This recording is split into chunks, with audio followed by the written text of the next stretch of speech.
A way of life.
So far, so good.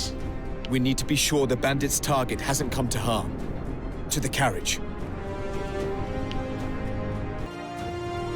Are you hurt? Who are you? Let's just say that we're soldiers. Soldiers? Then might I ask you to secure this area? You will be rewarded, of course. Oh, and take this as well, just in case. It's a prototype, but it should serve you well. Certainly.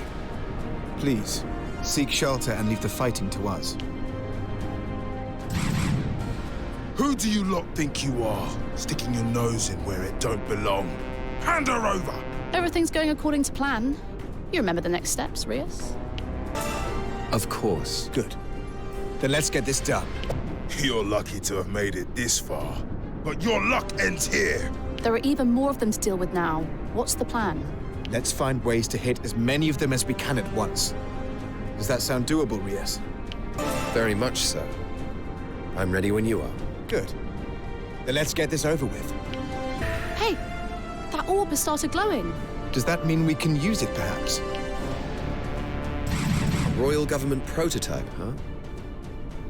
Well, let's see what it can do. Thank goodness you were here. Would you mind if I asked your names? My name is Frederick Lester. My companion here is Andreas Ronderson. And our third is Isla Wigan. We are in the employ of the Wigan family. I see.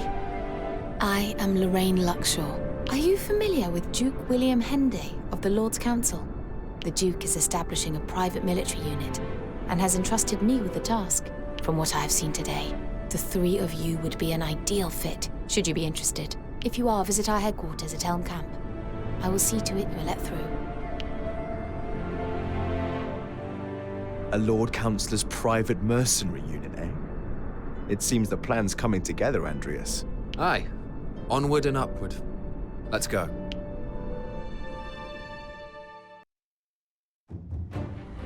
Andreas and his fellow Central Field mercenaries come to the rescue of a government official, Lorraine Luxhaw, and are invited to join Duke Henday's private militia as a result of the prowess they display.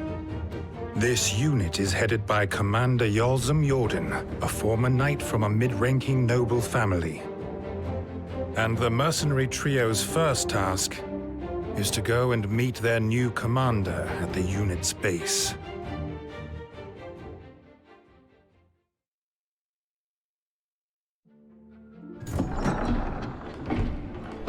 Here we are.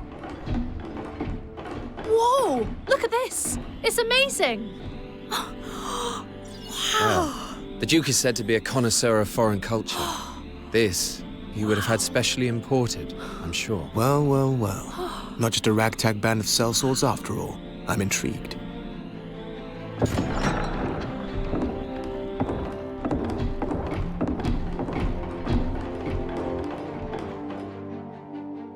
Greetings, everyone.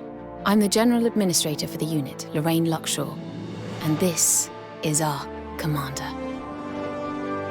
Yulzim Jordan. I'm in charge of this unit. I assume you're the new recruits. Yes. I am Frederick Lester. Andreas Ronderson. Isla Wigan, at your command. Wigan. Well, he was a brilliant fighter. Never struck me as the fatherly type. I'm sure you will endeavor not to sully our unit's name. I will. Now, like other mercenaries, we take requests from the citizenry. But with one important caveat. Since this unit is financed by Duke Henday, his orders always take precedence. No exceptions. Don't disappoint him. Things are going rather well, wouldn't you say? Yeah, I mean, finding out those bandits' plans? Talk about a stroke of luck.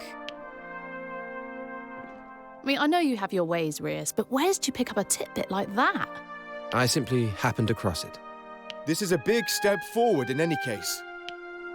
For Izzy, as she strives to prove herself, and for you and I, as we aim to bring peace to the country. May our dreams spur us on to victory. And may we three fight as one. Hear, hear. The era of myths gives way to an era of great turmoil. War looms dark over the Rivengale Mainland, and amid the unrest, the common bandit Trovelt Shovia sees his opportunity and establishes an empire. Commanding a disciplined army and versed in modern magic, the Empire is a power to be reckoned with. It promptly establishes control over the western part of the continent. Rivengale's other nations respond by forming an alliance to combat the threat of the Empire. Despite their combined strength, they were largely powerless to resist the Empire's advance. The continent was ravaged by the devastating war between the Empire and the Alliance. However, one nation remained unaffected by the chaos. The Kingdom of Alatane, on DioField Island, situated off the northwestern coast of Rivengale. On the mainland, the war reached a stalemate when the powerful Vermin Republic joined forces with the Alliance. The two sides were now evenly matched. However, localized fighting continued to intensify in a bid to secure Jade, a resource for modern magic. With Jade believed to be abundant on DioField, the attention of both the Empire and the Alliance inevitably turned towards the island. The Kingdom of Alatane, ward of the Augurs, looked destined to have its soil stained with the blood of battle.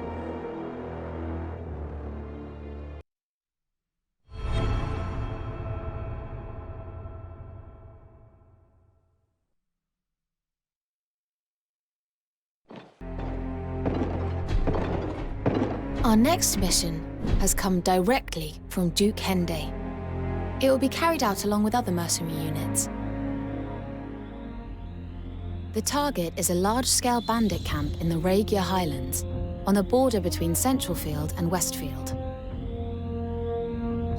Droves of mercenaries from across the region have been mobilized for this particular task. We will combine to make a large strike force and attack in concert. So, any questions? Commander, numbers are hardly a boon when the way to the bandit camp leads through a narrow gorge. Indeed. Rather than engage the enemy head-on, we could target their leaders in a stealth attack. Yes. If we take a small unit and set off tonight, we will have a good chance of catching them off guard. Then there should be only a handful of surviving bandits left.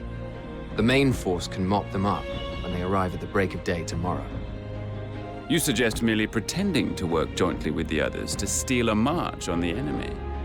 Yes. I propose that Frederick, Isolair, and myself form a separate task force for this purpose. I also suggest that you join the main group, Commander Yulzim. To draw attention away from our movement, better keep up the pretense. Very well. If it is a diversion that's required, I would certainly help to make it convincing. I feel we would also benefit from having a talented sniper join our ranks. The knight-errant Iscarian would certainly fit the bill, Commander. He is one of the mercenaries participating in the raid. A self-proclaimed knight, no? Very well. I will visit him at the encampment after you set off and ask him to join you. Thank you, Commander. Now, we had better set off for the Regia Highlands.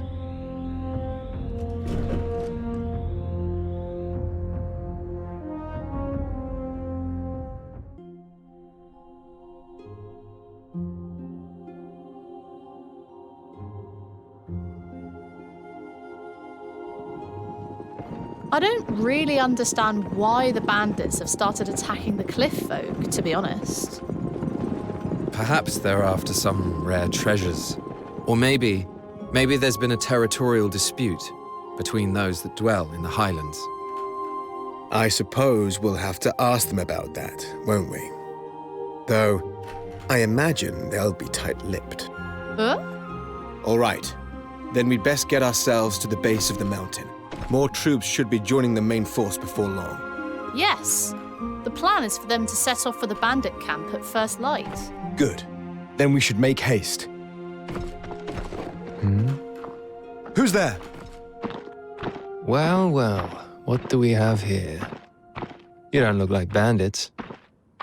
Mercenaries, perhaps? And I might ask, who are you?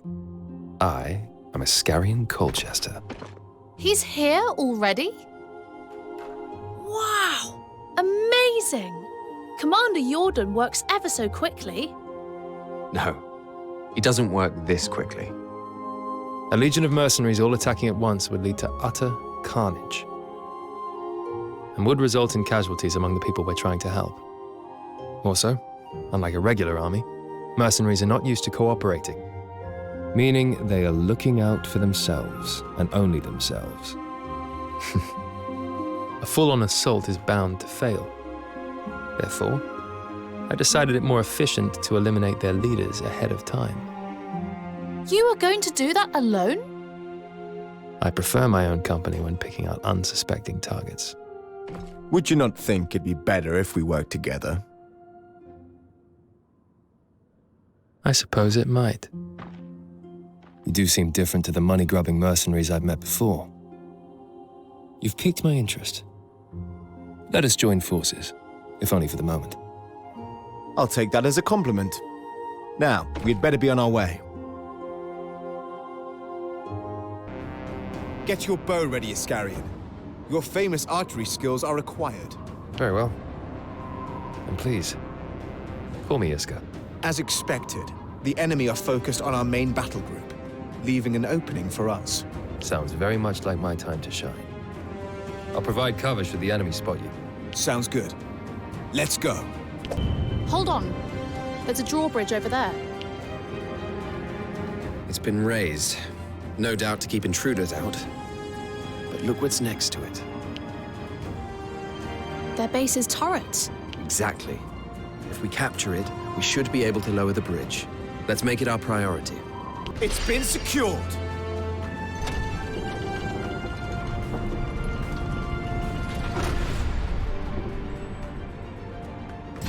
What are you dogs here for? He must be the leader of those bandits. Take him down, and his mob will surely scatter.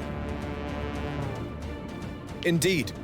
We'll be done with these scoundrels before the break of day. Let's get going! Barely stand. What a fool I was to let that common criminal pull the wool over my eyes.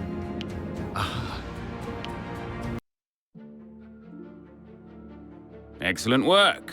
The bandits soon fell apart without their leaders. Yes.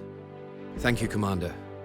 By the way, I take it that you heard that someone, in fact, incited the bandits to attack the cliff folk.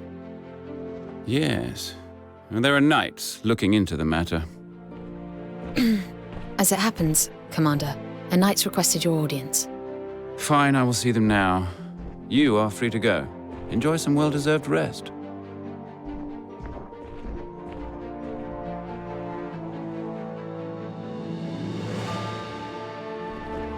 Well, I suppose we should turn in for the night. Iska? Frederick, long day, wasn't it? It was indeed. Not as long as it would have been without your help.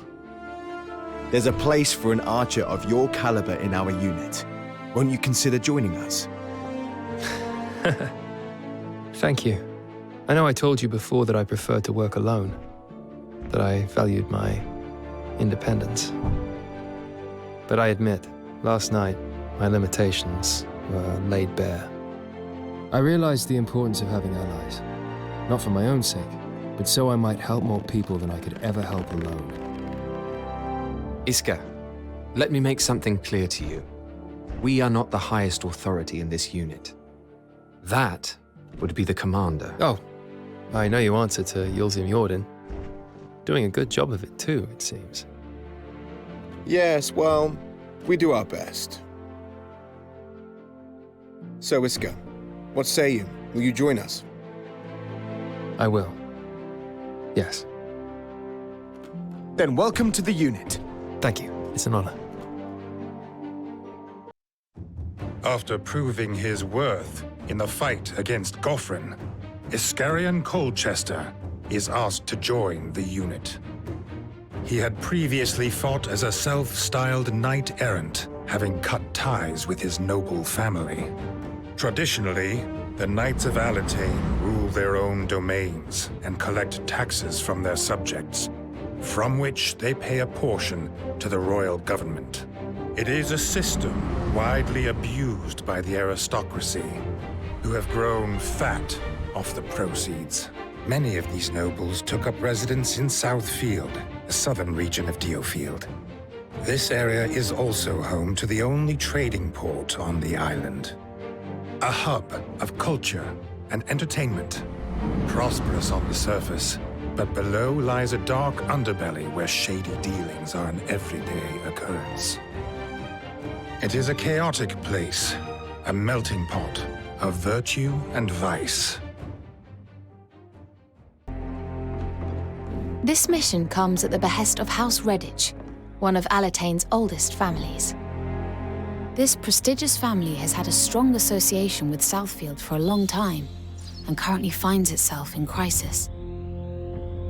It seems the Daglant's Traders Union, their former affiliates, has raised the flag of rebellion, and they're now embroiled in a bitter conflict. How dare those traitors bite the hand that feeds them? Assisting nobles, are we? Not my cup of tea, but I suppose this kind of thing can't be allowed. House Redditch has long maintained an intimate relationship with the royal government.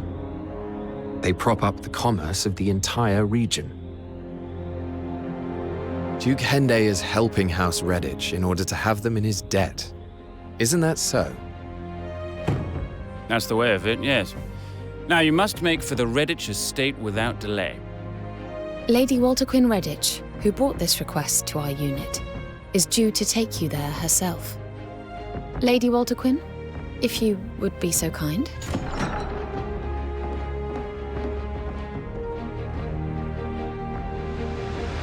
Greetings, everybody. My name is Walter Quinn Redditch. Forgive my intrusion. I had to flee Southfield at a moment's notice. I should be glad to escort you to the Redditch estate myself. I will do what I can to assist you in any way. You have our thanks, but your assistance won't be needed. Those traders and any of that Southfield rabble are ruffians. This will be a good opportunity to bring them to heel. Very well. All is clear. Then if you could prepare to depart at once, please.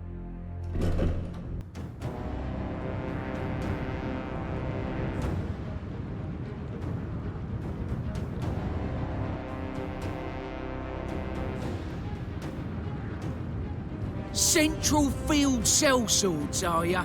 What have you dogs come here for? You are from the Daglands Traders Union, correct? Curse you, Zachariah. You cozied up to my dear father only to betray him. Have you no shame?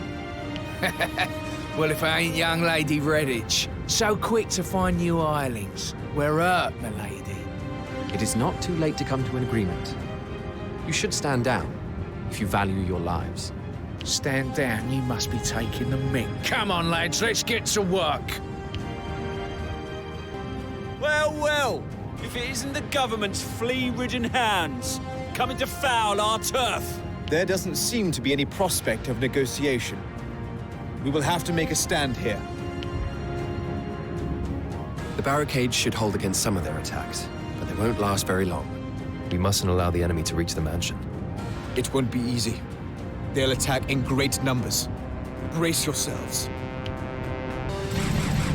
Show no fear! Destroy them! So far, so good. They don't like determination. There's only a handful of them! Split up for a pincer attack! They've regrouped to approach us from two directions. We can take out one group and then the other, or split up and attack both at once. Choose whatever tactics you think best. Onwards! Now it's only Zachariah and his henchmen. Shouldn't be too much trouble. Wait. Something doesn't feel right.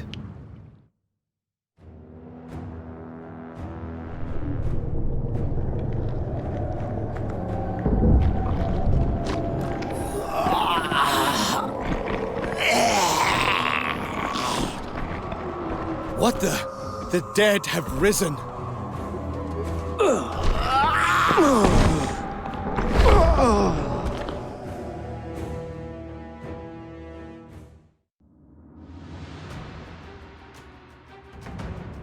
The fallen dead have risen once more. Why are they attacking their Daglan's comrades?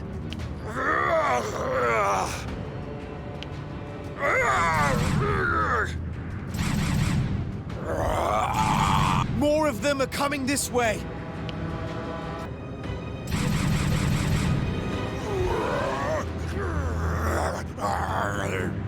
Here they come again. Damn it! The barricade's about to give.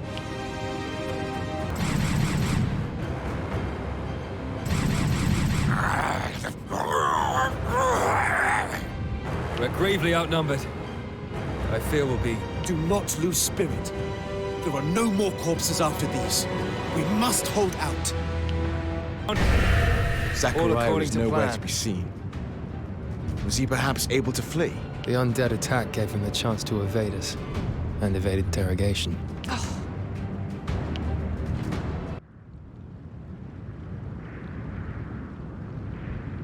There doesn't seem to be any signs of life. Do you know where your family are, Lady Walter Quinn? They sent me away when the danger became apparent. I don't know what has become of them. We'll check the house, but I don't think we'll find anyone alive in there.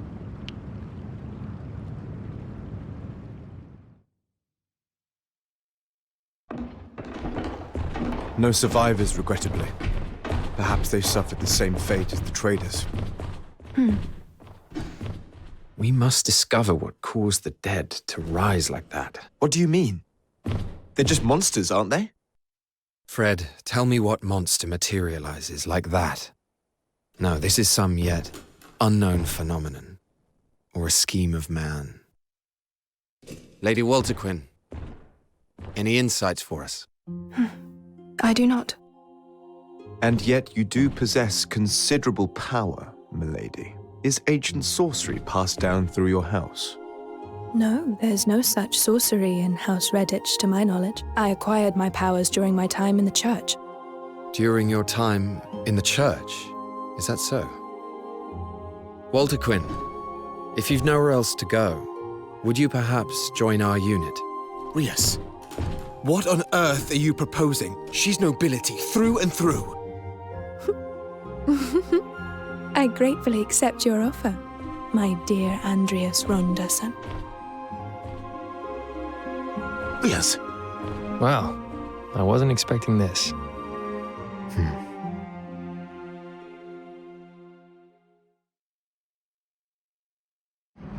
The unit's latest recruit is the adept magicka, Lady Walter Quinn, the sole surviving member of the prestigious House Redditch. Many thought her unsuitable for mercenary life, given her aristocratic background. But she quickly proves her value in battle, gaining the trust of Frederick and Andreas. House Redditch had many unofficial ties to the land-owning nobility of Central Field, and these connections were said to have given them the ear of the Lord's Council. This 10-man organization is a powerful body made up of officials selected from powerful families. Its role is to serve the kingdom by advising the king. Each Lord Councillor also leads a faction made up of lower nobles who seek their protection. The unit returned from Southfield to find a request waiting for them from Biltar village.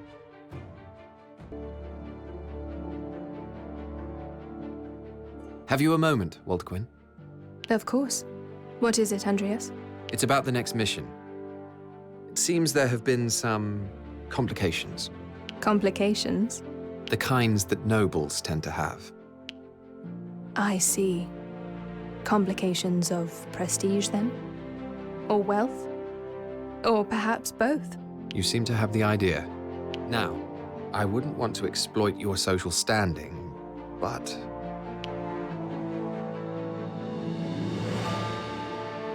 I see. I have many contacts on the Lord's Council. I will try and pull a few strings. Thank you, Walter Quinn.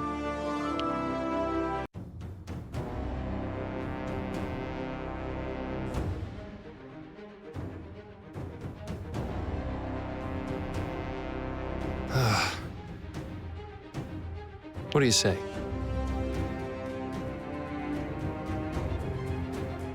Yes.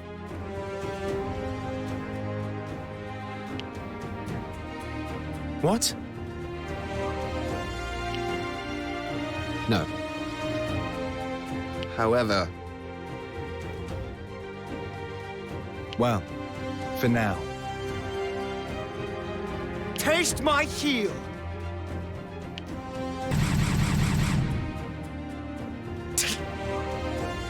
You'll die nice and quick. There we go! That's true.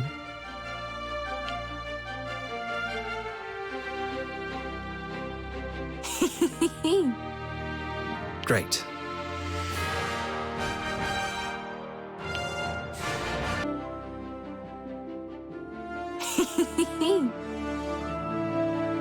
What? How about? My thanks.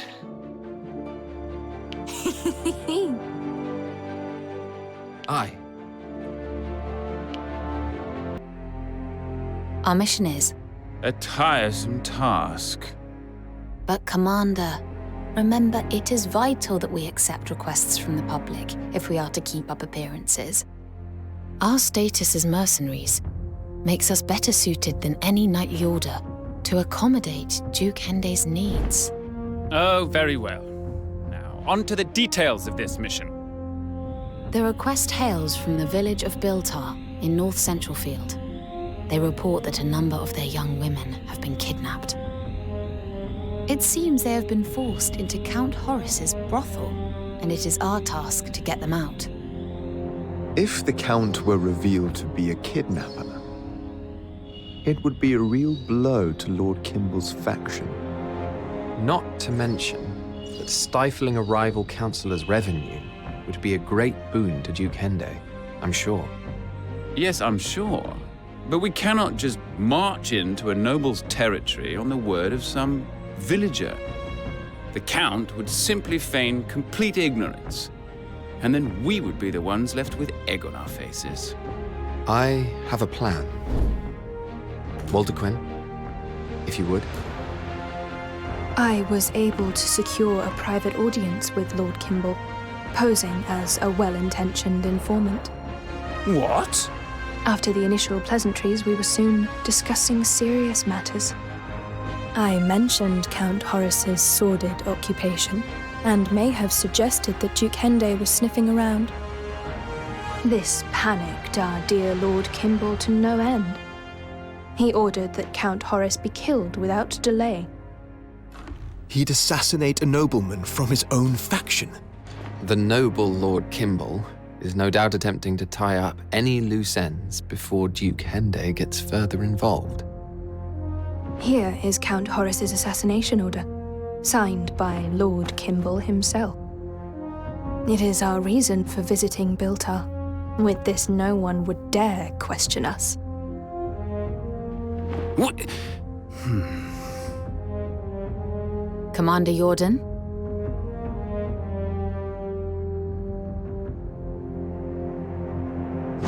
Well, do as you see fit.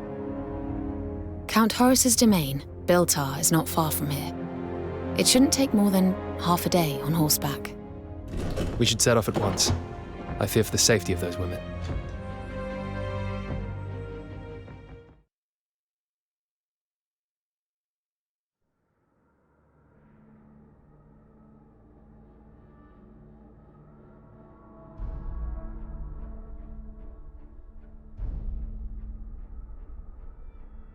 Snap out of your stupe already.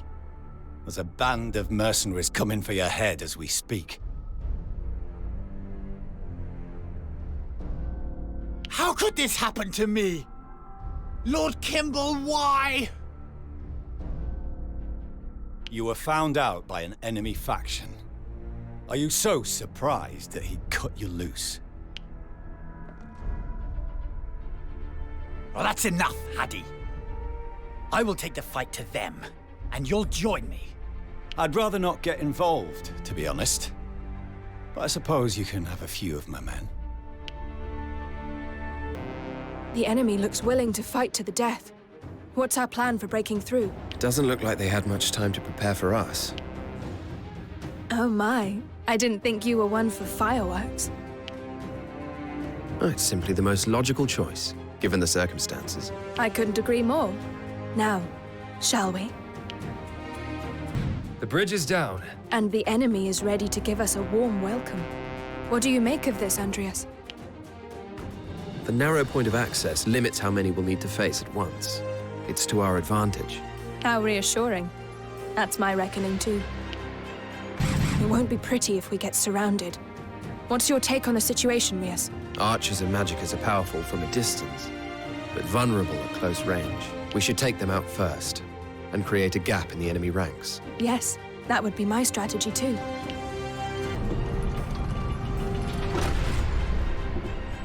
Horace must be running out of minions to hide behind. What was that?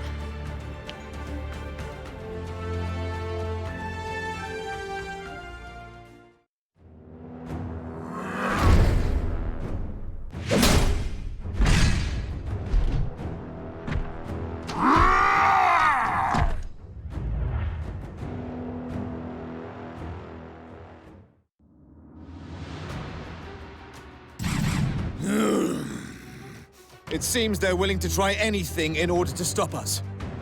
What do you think, Rias? It's a simple, dull-witted creature. We can defeat it. Nothing phases you, does it?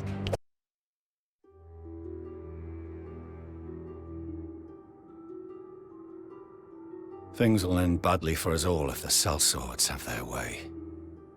So they'd best be taken out sooner rather than later.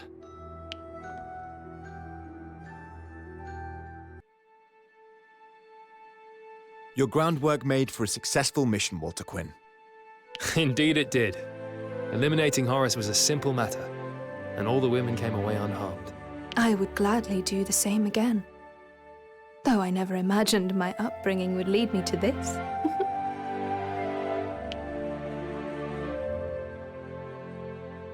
Never have I met a woman quite as mysterious as that one. Well, whatever she's hiding, it's no concern of ours. Not for now, at least. You know, you're quite the mystery yourself, Andreas. Oh, yes. Andreas is always holding something back, my dear Iscarian. That's certainly something I've come to realize.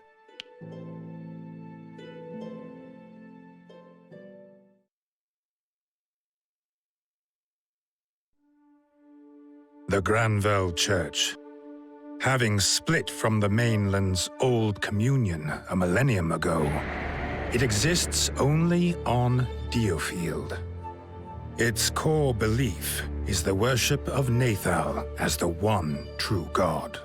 It teaches that the people of DioField are God's children, that praying to him will sate the soul. Its archbishop, Joshua, is an aristocrat with a seat on the Lord's Council, a position which grants him great influence, as well as extensive lands in Northfield. His faction is supported by House Redditch and House Jordan, Commander Yalzum's family.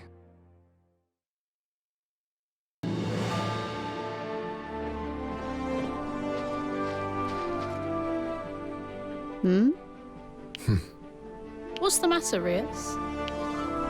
How did you know it was me? Well, you do have a certain aura. I've come to know it rather well. Just as I know from our recent battles that I need to become stronger. You've come a long way since you declared you wanted to be a mercenary, Izzy. I had my father's reputation to live up to, and you and Fred as examples to follow. After what I saw you two had achieved under his wing, I wanted to do the same. Didn't Zoroark want you to seek a more ladylike life? Come on, Rias. You know my father. It doesn't matter if you're a man or a woman. It's about finding your own path. That's what matters. I see.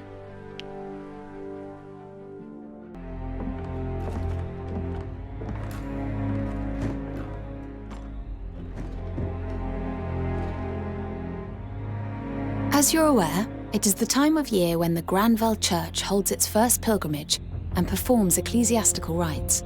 And we have been tasked with accompanying the pilgrims and providing any protection as and when necessary. The destination of the pilgrimage is north of Centralfield, in Northfield's Thornbury region. And the route the church takes happens to pass through lands beset with bandits and monsters. Archbishop Joshua will be making the pilgrimage as well. It is vital that you keep a close eye on his well-being. A local girl named Rickenback will act as your guide to Thornbury. Find her as soon as you arrive. One little detail plays on my mind. Why does the church need to hire mercenaries? Doesn't it have its own Templar Knights? There are concerns within the church that the knights alone will not provide enough protection. I suspect there is more to this.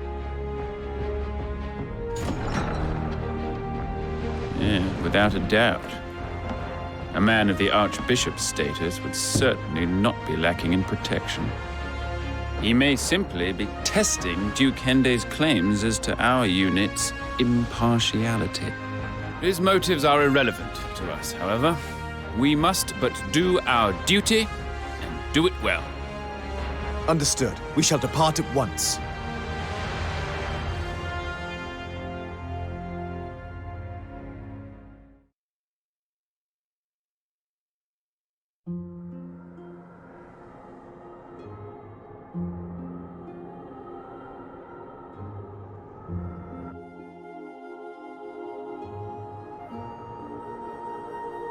The rites for this village have been completed, Archbishop.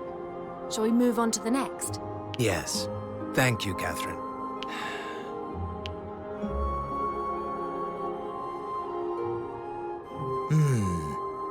Count Jordan? Is that you? I'd heard you were leading mercenaries, but not that it was Duke Henday's private unit. It is as you say, Archbishop. Rest assured that we shall protect you as you make your pilgrimage. So you run errands for other factions while claiming loyalty to my own. I see how it is. Come, Catherine. We must make for the next village. Yes, Archbishop.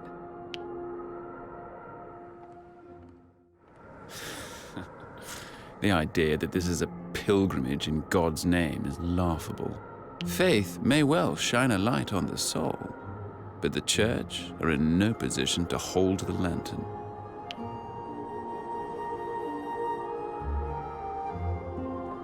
The commander's no fan of the Church, then, despite his affiliation with the Archbishop. It is not the Church that he deplores, but the use of its teachings to exert political influence. At least, that's how I perceive it. Huh. Really? You think that's the whole story? What are you trying to imply? Oh, nothing. I was merely thinking aloud.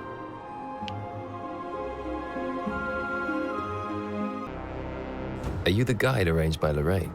That's right. My name's Rickenback. Or Rickles, if you prefer. Good. Then we'll get straight down to business. Could you tell us where we need to go? Yes, that's what I'm here for. First, we'll escort the Granville coach along the highway. There are shortcuts, but with the recent heavy snow, the highway is the safest option.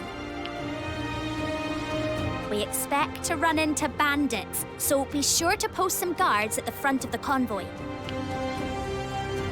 Once you've made it past them, though, there won't be anything else to worry about. Thank you, that clears things up. We'll proceed ahead of the coach and take care of any bandits. Quick! Don't let them get away!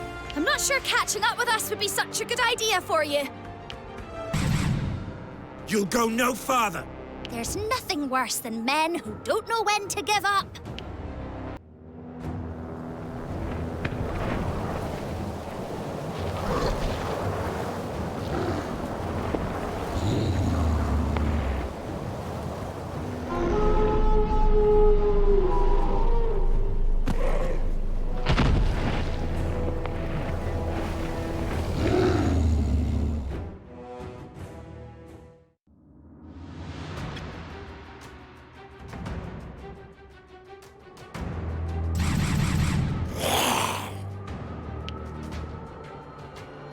It's a monster! We have to get out of here! No need. We will slay the beast. Slay it? But surely that's impossible!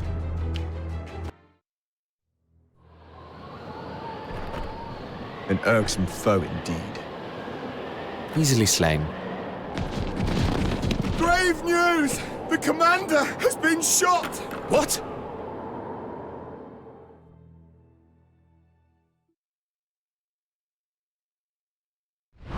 Commander Yolzum Jordan is killed in action during the mission in Northfield. It seemed likely that he had been shot by some bandit, or hit by a hunter's stray arrow. But speculation soon began to spread among the mercenaries. Had the commander incurred the Church's wrath by helping a faction other than the Archbishop's? Frederick, Walter Quinn, Iscarian, and Andreas proposed that they take joint command of the unit. They were prepared to argue their case. But to their surprise, Duke Henday agrees at once to their suggestion without demur. The Blue Fox, a hunter as intelligent as they are cunning. It is this merciless cunning that spares not even their own kin. Under the name of this enchanted beast, the four allies form their group, each possessing an equal share of power in leadership of the unit.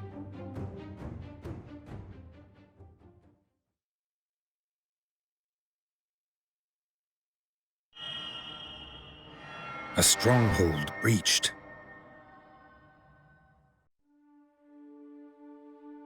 Off the eastern coast of DioField Island, a fleet of warships is sighted. They hail from the Trovelt-Shovian Empire, the all-conquering mainland military power. The Empire is yet to send an envoy to Alatane, and rumors abound that an invasion is imminent. The royal government asks the Lord's Council to summon a response to the gathering threat. And soon, a number of knights and mercenary units begin to gather in Eastfield.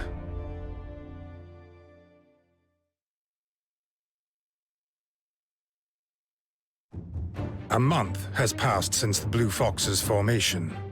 Its leaders, Frederick, Walter Quinn, Iscarian, and Andreas, have spent this time expanding the unit. This has involved handling military drills and escort missions, as well as recruitment. Then, one day, the unit are ordered to make for Westfield to deal with rampaging demi-humans.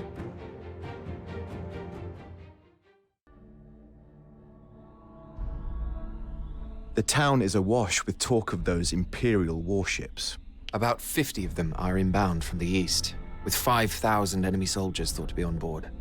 However, the Royal Army in Eastfield will number 10,000 once assembled, mercenaries included.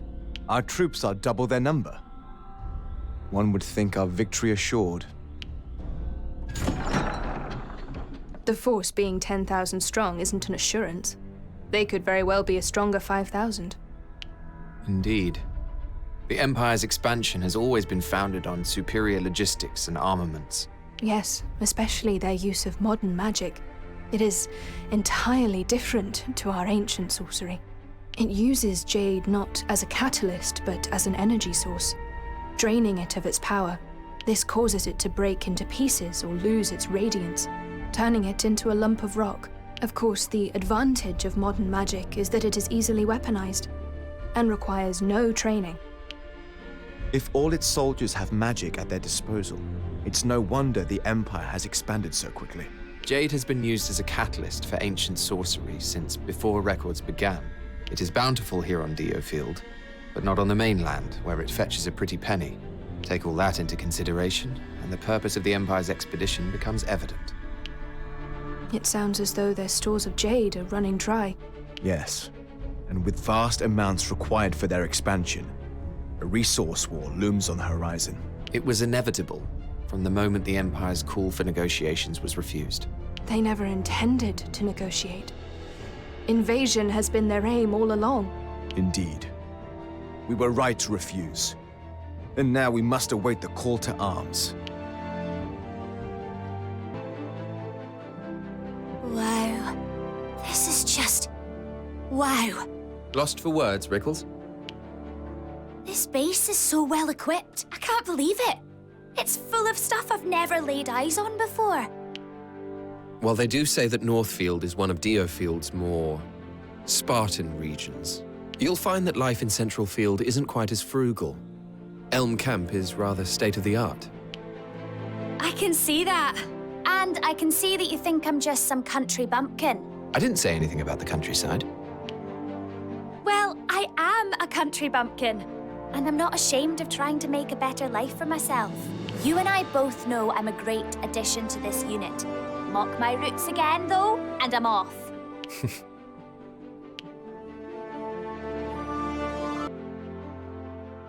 If I may, Andreas, I'd like to buy some pure jade. Also, some ancient sorcery tomes and lab equipment. You may buy whatever you wish, as long as you can afford it. But these items will benefit the unit. Surely the Blue Foxes have budget to spare. Perhaps. But you'll need to bring it up at a war meeting and fill in a form for Lorraine. Ugh. Well, then I think I'll spare myself the trouble and buy it all myself. Rules are rules. Being the daughter of the Duke doesn't mean you can cut corners. I am an exception to many rules. Some would disagree, but I soon change their minds. Is that supposed to be a threat? You would dare threaten me? Does it come across that way? I imagine you stand up quite well to threats. No, it is no threat. But I will continue to do as I please, and you will not stand in my way.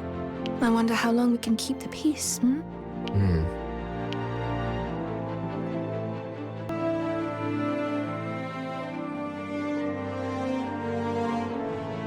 Have you a moment to spare, Andreas? What is it, Lorraine?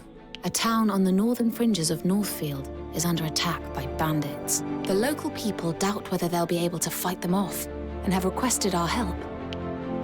Won't the town have been taken by the time we get there? It seems a defense force, led by a veteran warrior, is currently keeping the bandits at bay. Do we know anything about this warrior? He is a former knight, apparently, much vaunted for his service to King Rhaegalt. His name is Donovar Sullian.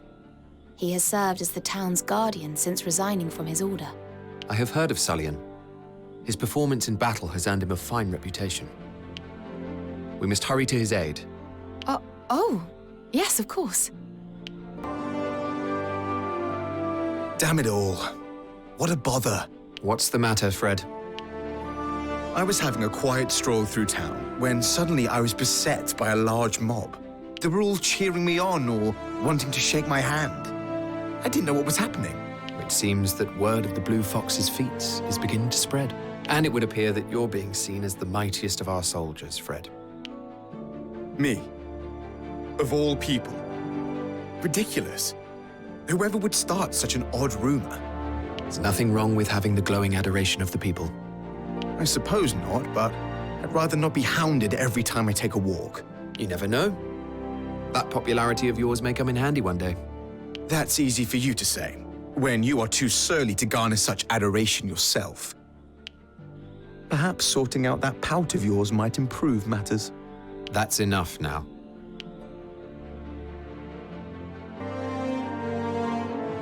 It seems a demi-human swarm is running rampant in Westfield.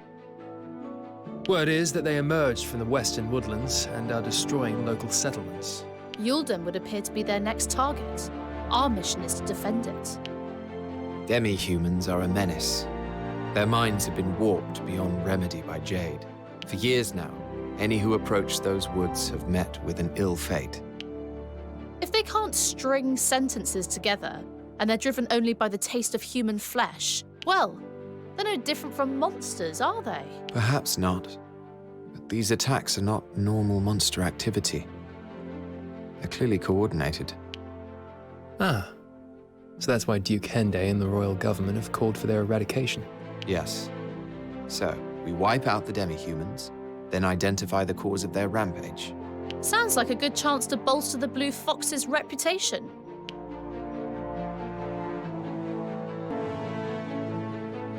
Iska, I want to move some of our members around. Here's a list of who I was thinking of. All right. Let's see.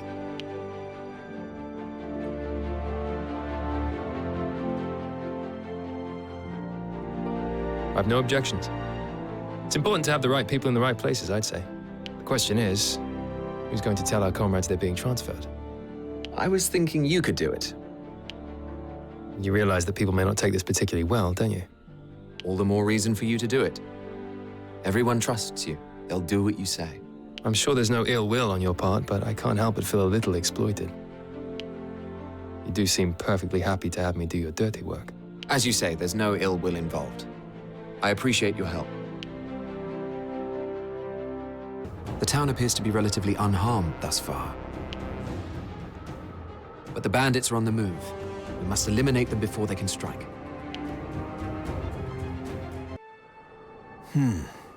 Who are you? We are the Blue Foxes. Perhaps you've heard of us. That new mercenary group, based in Central Field? That's right. I see. Then the rumors about your capabilities are true. Thank you. You saved my life. Sir Donovar, once things are in order here, would you come and visit our base at Elm Camp? But of course. I owe you my life, after all. I shall come as soon as possible.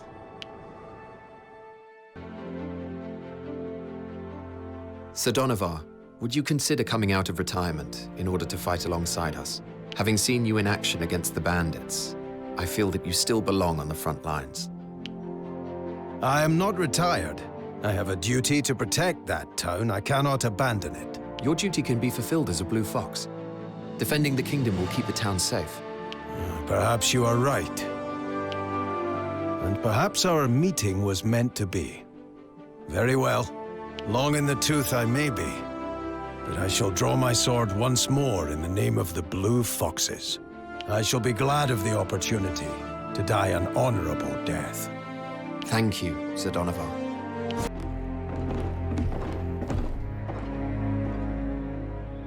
This will be the Blue Fox's first long-distance deployment. Expect a major battle. You are to eliminate a demi-human swarm that has laid waste to several Westfield villages. Their path so far suggests that they are set to attack the town of Yulden next. Yulden is located on the Jacquerie Highway that runs westward from Centralfield. It's the most prosperous town in all of Westfield, and an essential stopover for pilgrims and traders alike. Your task is to prevent the swarm from reaching Yulden and ensure that no harm befalls the town. All while the Imperials draw ever closer. There have only been reports of minor skirmishes with the enemy fleet descending upon Tagaria Naval Base. A major engagement has yet to occur. There is still time before the battle truly begins. Time aplenty for you to fulfill this mission. It's just all so underwhelming. There is just as much meaning to be found in defending Yulden as there is in fending off the Empire. Please, I am in no mood for such nonsense. Enough. We must hurry.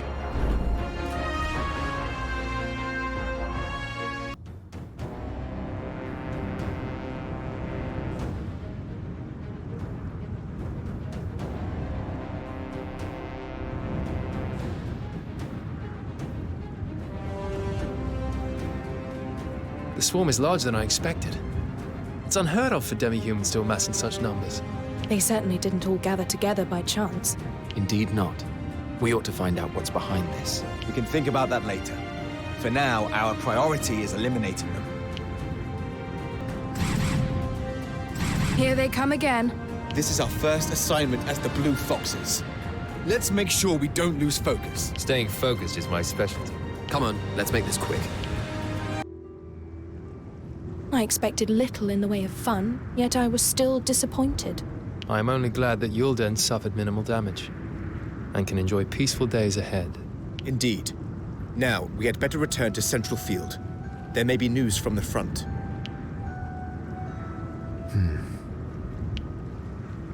Trouble? I remain puzzled by the actions of the demi-humans in Westfield. What has driven them to slaughter like this?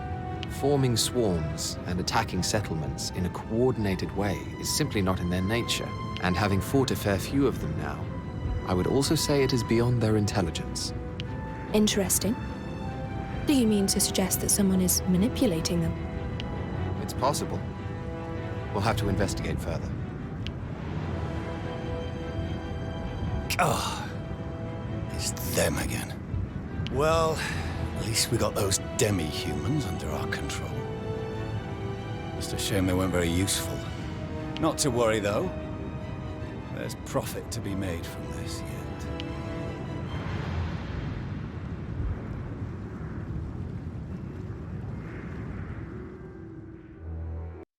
The Blue Foxes eliminate a demi-human horde that had been launching violent attacks in Westfield.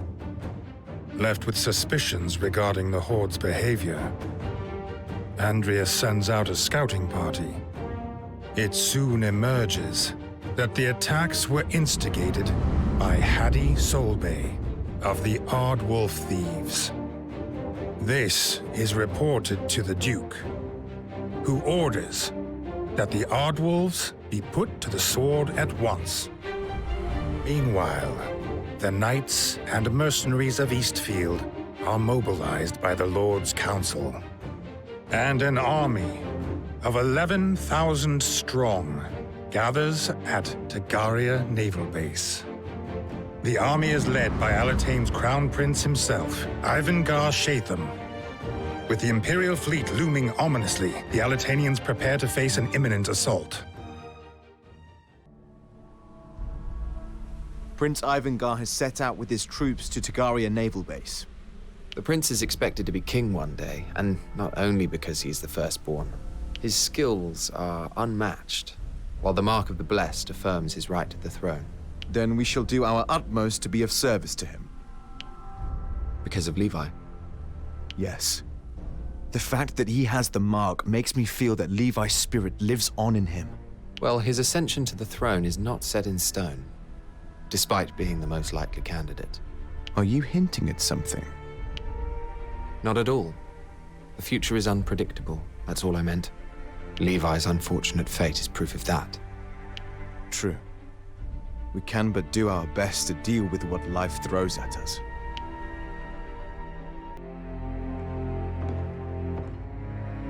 Our next mission involves the elimination of the Aardwolves. They're a band of ruthless criminals who'll commit any atrocity if it earns them coin.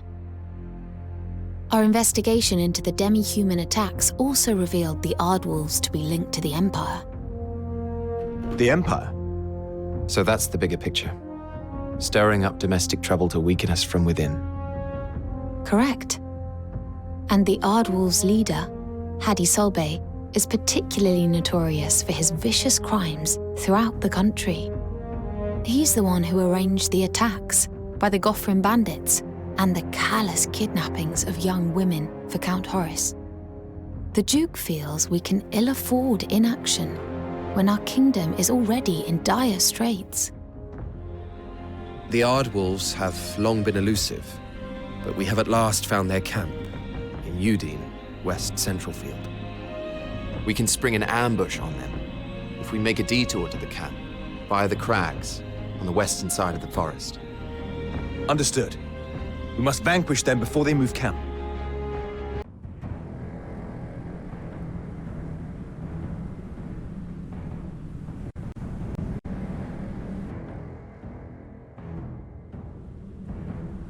Well, Hadi, I had a good run, but I think the time has come. You're leaving? Shivat, you traitor! I'll allow it. What are we, if not a bunch of drifters? All drifters get itchy feet eventually. I knew you'd understand, Hadi. And you never know. I might come back if the fancy takes me. Don't you get cocky with me now. This isn't a brothel you come to when you feel lonesome. If only it was.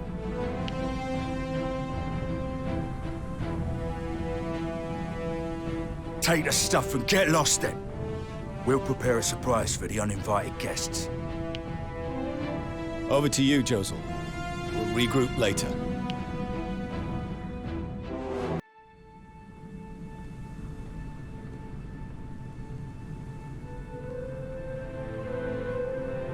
The ground looks like it's glowing. Jade crystals. The Udine forest is under royal government control. It is used as a jade mine. This is what the bandits were after all along.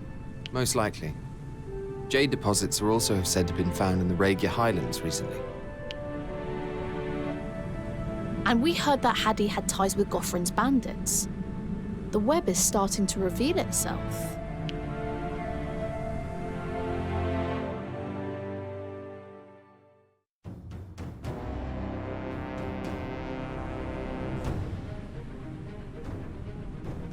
The Aardwolves seem to be well prepared, don't they?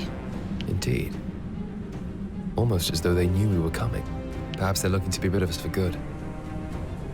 This may require stealth. Once the patrolling guards have been dealt with, we'll take the turret. There are plenty of guards over there as well, and they're sure to see us coming. So, either we create a diversion to make an opening, or attack head-on, all at once. It's up to you, Rias. Just make sure you keep an eye out for things we can use to our advantage. Control.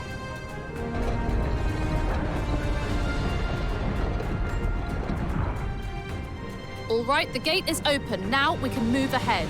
Aye. But look. Whoa, that is a lot of guards, and they've got 2 turrets. Looks like they know who they're dealing with. We'll need to observe their patrol routes and time our attacks carefully. Now.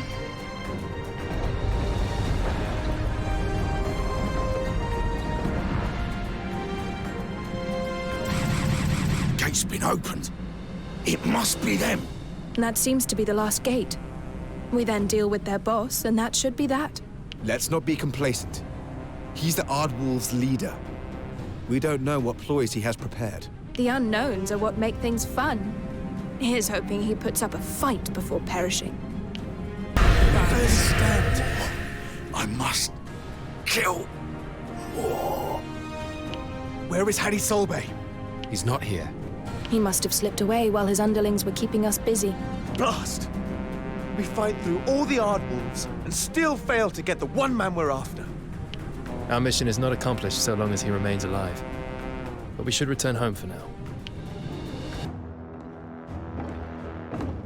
Lady Walter Quinn, you have a visitor. Who?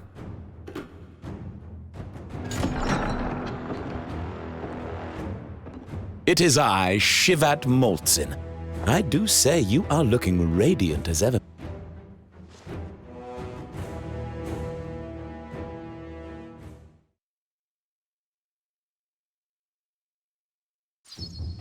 The Aardwolves fall prey to the Blue Foxes, but their leader, Hadi Solbay, manages to escape. As the group considers how best to track him down, they are paid a visit by one Shivat Maltsen. He had once been a retainer for House Redditch, and more recently, a high-ranking Aardwolf. Though he showed no hesitation in divulging the location of Solby's hideout. It seems he has taken to hiding in a cave near the Rivengale River in Central Field. The unit are all set to depart for the river when they receive an unexpected visitor. It is Duke Henday himself, Lord Counselor and patron of the Blue Foxes.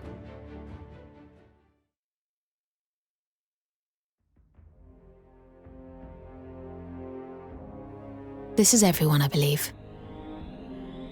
Splendid. Please be at ease. My presence should not be cause for alarm. Firstly, I must commend your efficient elimination of the Aardwolf thieves.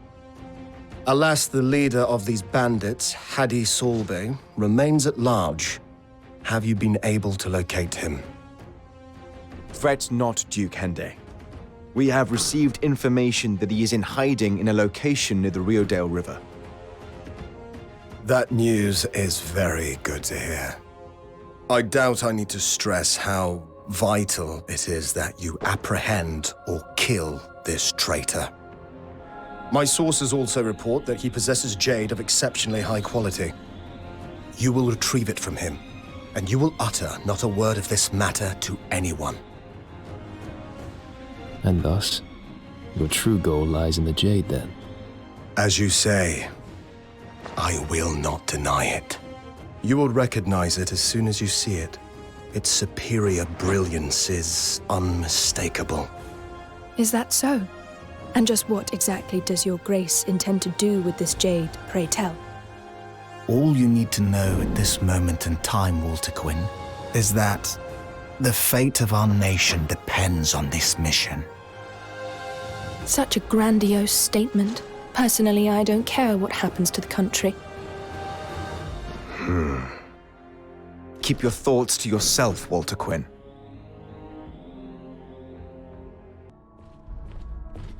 Stop loitering around, Shivat. Forgive me. I'm still getting used to my new environment. You do understand that we're not on your side, don't you? Once an Aardwolf. But you wanted me on your side when you asked me to join the unit. That wasn't a matter of taking sides. I merely recognized you as a potential asset, that's all. An asset? Huh. I see. Then I had better make sure that I am of use to you. Yes, you had. Perhaps I should start by entertaining you with tales of Walter Quinn's past. Later, perhaps. As you wish. What did you do before you started working for the Duke, Lorraine? My family were nobles, but of low status. All I ever tried to do was please my father. I was schooled in etiquette, taught to know my place.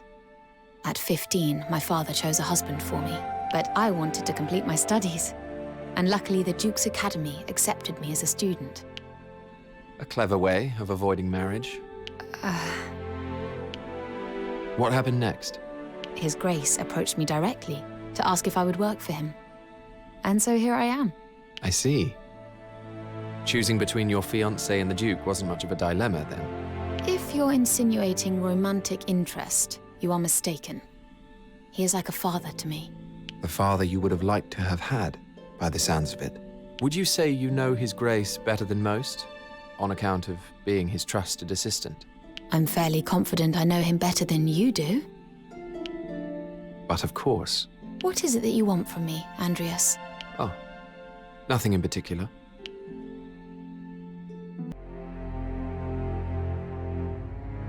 Hadi Solbay, the leader of the Aardwolves, and its remnants, are laying low in the caves by the Rivengale River. The mighty Rivengale raises in Centralfield, and then crosses Southfield on its way to the sea. That means Solby might be planning to make his escape to Southfield by boat.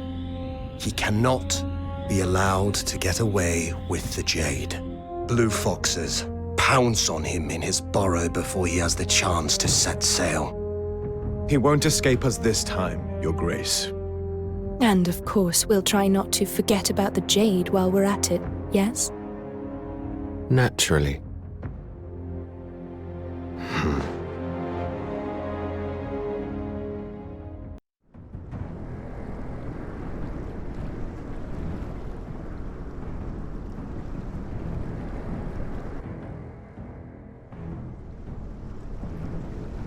It seems the blue foxes have been sniffing around, Hadi.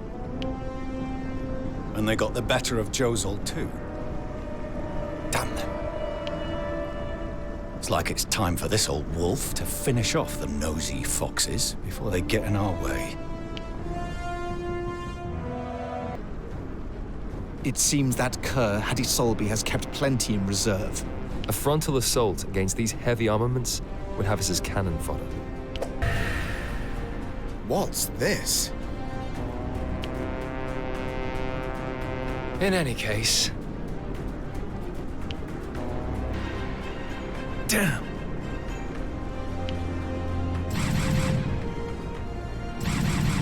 Child's play. Inconceivable! You ugly bastards! You can't take it from me. Hadi Solby is done for. And we have the Jade. Mission accomplished. His Jade smuggling operation certainly seemed lucrative. I wonder who was buying. Some noble with deep pockets. Or perhaps not. It really is exceptionally beautiful Jade. Do we have to hand it over? We follow our orders, Quinn. I believe the royal envoys are already here to collect it, in fact. Excellent work, Blue Foxes. Your efforts will be handsomely rewarded. The violence in Centralfield will hopefully end now, Hadi Solbay is out of the picture. But what about the Jade, Your Grace? Where are you keeping it? What are you talking about? The royal envoys collected the Jade. Did you not see? Were they royal envoys? I was sure I'd seen them at your mansion. I'm afraid you're mistaken. If Your Grace says so. Now then, I had best be off. Continue in this vein going forth, Blue Foxes. Sir!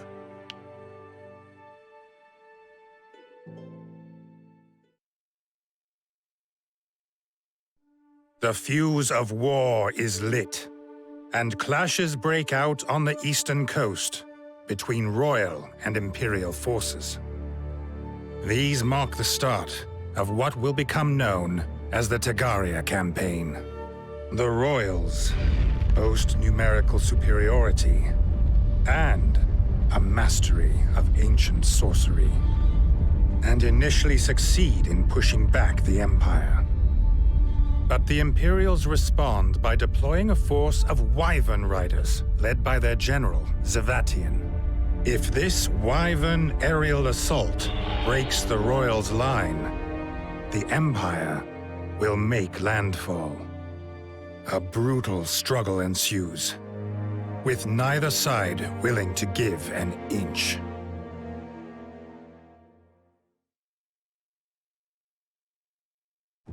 Aardwolf's leader, Haddy Solbay, is slain, and his Jade is retrieved by the royal government. Some Blue Foxes grow suspicious of the Duke, but given the escalation of military action, there is no time to entertain such doubts. The Royals fighting the Empire in the Tagaria Campaign have sent a formal request for help. Shivat, there's something I've been meaning to ask you. Well, well. So you have some interest in me after all. You previously worked for House Redditch and occasionally associated with bandits. How did you come to be so well versed in ancient sorcery? I wouldn't say I'm well versed. I only picked it up because I thought it would put food in my belly. It's no different to how knights and mercenaries train in order to make a living. That makes sense. Could you tell me more about your experience of working for House Redditch? Well, I had hoped it would help me develop my ancient sorcery skills, to be honest. Their daughter was conducting research into it after all, but I soon gave up on the idea. You see, the strain of sorcery she was researching is as dark as it comes. Oh, is that so? What can you tell me about it? Not much, I'm afraid. Only that it's far beyond my reach. Or rather, that it's something I dare not touch. I just realized that you remind me of her. Lady Redditch, that is. What do you mean? Oh, nothing. It's just a feeling, that's all.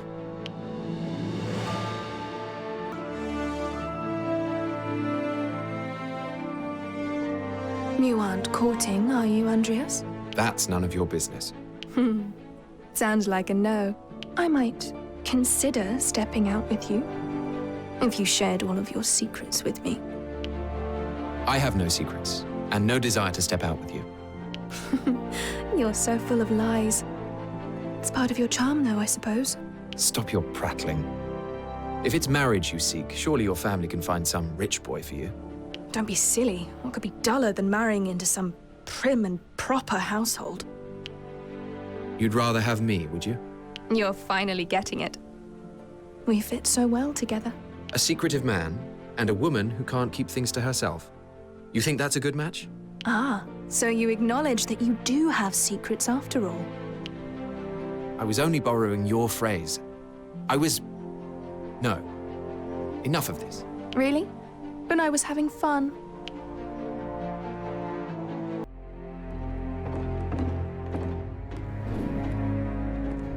We have received word that hostilities have broken out at Tagaria. The Empire attempted to break through our fleet off the Tagarian coast in order to make landfall at the naval base. Fortunately, Prince Ivangar's elite squad was able to hold the line and push the Empire back. Currently, the naval battle is in a deadlock, though it does seem that some Imperial units have made it ashore. We too are to answer the Kingdom's call, ready up and depart for the base. We've finally been called up. I never imagined we'd be fighting in a full-scale war. Ultimately, your main objective is to assist the army. You are to provide reinforcements for the front line. En route to the base, however, you will also need to defeat units headed in this direction. You will take the Jacquerie Highway from Southfield towards Tagaria. Expect to encounter the Wyvern Riders gathered near Bold Greatbridge at some point. Wyvern Riders? They are knights mounted on winged creatures, wyverns, who nimbly attack from above. I believe that is a job for your bow and arrows, Iska. The Blue Foxes are counting on you. Now more than ever. Not a thought that brings me joy. Well, the way I see it, the war looks bleak. Especially if we're being called up to fight. Look at it this way. This is a rare opportunity to show what we can do. Do you have such a yearning for war? I can't comprehend it. Enough, Iska. We're to make for Eastfield at once.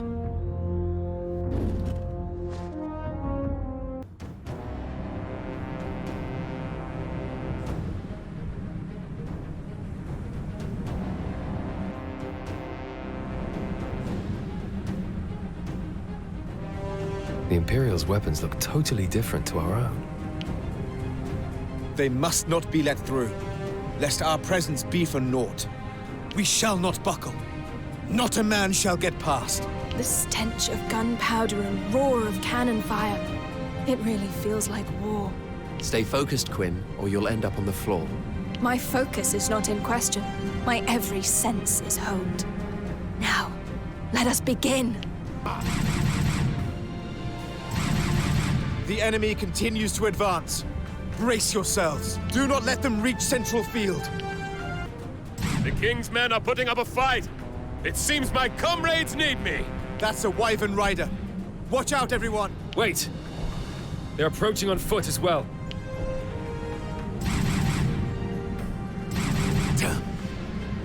We'll have to split up then. Do not let them get past. Yes, yes, there's no need to keep repeating yourself. Well, well. What is it, Izzy? Have a look at the saddle. It's broken now, but is this how they control the wyverns? That's Jade. Not too dissimilar to the pure stuff we came across recently. The jade we recovered from Henday, you mean? This is a little duller, but I can see the similarity. It doesn't seem that ordinary jade would activate the saddle. You know, I think this might have been what they used to incite the Demi-human's rampage. You wouldn't need to know any ancient sorcery to use this, right, Rias? No. What is it, Izzy?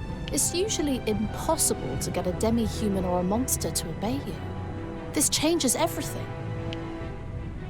I'd be grateful if you kept this discovery to yourself, Izzy.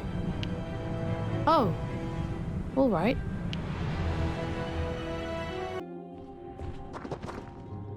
Hello there. In any case... Naturally. Aye. Or, how about... Lorraine, what news from the front? Reports state that royal forces temporarily repelled the Imperial advance, forcing them to retreat to the Eastern Sea. Since then, however, they have headed north and are making landfall once more near Nonda. Nonda? But that area is surrounded by precipitous crags. An army could never pass through there. Nevertheless, they are finding a way to cross the range. By what means, though? I have yet to confirm. All that can be ascertained is that they now appear to be marching southward from the heart of the Nondaran Mountains. Prince Ivangar anticipated their movements and mobilized 8,000 of his own elite fighters. They intercepted the invaders in the foothills of the Nondarans. So far, the Empire's weaponry and discipline means they hold out despite inferior numbers. Of course, Ivangar's troops are the best in the kingdom, and the terrain is favorable. But... Is it something that ought to concern us? Scouts have reported that further Imperial reinforcements are en route to Tagaria. That means the naval base is at risk of capture. The garrison there would be easily overrun if the Empire attacked, as it now only consists of a few remaining guards and mercenaries. If the port falls, Ivangar's troops would be left vulnerable. The Empire would crush them. Of that there is no doubt. This is no mere coincidence. It must have been their intent all along. Then it's up to us to deal with the Imperial reinforcements. Duke Henday has issued no such order. The Blue Foxes are currently on standby. However, needs must at times like these. If we do nothing, Lord Ivangar could meet his end. But even if we were to overcome the reinforcements, there's no guarantee of victory. We must have faith in our prince, Iska, and concentrate on doing our part. Let's go!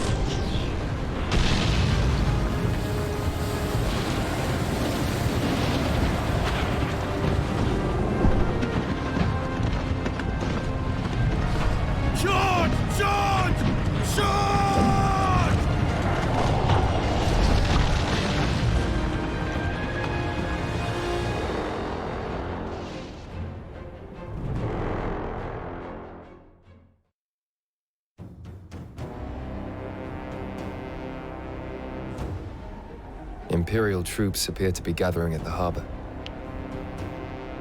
Their aim is to break our lines, but we will stand firm to the bitter end. We will be at a disadvantage if they force us into defensive maneuvers. We ought to try using nearby structures and terrain to our advantage. Defense alone will not win the day, though. Remember to attack as well. Don't worry. I'll heal you if I see you're at death's door.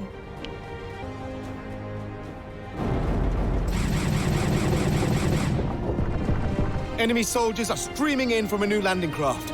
They just don't stop coming. A most amusing spectacle. It's at times like this, but I'm glad we have you, Quinn. Indeed. Now let's move. All according to plan. The defenses have been breached. What are those black things in the sky?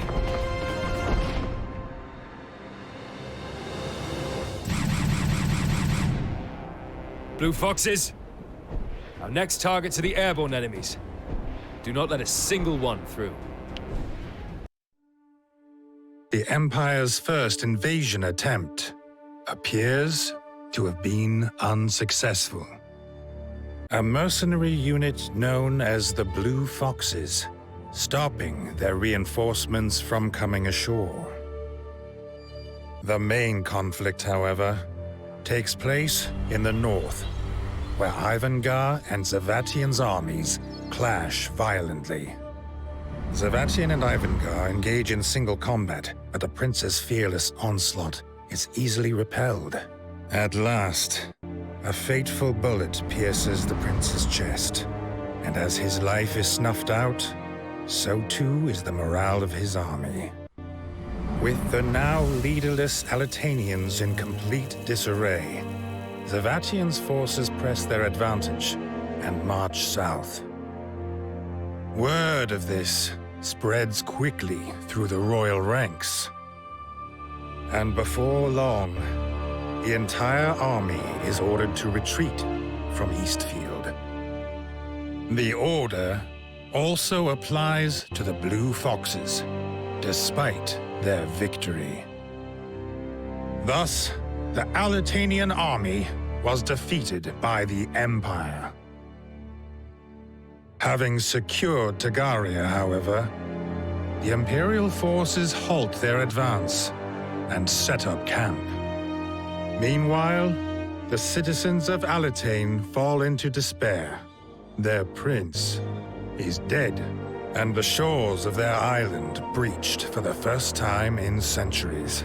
Seeking succor in their time of despair, they come to lean upon the Granville Church.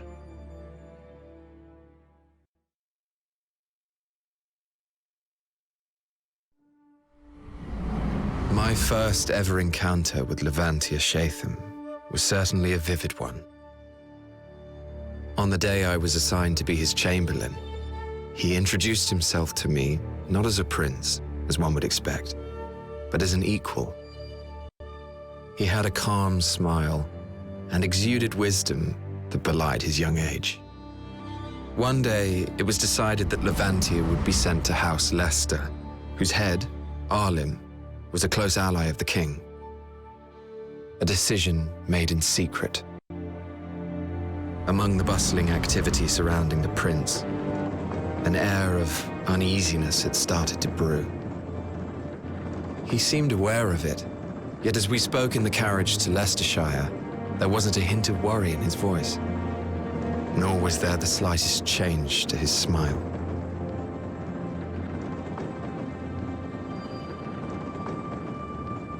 My fears must have been plain to see.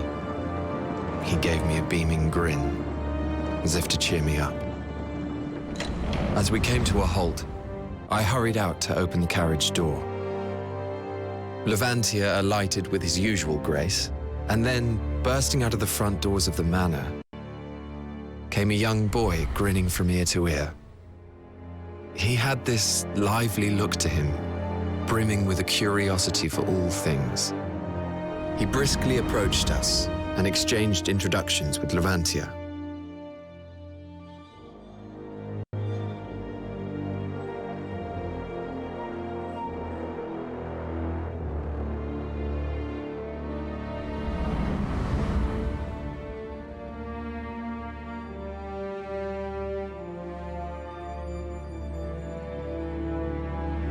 There was a youthful warmth to his voice that assured me that he bore no malice, and I began to feel at ease.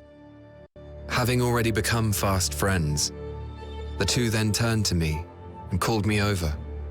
Even today, I can't explain my feelings in that moment.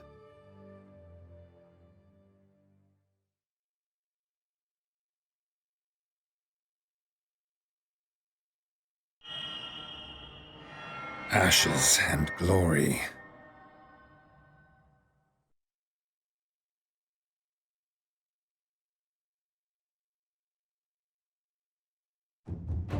After capturing Tagaria, the Empire's relentless progress appears to have temporarily abated.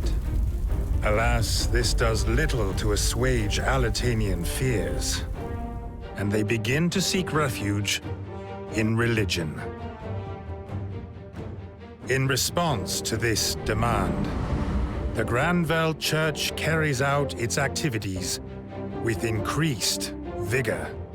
Among its new initiatives is a promise to rescue a number of children from Westfield. They were orphaned following a disaster in the barren lands of Baladin Wilds and left to fend for themselves. The church enlists the Blue Foxes to rescue the orphans and bring them to safety.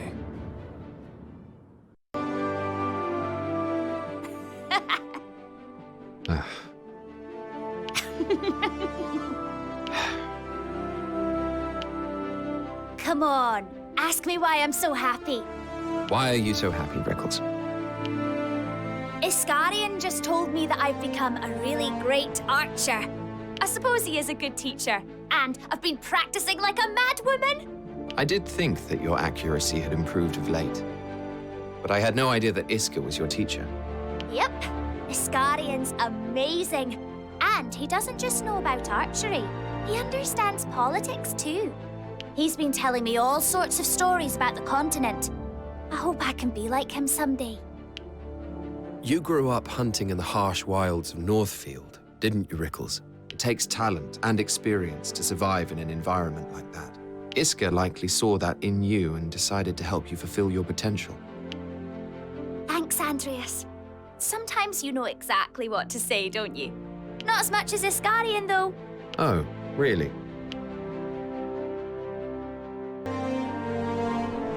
Iska, I've been wanting to ask you something. Oh, yes? What exactly is a knight-errant? It's just a title I picked for myself, that's all. And what made you pick that one? It's a long story, but since you asked. I was once affiliated with the Knightly Order. I served a middling Eastfield noble, Count Rotus, having joined at an early age. This was a long-held custom for lesser houses such as my own, House Colchester. I joined thinking I'd be able to protect the weak. I was naive. We had received an order to raise the slums. They'd apparently been infiltrated by spies. Now, at that time, I had a lot of friends from the slums. Good lads, a lot of them. But verifying each person's innocence would be too time-consuming, so we were told to kill everyone. I see. You can see where this is going. I realized then the purpose of our order wasn't to protect people. And so what could a knight in an order like that hope to achieve? I had to leave and go it alone. Knight-errant was the title that came to mind. Someone unbound by any organization, following his own judgment and protecting the people. I see.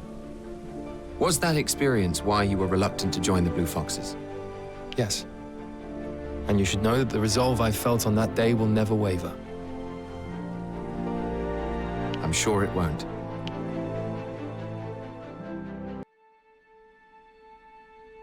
Has there been any more news about the situation in Tagaria? Donovar should be able to answer that question. Yes.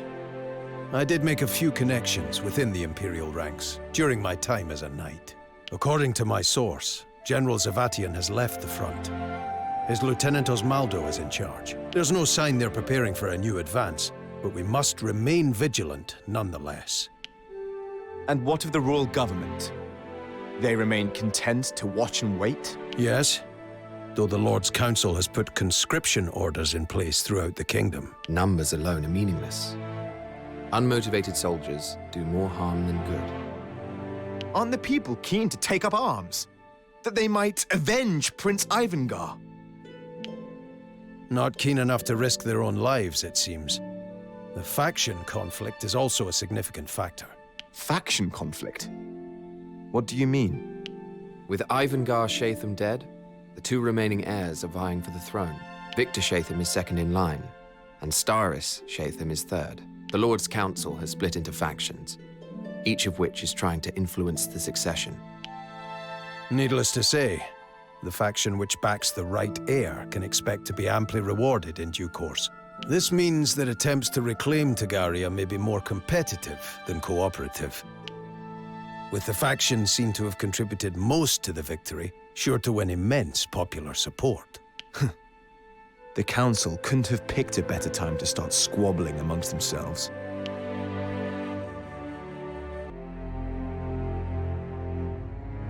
This mission has come from the Granville Church. You will be heading to Westfield's Baladin Wilds. Wilds is not a misnomer. The region is all but uninhabitable. The land there is barren and ill-suited to agriculture. A true wasteland, plagued by natural disasters and infested with monsters. A recent tornado laid waste to one village, and many of the local children were orphaned. Escort the priests to Baladin and bring the children back to enter the care of the church. This is to be our mission, while Tagaria remains occupied. There's no need to be preoccupied with Tagaria, Fred. Right now, we bide our time till the right moment. We must be patient. And besides, we're mercenaries, are we not? We simply go where we're told.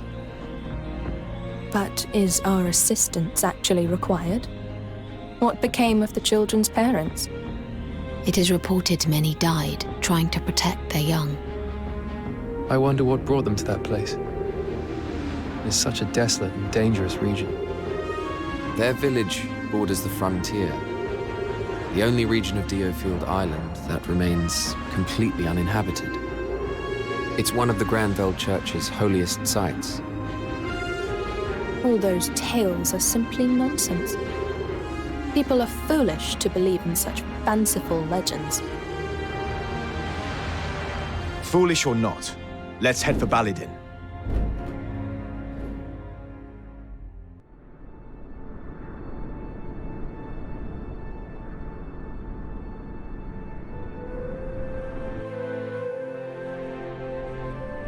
Greetings, Blue Foxes. Greetings. You're Catherine, of the Templar Knights? Yes, I'm to be your guide for this mission. I'll also be on the mission, The name's Estalt Ufair. Mercenary. Estalt is a magicka whose services we have often engaged. He will fight alongside you.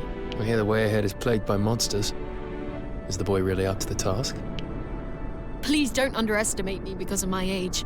I'll wager I'm far more capable than some of you. As long as we don't have to look after you, all shall be well. Andreas, are you listening?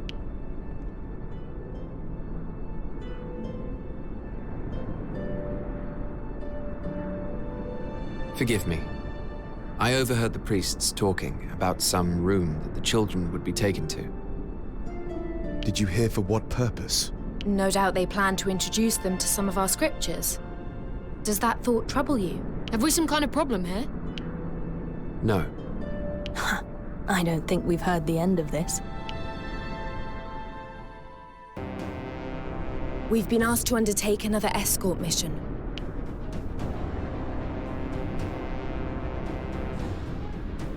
To rescue the children, we must ensure that the carriage arrives safely at its destination. This area is infested with fearsome monsters. Be sure not to get bogged down in battle. Fighting talk. I like it. You'll make an excellent decoy. What? Pay her no heed, Estalt. Her barbs belie her prowess on the battlefield. Aye. The beasts are closing in. Everyone, prepare for battle! Enemy reinforcements approaching from the flank. We must protect the carriage. Leave it to me, Catherine. Very gallant of you, Estalt. Everyone, watch your rear. I'll do my best. You've come a long way since we first met, Rickles. Now, just keep calm. Focus on the enemy. Okay, Iska.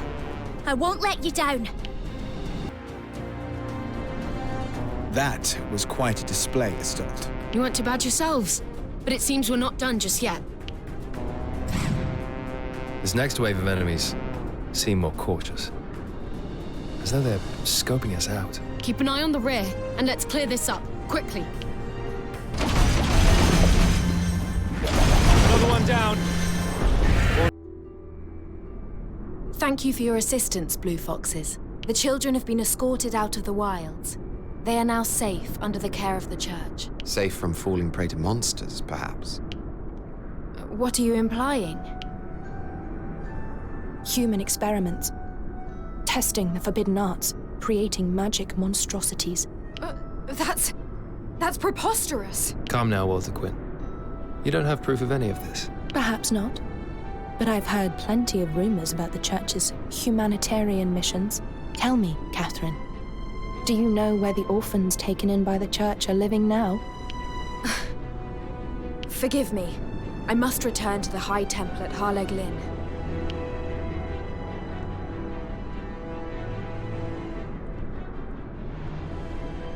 She left in a hurry. Should we be concerned? This may not be the moment, but you're a very special unit. I'd like to join, if you'll have me. I have no objections. Your command of ancient sorcery was most impressive. But Fred, he's still a child. Exactly. Better for him to escape the church's clutches before he becomes another experiment. What? You think that's what they had in mind for me? It's quite probable. After all, no one would look for you if they reported you dead. It's true. And your magical ability would make you a valuable test subject. Damn them! My life is my own. Mercenary I may be, but I am no mere commodity. That settles it. I must break free of this hell. Then join us. But be aware that it's not an easy life. You may come to miss your hell. Try me.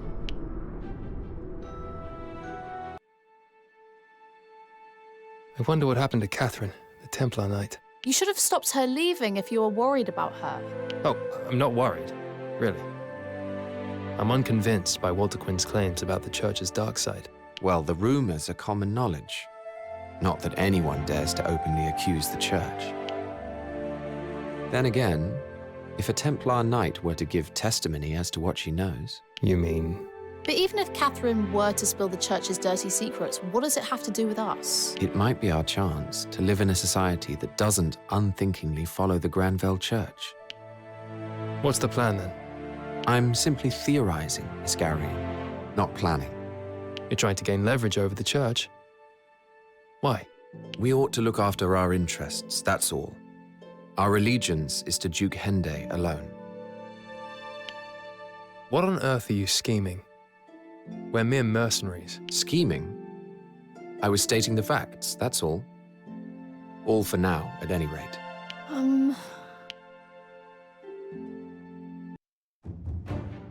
Having helped the unit rescue the Baladin orphans, young Magicka Estalt Ufair is allowed to join the Blue Foxes. Meanwhile, fears of another Imperial advance prompt Alatane to open talks with the Alliance. The Alliance was formed in order to halt the Trovelt-Shovian Empire's relentless expansion. It contains dozens of nations, but its key members are the republics of Verma, Aluj, and Porrand. The Lord's Council chooses Duke William Henday as their representative to lead the negotiating delegation. The first round of talks takes place in Southfield with representatives from Verma and Porrand. The Blue Foxes escort the Duke to the summit and are tasked with ensuring his safety throughout. Alas, the Duke rejects the Alliance's conditions outright, and negotiations are suspended. This rejection infuriates a Vermin diplomat by the name of Dalmazio, and he is seen cursing the Duke's name as he leaves the summit.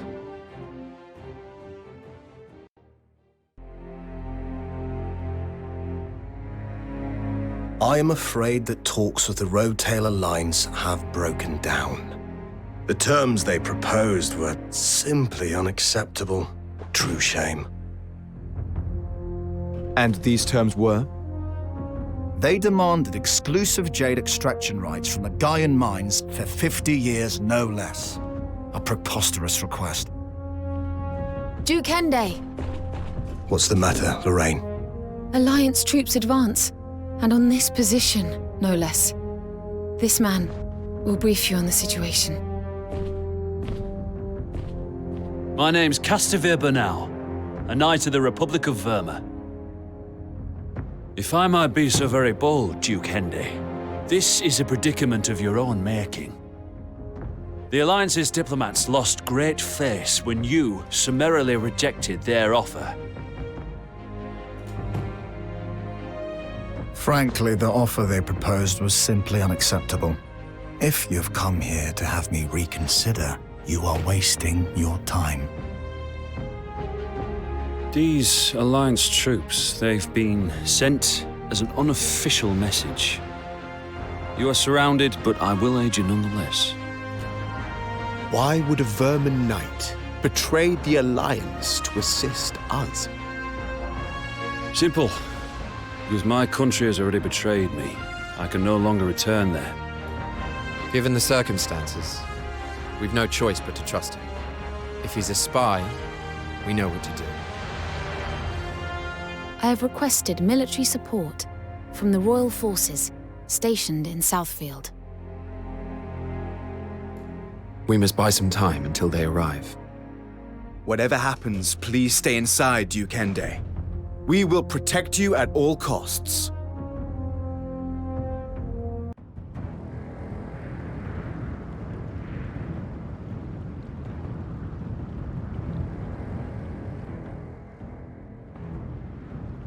Duke Henday must be captured alive. It is only the mercenaries who are to be slain.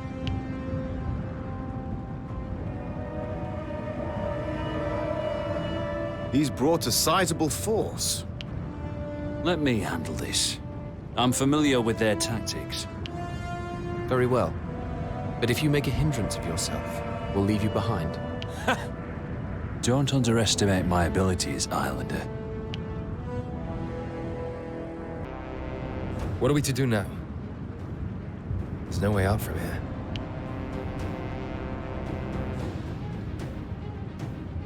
The Alliance has strength in numbers. Alone, its members are weak, but together, they overwhelm. They excel at scale and attrition. In small skirmishes, they tend to struggle. Our rear should be safe. We make sure our forces stick together and don't get split up. Given our lack of numbers, it would seem we have no choice but to take out the enemy one by one. Well, we can't allow them to enter the camp. We've erected a barrier, but it won't hold forever. Yes, we must pay attention to the defensive side of things. To some extent, anyway. That's my kind of fighting.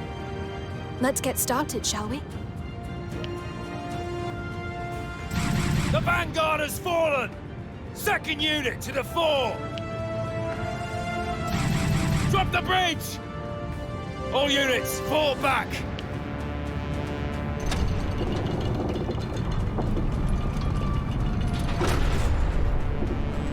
They're using bridges to create new routes, trying to split our forces, no doubt. We mustn't allow them to do so. We shall focus our forces and punch a hole in their lines. You used to be a knight, didn't you, Castamere?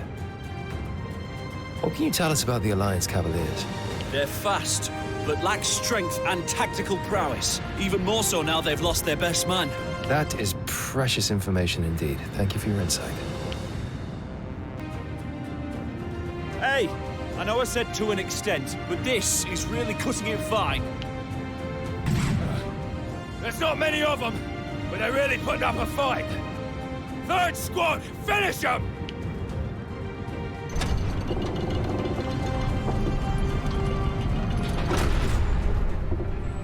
I can't believe how many of them there are. Is everyone still holding out? Aye. No worries there. Wonderful. Then we go again. Once more, into the breach!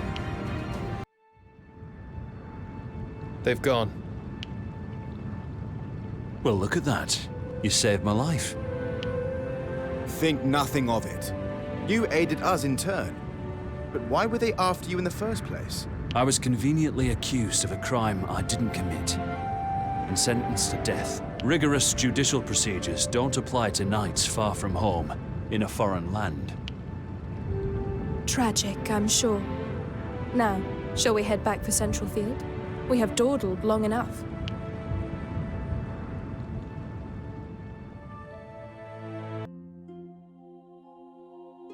I've been wondering, Castamere, why did the Alliance double-cross you? It was simply a case of a lizard shedding its tail to save its life.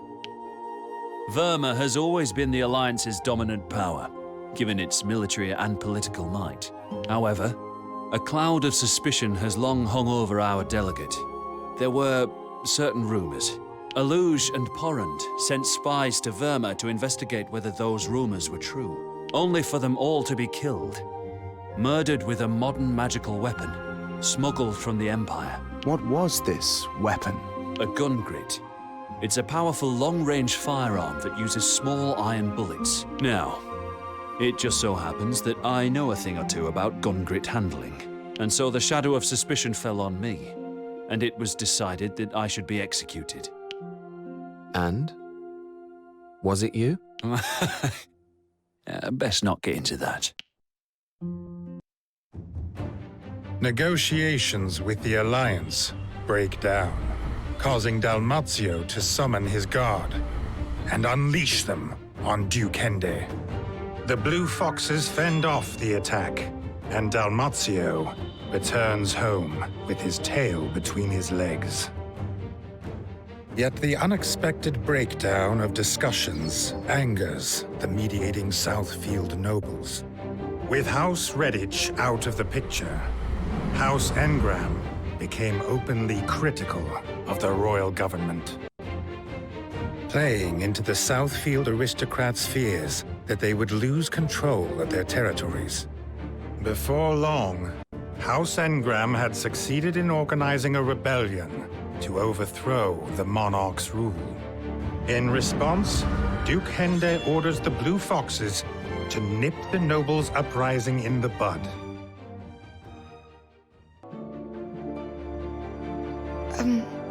What is it, Estelle? I was visited earlier by some Templar knights. They wanted to hire me, and not just part-time like I'm used to, but as a full-on member of the group. The church has many donors. I've heard that their coffers are deep and their knights well paid. You may very well be better off with them. Don't wind me up. Why would I join such a corrupt organization? You don't want me gone, do you? I would not stop you. You have your independence as a mercenary. Oh, I see. However, they surely know that you are wise to their dark inner workings. Accept their invitation, and you may be executed upon arrival. What? The choice is yours. You can go if you want. No way. I'm a blue fox through and through.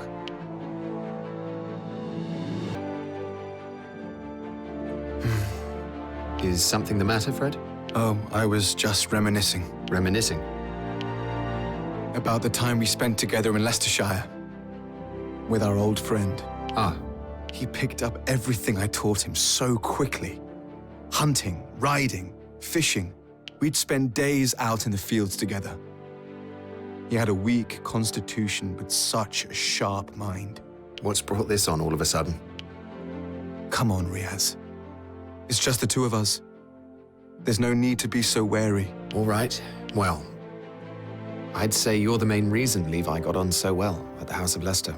Really? I always thought he trusted you more than anyone. No. I was just his attendant. Well, aren't we both ever so modest? I'm not even sure what's true anymore. I know what you mean.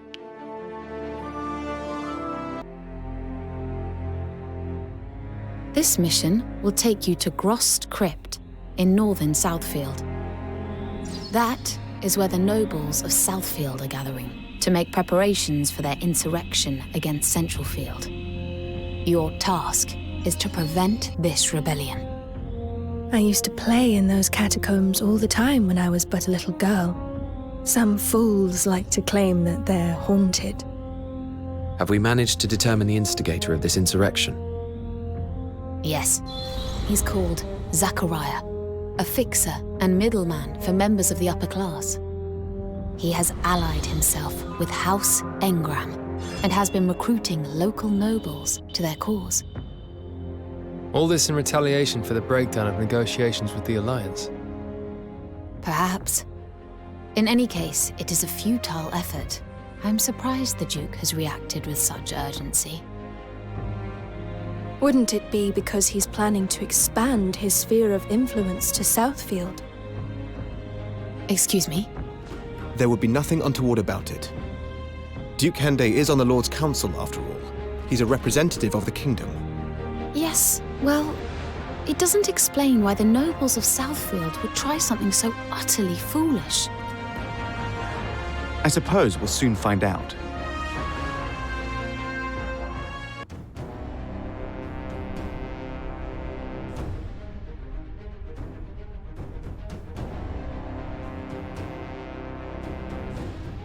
It's the Blue Foxes!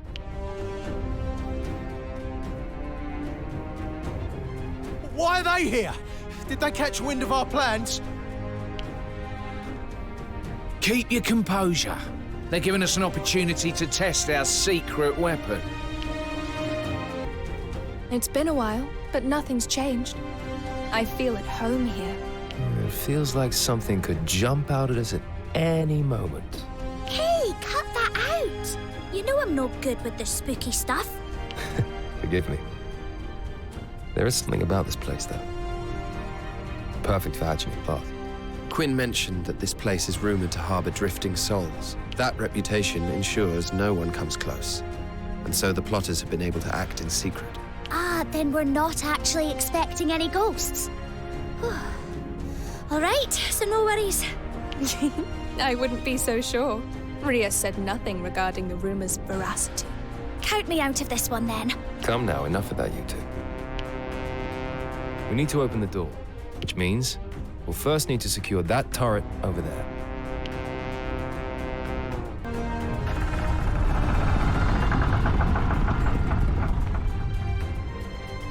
Great. It's open. Now we need to capture those two turrets in order to open the door within. There are some enemy patrols in the area. It would be wise to take them out one at a time.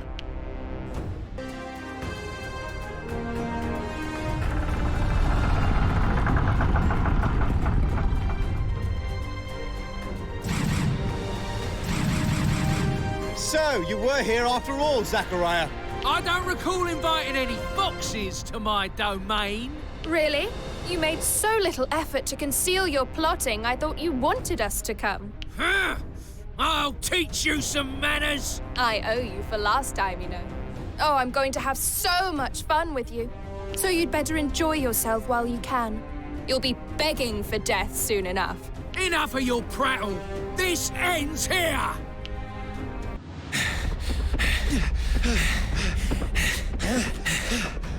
It's now or never.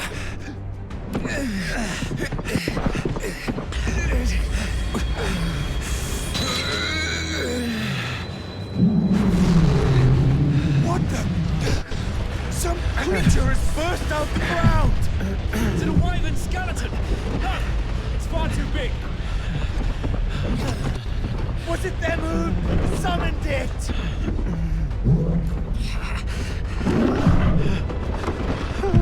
This isn't right! Why isn't it listening to me?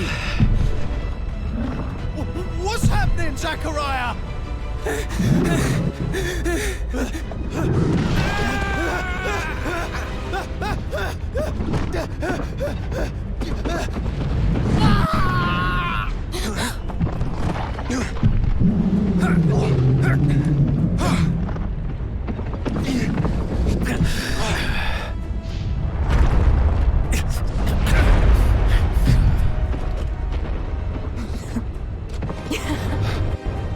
Quinn.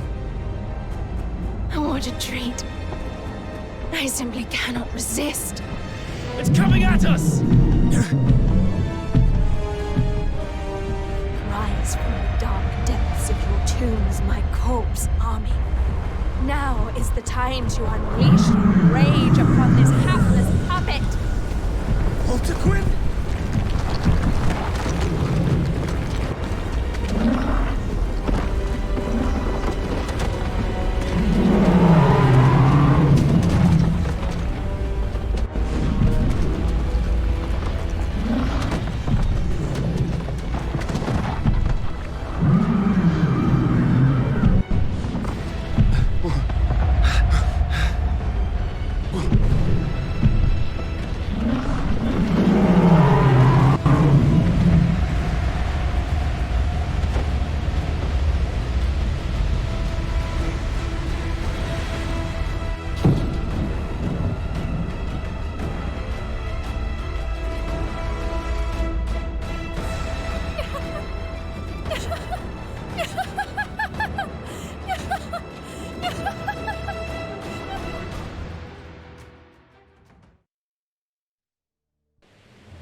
Oh, it's too much.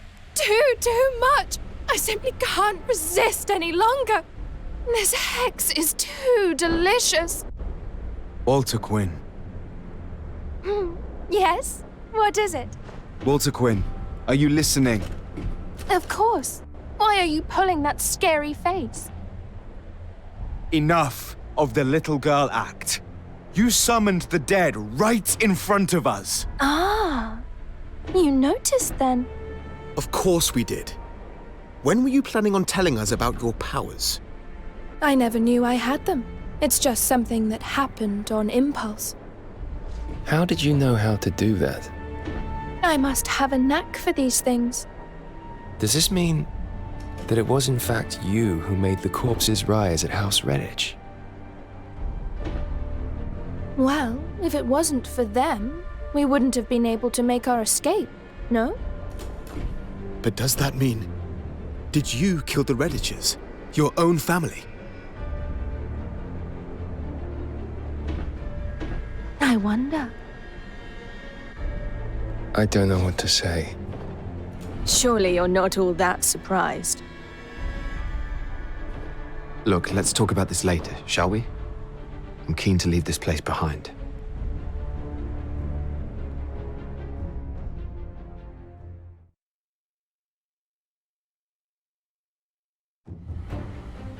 The nobles' insurrection is thwarted by the Blue Foxes, and its leaders are killed in battle. Not wasting any time, Duke Henday dispatches his troops to the now leaderless Southfield. And before long, the vacated domains have all been taken under the Duke's control. The Duke immediately introduces stricter laws, as well as higher taxes. He also sets about eradicating any local customs and beliefs which he deems to be dangerous. Having grown used to light touch governance, the people of Southfield find such moves oppressive. Indeed, many choose to relocate to other parts of DioField to escape from the suffocating policies. A number of the recently displaced Southfield natives come to Central Field, advocating the adoption of democracy. This new political movement gains followers among those dissatisfied with the royal government. Riots ensued, instilling fear throughout the government. The Blue Foxes are brought in to quell the chaos. You've known Walter Quinn for a long time, Shivat. Were you aware of her talent for necromancy?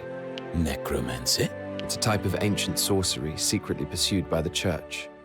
It revives corpses as puppets. Oh, well, she's been obsessed with ancient sorcery hexes since she was little. She'd sometimes sacrifice animals for them, and she'd show not a hint of remorse. It was chilling. Did you leave her family's service because she frightened you? No, that wasn't the reason. It was all becoming too much for me. The Daglance traders throwing their weight around, the engrams cozying up to Porrand. Not fond of responsibility, then? I'd have thought a mercenary would appreciate that, but perhaps I got you wrong. Yes, perhaps you did.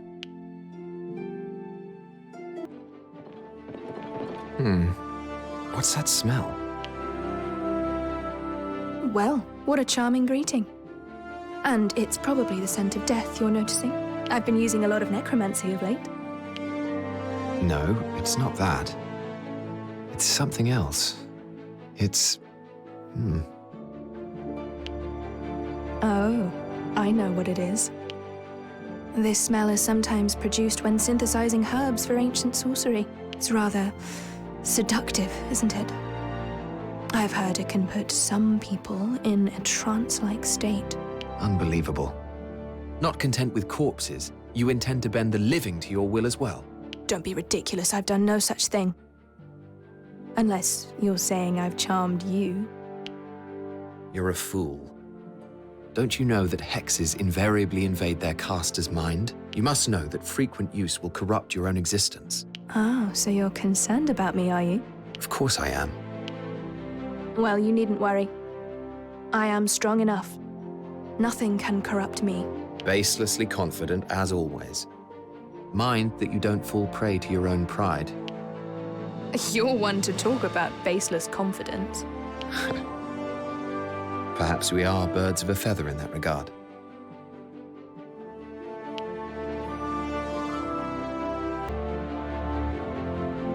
Castovir, I wanted to ask you something about Verma. Certainly, as long as you don't expect me to spill the Republic's secrets. You mentioned that there were unsavory rumors about the Vermin representative. What are they? Well, that certainly qualifies as a secret. Still, I suppose I've already renounced my citizenship. In short, it's thought that he pulled some strings to ensure victory in the election. Forging ballots, that kind of thing? Worse, he abducted opposition supporters.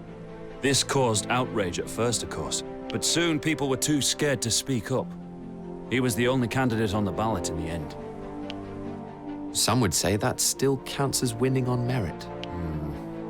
Before long, he was one of the Alliance's top dogs, but he could rise no further.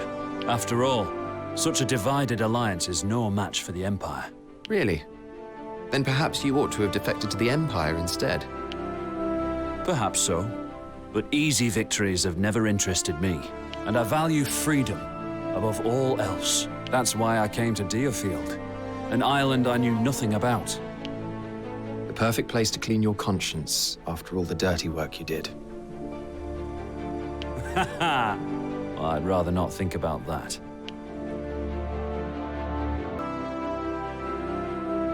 Have you seen Walter Quinn today? Yes. And she's her usual self, despite everything. I can't believe she can be quite so nonchalant.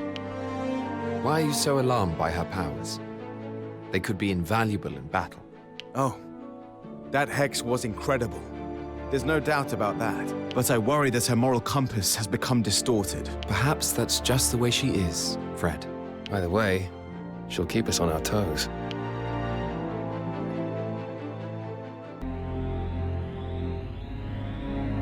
Your mission today is to suppress a riot in Hodlam, a slum in Centralfield. The doctrine of democracy, invented on the continent, has begun to take root among the commoners. The reason for the sudden spread of democracy in the slums, is this due to refugees from Southfield taking up residence there? Yes, the people's growing discontent is manifesting itself as violent riots and looting. You must urgently restore the peace. Bear in mind, however, that the rioters are not soldiers. They are civilians, unaccustomed to fighting. It is vital that casualties are kept to a minimum. Understood. Why should rioters receive special treatment? An enemy's an enemy. I, for one, shan't be going easy on them. Through our recent excursions, the Blue Foxes have built up a formidable reputation in Centralfield. It is likely that some rioters will immediately surrender their arms upon your arrival. That's right. All the more reason to avoid bloodshed. I don't make concessions in battle. They may be vulnerable, people coerced into participating. So you will have to on this occasion, Walter Quinn. It's their own fault for being completely powerless and spineless. Why should I feel any pity? What's wrong with you? As mercenaries, our livelihood is in violence. Sometimes we must take lives, but Duke Henday ordered for no unnecessary deaths. We must uphold that. Let us depart.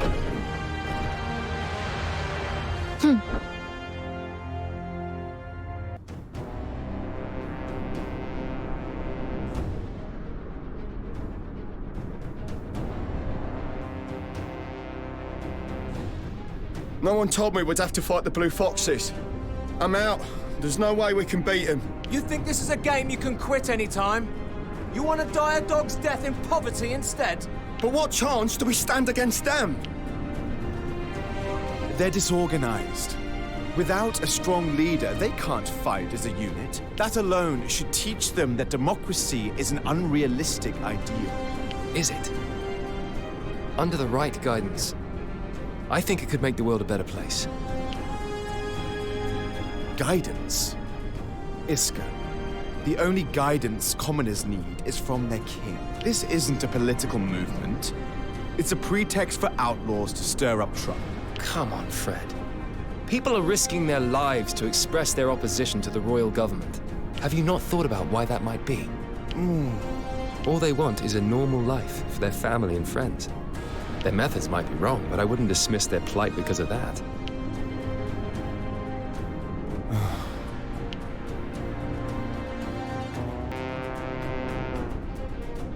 We must seize control of this place and ensure our defenses remain unbroken. Stay focused. The enemy is right in front of us.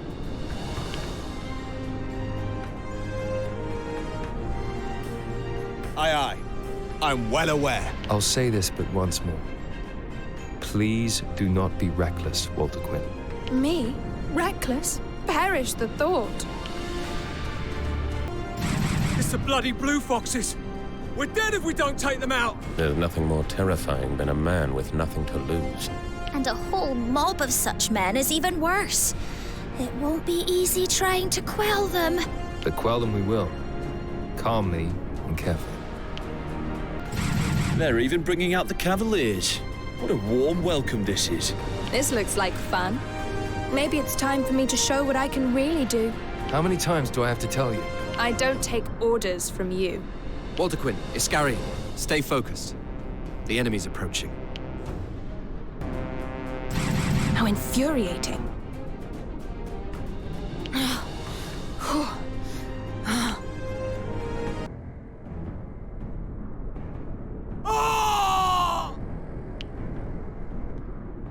Have you lost your mind?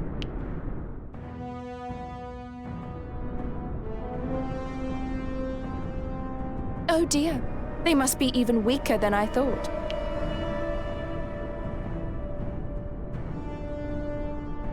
Walter Quinn, our orders! That's the last one, I promise. Last one? How many have you killed? Maybe 10? 10?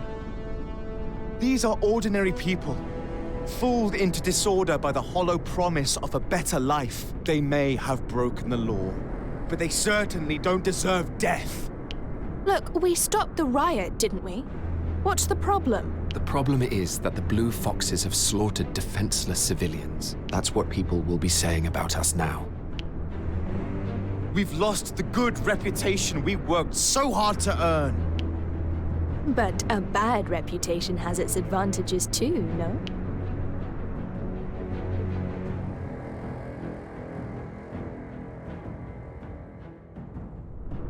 You did this on purpose? Just to make life difficult? Let's pick this up later, Fred. We have to go.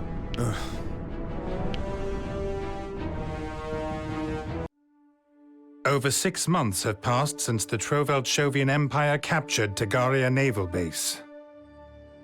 Several attempts were made to retake the base during this period, but Commander Osmaldo Selica's garrison has proved impossible to displace.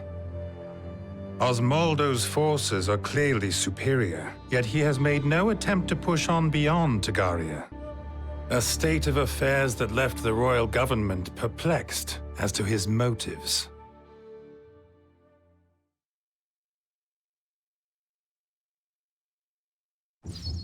In the meantime, the Blue Foxes have been put to work suppressing riots in the slums of Central Field. While doing so, Walter Quinn shocks her comrades by ignoring orders and deploying lethal force.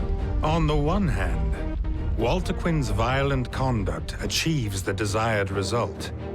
The terrified rioters promptly surrender. On the other hand, it severely tarnishes the Blue Fox's reputation, rightly or wrongly mocking them as ruthless killers. As a result, their patron, Duke Henday, has also become a target for criticism from other members of the Lord's Council. Though this did little to discourage him from continuing to strengthen his grip over Southfield. Before the month was up, the Duke had become the de facto ruler of the entire region.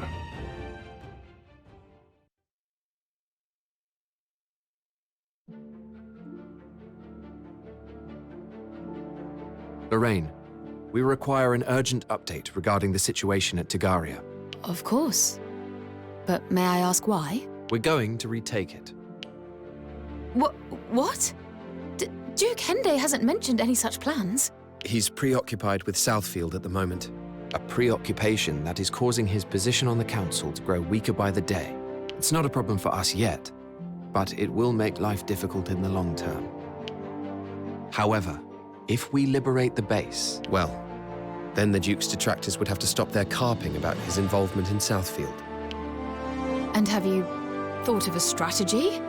The royal army appears to be at a loss thus far. I have a strategy, and I'm confident that we will succeed. Very well.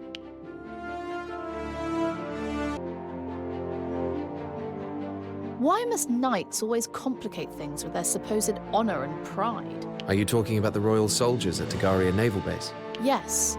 Nothing has changed since my father fought with knights and crippled himself in the process. It wouldn't have happened had they focused on the battle at hand, rather than their good name. It's the same now at Tagaria. I see no practical reason why the base has not been retaken. All knights think about is currying favor with superiors and showing off how gallant they are. No!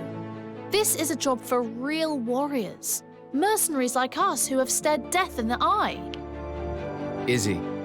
This might be our most challenging battle yet. We're up against the Empire's main army. Alatanian forces haven't put up much of a fight so far. I'm sure you'll have some clever strategy up your sleeve if we find ourselves in a pinch. Well, the success of our mission is paramount, and I will do whatever it takes to achieve it. Don't worry, Rias. I'm not dying here, and neither are you.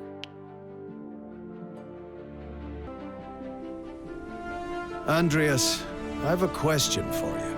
What is it, Tanavar? How do you go about selecting members for the Blue Foxes? The unit contains knights, mercenaries, foreign soldiers, thieves, but capable warriors, one and all. I find people with talent, that's all. Indeed. I doubt I have ever seen such a force. Not even in my time in King Rhaegal's guards. You defended King Rhaegal? Yes. Our ranks were full of honorable knights, but over time their dedication waned. They began to act for their own profit, thinking only of ways to best their competition. You left out of disgust for what they had become? I did. And now I pray that the Blue Foxes do not fall prey to the same ailment. We shall not. You seem very certain of that.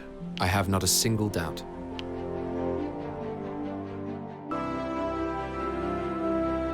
I've got quite a tale for you, Andreas. Have you now? I'd been hoping to speak to you too, as it happens. Who were those men who visited you earlier?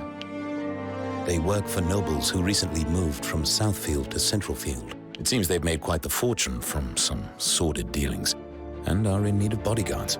It was a request for the Blue Foxes? No. They wanted me to abandon the unit and take some able hands with me. So I put your name forward as well. If you leave, I shall follow. I have no intention of leaving. They say they'll pay double. It could be quadruple and it would make no difference. Very well. I know a man who can't be convinced when I see one. I have no interest, but if you want to leave, I shan't stop you. No, I'm staying. I'm not about to leave just because you've told me I can. Do what you will. I've not the attachment to you that you may think I do. That much is plain, but you'll come around eventually.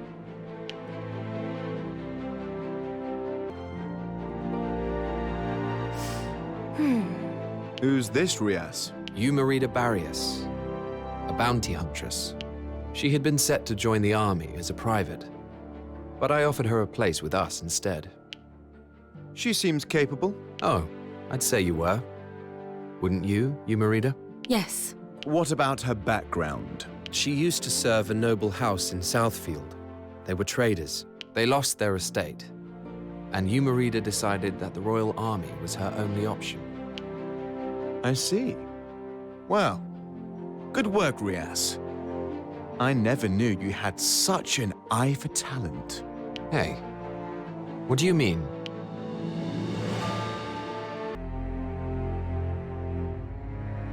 Listen up, Blue Foxes. We are deploying to Tagaria's port, to seize it. What? A bit ambitious for a small unit like ours, don't you think? Finally, a battle worthy of the name. What's the plan?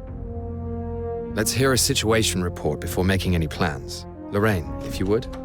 Very well. 6,000 Imperial soldiers have been positioned to hold a defensive line between the base and the western grasslands. The Royal Army has already stationed 20,000 troops in the area. But their attempts to break through the line have so far been futile. We only have 600 people. Outnumbered 10 to 1. A frontal assault is hopeless. The Imperial and Royal armies are at a complete deadlock, solely focused on keeping a watchful eye on their opponent's movements. We'll set off from Southfield, now in the Duke's domain, circle around Tagaria Naval Base, and launch our attack from the sea. The Empire isn't yet aware who's now controlling Southfield. They won't see this coming. I see. Taking advantage of Duke Henday's domestic conquest, eh? The only troops stationed at the base itself our commander Osmaldo and a handful of officers. If we take them out, the Empire's defensive line will be leaderless and prone to collapse. Alatain can then push through with numbers alone. Using our hapless allies as bait while we sneak up to stab the enemy in the back. Genius. I don't share Quinn's enthusiasm, but I agree that it is time for us to seize the initiative. I suggest we deploy at once.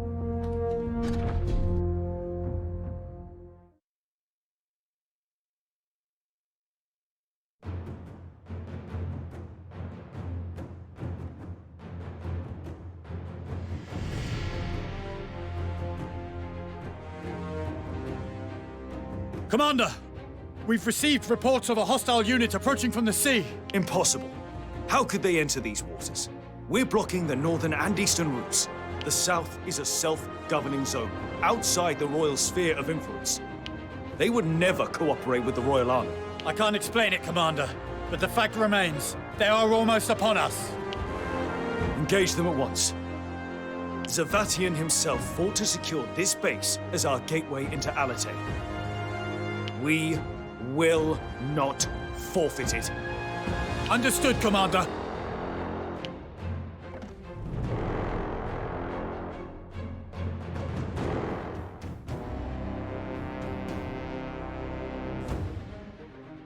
We're under attack! All units, prepare for battle! Why are Alatanian forces attacking from the sea? The plan worked. We've taken them by surprise. Stay focused, everyone! Patrols, attack in waves! Buy us time to intercept! They reacted quickly. They must have a fine commander. Yes. And if we take him out, his forces will crumble. We've done it before, and we can do it again. Let's finish this before more enemies arrive. They're here! All units, take your positions! Firing the cannons is our top priority! We ambushed them and they adapted. There's a reason why the Empire is feared. What is it, Estelt? Are you scared? I'm not scared. I'm here because I want to get stronger. That's a good attitude, lad. But use your head, eh? Charging head-on into cannon fire will make mincemeat of us. We must take the flanks first. I know that. Honestly, stop treating me like a child. You've done well to make it this far, soldiers of Alatain.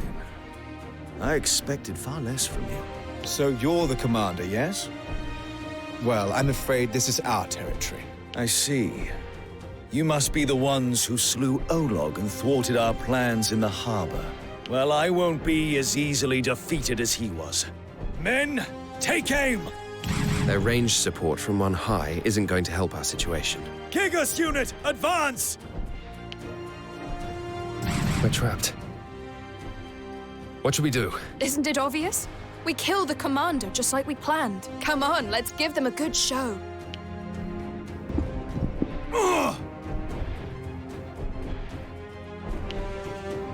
Take your positions!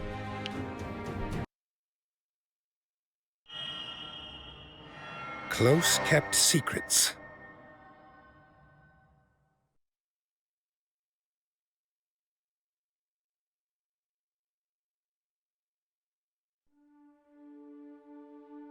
The Blue Foxes defeat General Osmaldo at Tagaria, delivering a blow to the Imperial front line.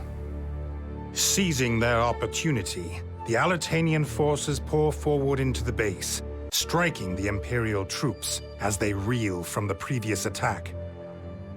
The Imperial forces crumple in disarray and are forced to retreat across the sea.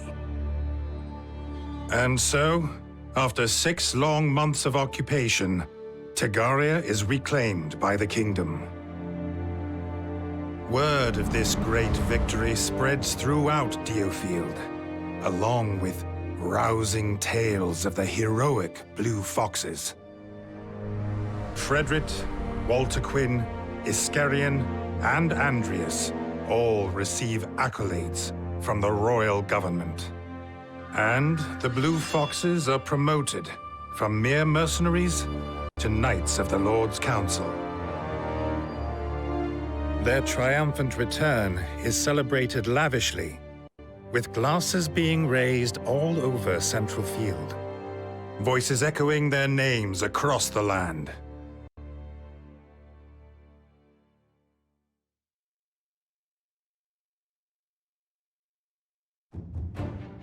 Two months have passed, and with the Empire repelled, the political squabbling amongst members of the Lord's Council resumes.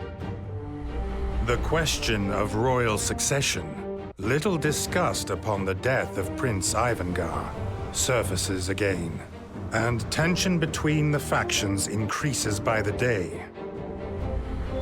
Lord Councillor Kimball is in favor of the second-born, Victor Shatham, while Lord Councillor Joshua has thrown his weight behind the third-born, Starris Shatham. Duke Henday declines to pick a side, instead biding his time, waiting to see what might develop. While he waits, the Duke begins to search for new Jade deposits, ostensibly mindful of the potential for war. Said to be in preparation for foreign aggression, in reality, it is simply a front for his ambitions, a means to gain a factional edge. The search for Jade deposits will take place in the frontier, a vast swathe of unexplored land. The task of surveying this territory falls to the Blue Foxes.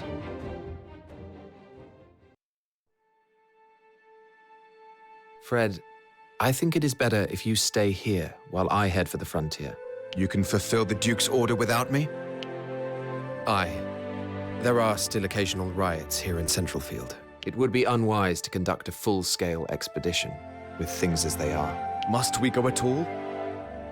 Tempers are still running hot after the massacre in the slums. Now would seem a good time to focus on quelling the unrest. Still, I suppose we cannot simply ignore an order from Duke Henday. Indeed. I knew you would understand. And as I said, setting out in force is dangerous. Better that I take a small unit with me. Then have Walter Quinn accompany you. Walter Quinn? Why? Having her here, with the massacre and all, makes me uncomfortable. It might also be a good idea to keep her away from Duke Henday for a while. I can't be her babysitter, you know. Iska and I will hold the fort here. Please, Rias. Fine. But you owe me for this one, Fred. Oh, I know it. Umarida, I have heard tell that you once made a living as a bounty hunter. That I did. Could you not have made a name for yourself in the underworld, given your skills? I kept a low profile and avoided the limelight. If I could eat, I needed naught more. And before that, you worked for a noble in Southfield, yes? Is that where you learned to fight? Well, yes, I suppose so. Alas, the family fell into ruin due to a skirmish over territory. So, being handy with a gun grit, I decided to make a living hunting bounties. I see. I'll let the others know of your past, if you don't mind. Not at all. Thank you. Rias, were you and Fred fighting again? Fighting? I wouldn't call that fighting. I overheard you in the war room. Fred was shouting at you. We disagreed about the plan for the next mission, that's all.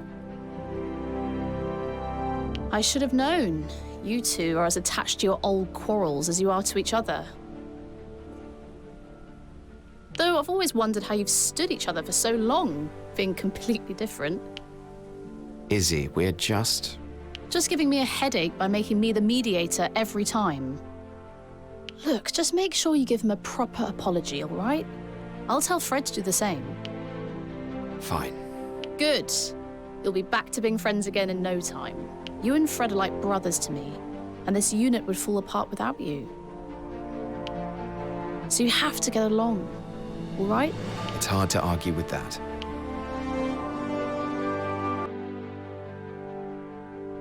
Hi, Rias. I hear you're taking a trip to the frontier. Well, yes. But it's not for sightseeing or anything like that. Oh, I didn't think it was. Everyone says it's a harsh, remote place. Sounds a bit like Northfield to me. Well, Northfield is certainly an inhospitable place. But there is one crucial difference. You see, the frontier was once the domain of a race of enchanted beasts, known as the Augurs, though it seems it's infested with demi-humans and monsters these days. So there aren't any Orgus anymore?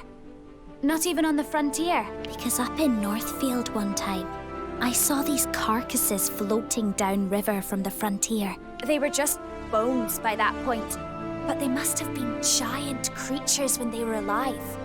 There was loads of jade stuck to them too. Do you think that they might have been Orgus? Well, it has been said that the Augurs have a connection with Jade. The common theory is that their bones turn into the stuff after centuries of exposure to the air. Anyway, it's Jade we're going looking for as it happens. Vast quantities of it. Enough to mine. Gosh. Well, good luck.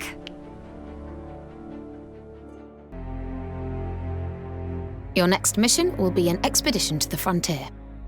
You are tasked with locating jade deposits and securing them with all possible haste.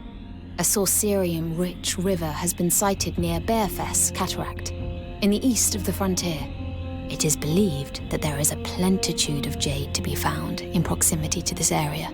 However, the frontier is the only unexplored part of DioField Island. Powerful monsters and demi-humans have been seen there, making this a very dangerous mission. Walter Quinn and I will undertake this expedition. We are well versed in both ancient sorcery and jade. Iska, you and I will remain stationed at our posts in Central Field. The kingdom's magickas have sufficient supply already. What is the point in stockpiling it? The reason is simple. It is better that we acquire it before the Empire or the Alliance claim it for their own. While I understand that the instability in Central Field may suggest that we have more pressing priorities, Duke Henday seems very set on securing this crucial resource. How strange. I wonder what dastardly scheme he has in mind. Enough speculation. Look sharp. We have an expedition to prepare for. Oh, indeed. And I expect to be properly escorted. We're counting on you, Rias. We'll take care of it.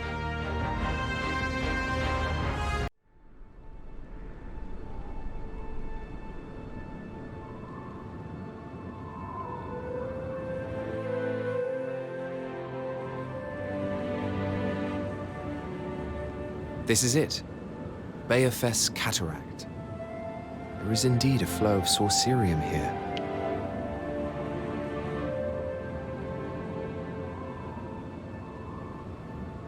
At last. We have been on this expedition for over a month. I was thinking I would die of boredom.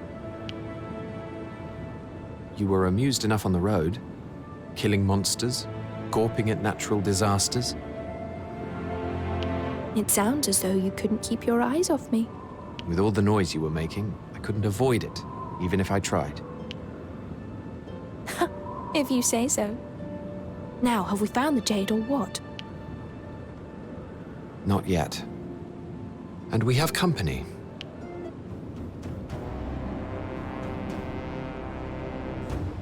I know I'm a terrible distraction, but do try to keep your eyes on the enemy.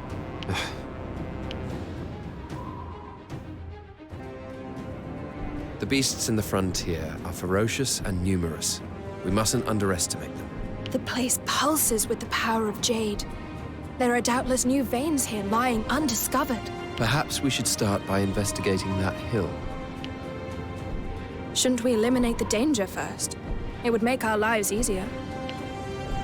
While also allowing you to indulge your bloodlust. Still, I have no objections. I had a feeling you'd say that, Rias. I'm always happy to do the dirty work, you know. This is the spot. Done and dusted.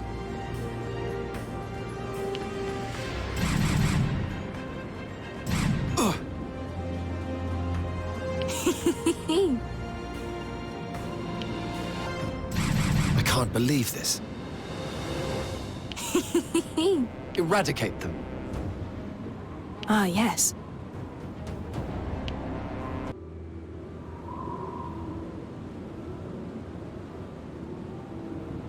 What good is a captured wyvern to us? What will we do with it? Take it with us. Wait, you're not thinking of riding it, are you? Don't be so quick to draw conclusions. I won't be mounting any wyverns today. All will become clear.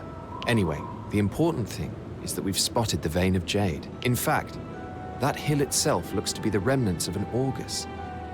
See those staves of pure jade? It'd certainly fetch a good price, wouldn't it? Or we could make weapons out of it. That would be fun. Yes. I suppose it would, in a sense. You're going to keep this to yourself, aren't you? Well, Walter Quinn, I'm afraid our trip has finally come to an end. A shame, isn't it? No, it really is. One month has passed since Andreas and Walter Quinn set forth for the frontier. Frederick and Iscarian, who stayed behind in Central Field, attempt to prevent further rioting before chaos unfurls. Alas, these efforts are mostly unsuccessful. The riots continue, largely unabated. In an attempt to calm the situation, Iscarian seeks to cooperate with the democratic activists. To this end, he pays a secret visit to the consulate of Porrand, the one democratic member of the Alliance.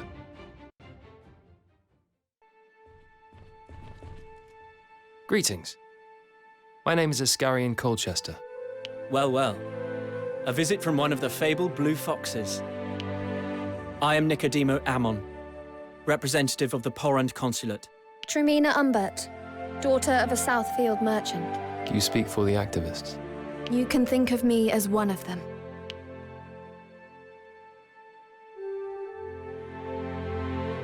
I am here today because Nicodemo asked me to come.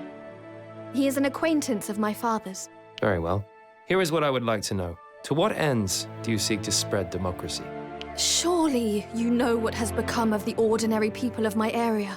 Because of a certain Central Field noble, people were chased from their homes, to die in ignominy. Those who stayed clung to the shining light of democracy. I knew I had to stand alongside them.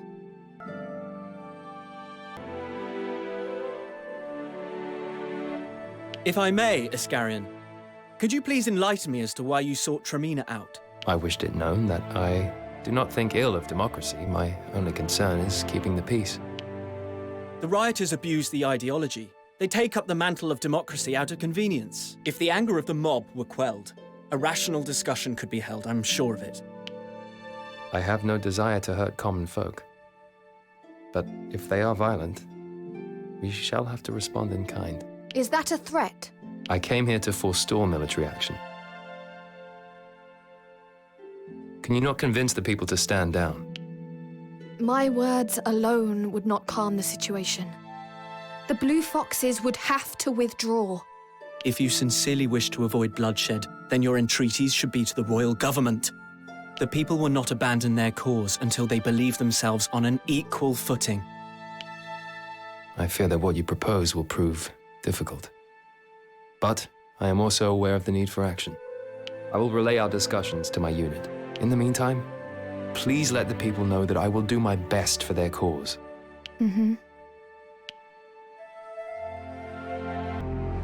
Your mission is to suppress the radicalized democratic activists in the capital. Rioters have gathered in the slums. Vandalizing and looting are rife. Rioters again? Yes, but there is a difference this time. They are acting on the behest of a single agitator. His name is Galvin Yohavo. He's fanning the flames and causing the riots to grow fiercer by the day. We have received orders from Duke Henday to capture Yohavo with all possible haste. Good. And we shall also ensure that the insolence of the Democrats is suitably punished. Fred, please listen.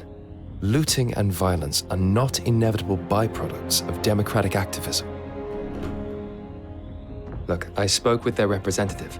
They seem amenable to negotiate. So long as We temporarily withdraw. We will not negotiate with the rioters' ringleader. It's imperative we suppress them at once. They've simply allowed their rancor to get the better of them. Let us cease this one-sided oppression. Iska, what has got into you?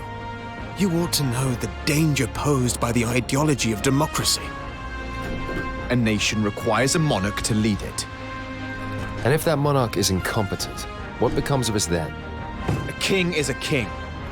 If they sit upon the throne, they must be obeyed. Gentlemen, please. Time is of the essence. Please make haste to Rivengale Docktown. Iska, we'll speak no more of this.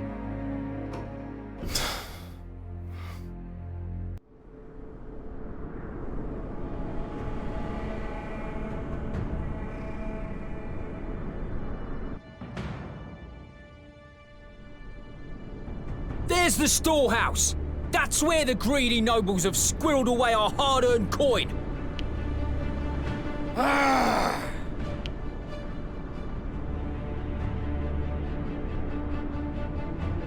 Galvin! What is the meaning of this? You promised you would refrain from looting. I'll hear none of it, Tremina. Not from the daughter of a wealthy Southfield trader.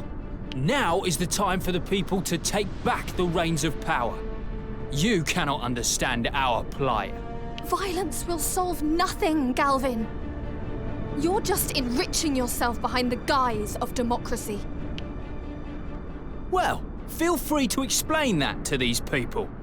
But I doubt that any would pay you any mind.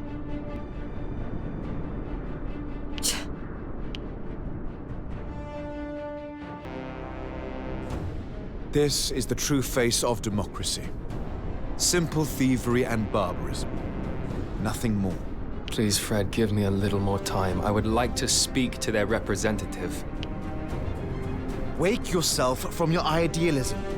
This is naught but a riot. And what of us? Know we not any solution beyond violence?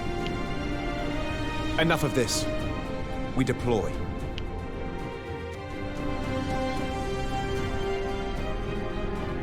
Taste my heel!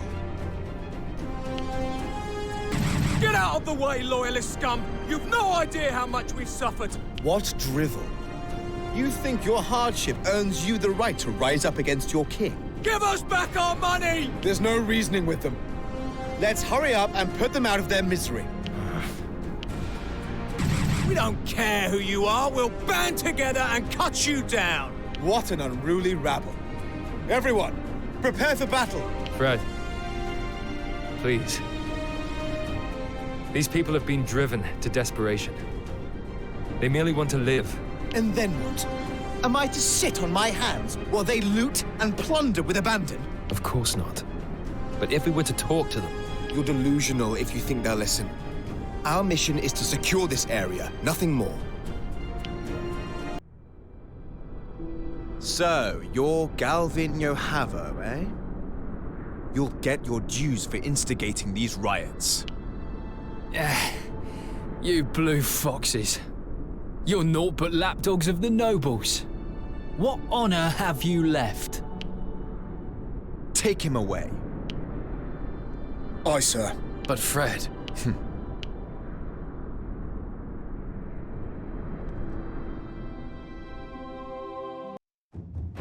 The Blue Foxes suppress the violence in Rivengale and capture the instigator, Galvin Yohavo. A few days later, however, Yohavo escapes from his cell near Elm Camp in Central Field.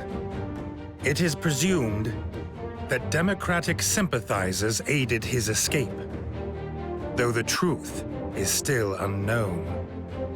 Upon returning to Central Field some days later, the Blue Foxes meet Tremina Umbert at Elm Camp, where she informs them that she wants to join the unit.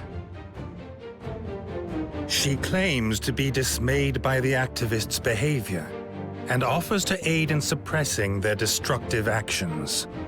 Iscarian acceded to her request without the slightest hesitation. Frederick initially refused to let Tremina join the Blue Foxes, but eventually gave in to Iscarian's insistence. Upon return, Andreas and Walter Quinn report to Duke Henday. They give him a false account, claiming not to have found any jade near Bearfest Cataract. The Duke is immediately dubious of this claim and orders that the Blue Fox's property be searched. Andreas has kept the jade well hidden, however, and the Duke's men come back empty-handed. Meanwhile, Frederick and Iscarian are given orders to suppress the pro-democracy riots in Rivengale. Their experiences lead to the two men having very different opinions of the democratic cause. The Blue Fox leaders, Frederick, Walter Quinn, Iscarian, and Andreas, reunite after several months apart. Just as their divergent desires are becoming apparent, Estalt appears, bearing a letter. In it are laid bare the deepest inner workings of the Granville Church.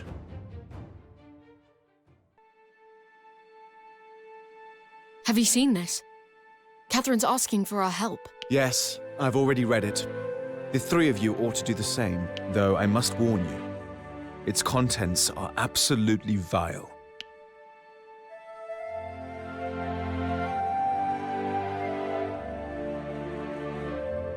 She must be in some danger to turn to us. Has she stumbled upon some dark secret of the Church? I dread to think what that letter might contain. What should we do, Fred? We move fast.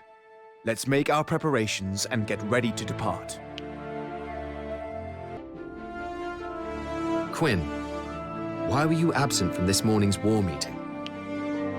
I forewent sleep to finish my experiments, so I slept in. I'm still sleepy, in fact. The meetings aren't optional. Show up for the next one. Also, we have a new mission. I'd like you to be a part of it. Can you tell me the details first? If it's going to be a bore, I'll return to bed instead. The Shatham Royal Graveyard has been broken into and is being vandalized. Oh, expelling grave robbers. You can find someone else, surely. Rumor has it that they are not human, but corpses, like the ones you employ, which is why I hope to have you along. It is your area of expertise, after all. Well then.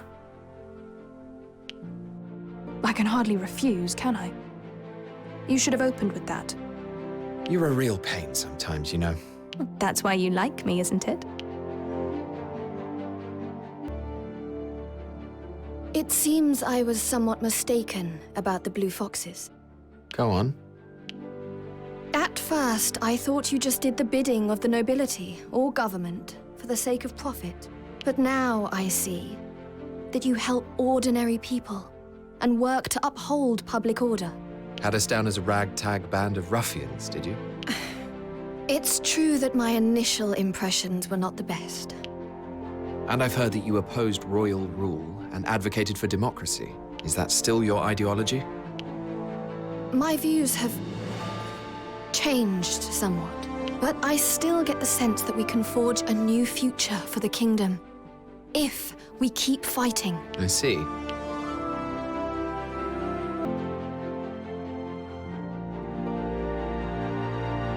Good work on that mission, Rickles. Oh, sometimes I just get lucky, I suppose. Luck doesn't come into it. We won because you found the enemy in good time. I also took down their commander with one shot, remember? That you did. Which means you certainly deserve all the accolades. Gone up in your estimation then, have I? I wouldn't say that. You always had potential. Some doubted your ability when you first joined, on account of your age.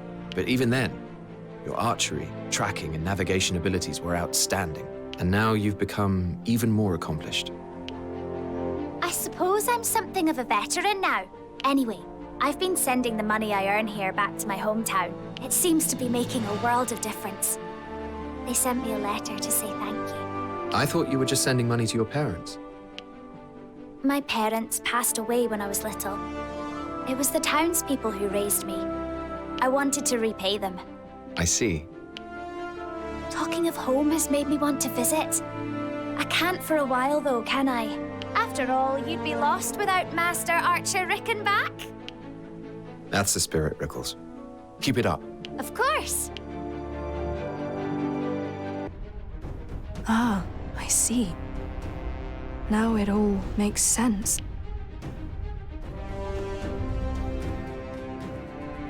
You know who is animating these undead? No one is animating them.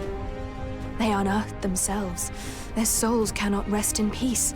Perhaps their deaths were unspeakably tragic, or they simply clung ferociously to life.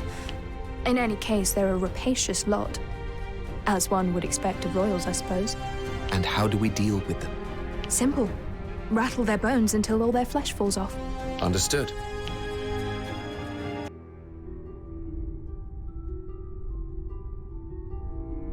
That's all of them. Thanks for your help, Quinn. That was less arduous than I expected. Oh, not satisfied, are we? They hardly put up a fight. Still, we have witnessed a rather rare phenomenon. This peculiar behavior might just have indicated a new avenue of research for me. You think this experience will aid your ancient sorcery studies? Oh, yes. I will resume my experiments once we return to Elm Camp. Good. Just don't miss the next war meeting. I wouldn't dream of it. It feels so good to be wanted. Just be there, all right? Your necrotic soldiers seem to be fighting with greater force and precision these days, Quinn. It's thanks to our graveyard foray. I was able to refine my techniques following that battle. It just goes to show that even the drabbest mission can reap rewards. Perhaps you just know how to get the best out of these situations. Perhaps, yes. So do not hesitate to bring me along on any similar excursions in the future. Who was it who moaned about drab missions? Did you say something? No? We're going to rescue Catherine. Are we? But why? Because she's asked us to. What's more, we can expose the secrets of the Church in the process. And assuming we can actually pull this off, the Blue Fox's credibility will be stronger than ever. Not only would our reputation grow, it would also drive a wedge between the factions. A welcome development. Surely we ought to discuss this matter with Duke Henday. Or with Lorraine, at the very least. We lack the time. Catherine might be killed while we stand around, waiting for permission. Have you any other objections? Oh no, none at all. I was never opposed to the idea in the first place. On the contrary, I can't wait to get one over on those pigs. There is a secret passage that leads into the Granville Church headquarters. If we take that path, we should find ourselves where Catherine is being held. All right, lead the way.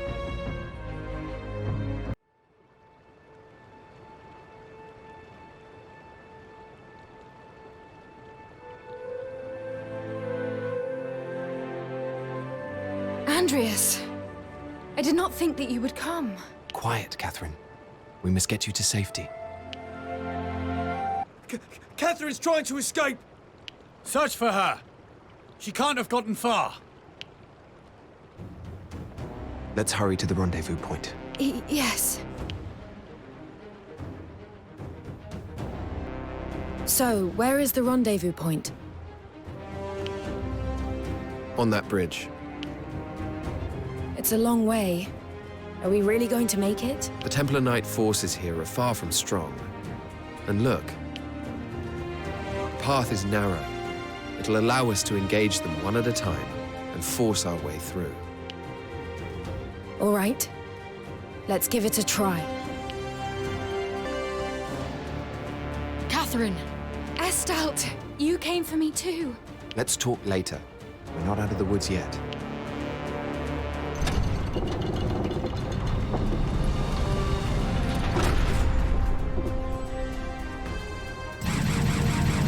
Hey, Catherine! You can fight, can't you? Let's put you to work. Oh, yes. I will not be a burden. That's the spirit. We'll be all right, don't worry. You saved me. I don't know how to thank you. Your safety is more than enough. Yes. We simply did what Estalt asked us to do. Though, there is one thing you could do for us. Oh, yes? Join the Blue Foxes. It would be a shame for your talents to go to waste. Do you really think she can cast away her faith? After so many years of devout service? I can. Pray, allow me to do so. To accompany you, to fight alongside you. I sense that this is now my purpose in life. The Granville Church misled me. But now, I have a new path. A path that will serve as your new faith, perhaps. You have already taken the first steps, Catherine. Why, thank you. I shall devote myself wholly. Now, it's about time we headed out, isn't it? Aye. Let us be off. Catherine's shocking testimony exposes the hidden scandal of the Granville Church. The resulting furor causes Archbishop Joshua's influence on the Lord's Council to wane as the turmoil amongst its members increases. Meanwhile, warships from the Trovelchovian Empire are sighted along the coast of Southfield. And by morning, the Dagland trading port has been captured by a fleet of 30 ships. The fleet made the unprecedented move of advancing via an alliance trading route. Taken by surprise, and with Duke Henday's local forces offering seemingly no resistance. And so, once again, the Kingdom of Alitane surrenders a foothold to the Empire. To compound matters, word starts to spread that King Rhaegal Chatham has fallen critically ill.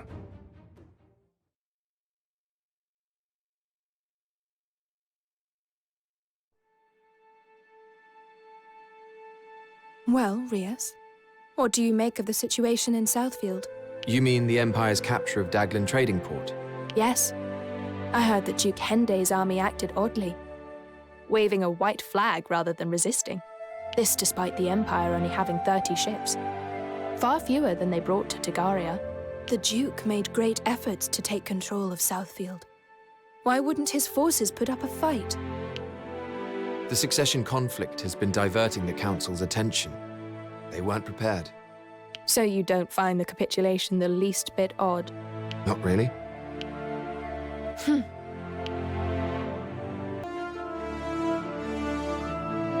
Father! Izzy, and Rias as well. You've both changed so much. Do you really think so? You, on the other hand, have not changed at all, Zorowak, even with your injury. Why, you look ready to do battle once more. With a little help, of course. Help, huh? You mean to use a modern magic device to have me ride a wyvern, do you? Well, I suppose it can't hurt to try. I have grown weary of the hermit lifestyle. I should be glad to fight alongside you. I'm not sure about this, Father. I know you wouldn't need to use your legs, but... Have you forgotten my strength, child? I would hold my own against you even now, despite how much you have grown. So stubborn. Doesn't matter what I say, does it? Now all I need is an opportunity to test out this contraption. We're going to deal with the Demi-human horde in Eastfield as it happens. What say you join us? Sounds perfect.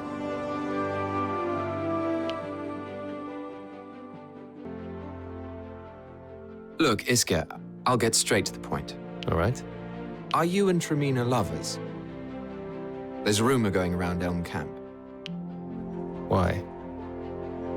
Are two blue foxes prohibited from falling in love? Not at all. You may do as you wish.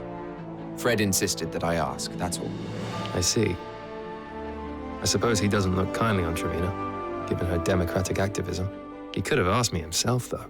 I said the same, but he would have none of it. Well, it is true that we have developed a good relationship of late. That is an interesting way of putting it. We aren't married or anything, but I can't say what the future holds. It could be a fitting match. She is the daughter of a prominent Southfield merchant. And you? Well, you are of noble stock. You're suggesting I return to the family fold. Such things don't concern me. Then what does? Why the sudden interest in our relationship, Rias? Oh, I have no particular interest. I'm merely making idle talk. Really? Anyway, I'd best be off.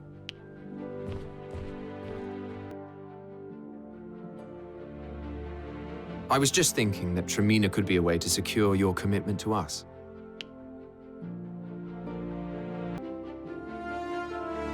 Andreas, I need to tell you something. What is it? You remember those kids we helped in the Ballyden Wilds? I got a letter from them. They were taken in by an orphanage. It seems they're safe and well. I see. You aren't happy. Are you? You didn't seem to care very much about them during the mission. It was only afterward that we heard the rumors about the church. It is hard not to fear the worst for the children we put in its care. That's not all there is to this. Am I right?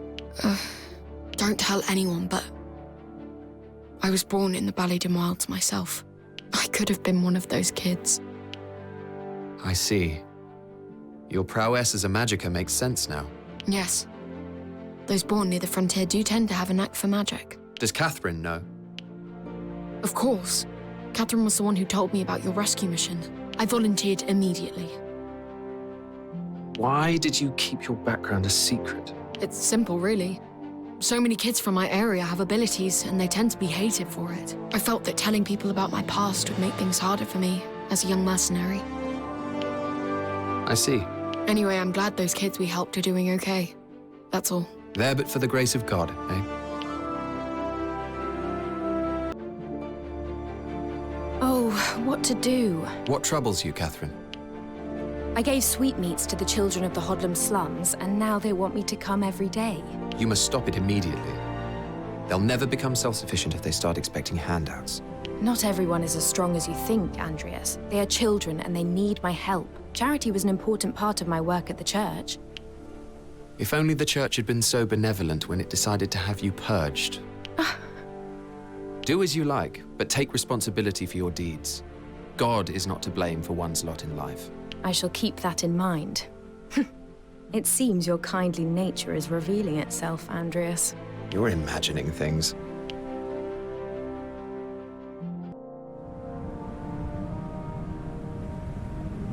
So this is how it feels to straddle a wyvern, is it?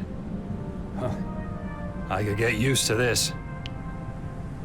All right, let's go.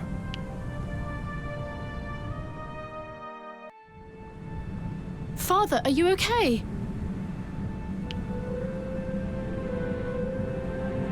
Izzy, please. You saw me fight, did you not? Did I display any weakness? Even for a moment? Well, no. You seem to be a natural at wyvern riding, Zorowak. Not that it was ever in doubt. I watched your unit fight as well. It seems I have finally found myself a worthy cause.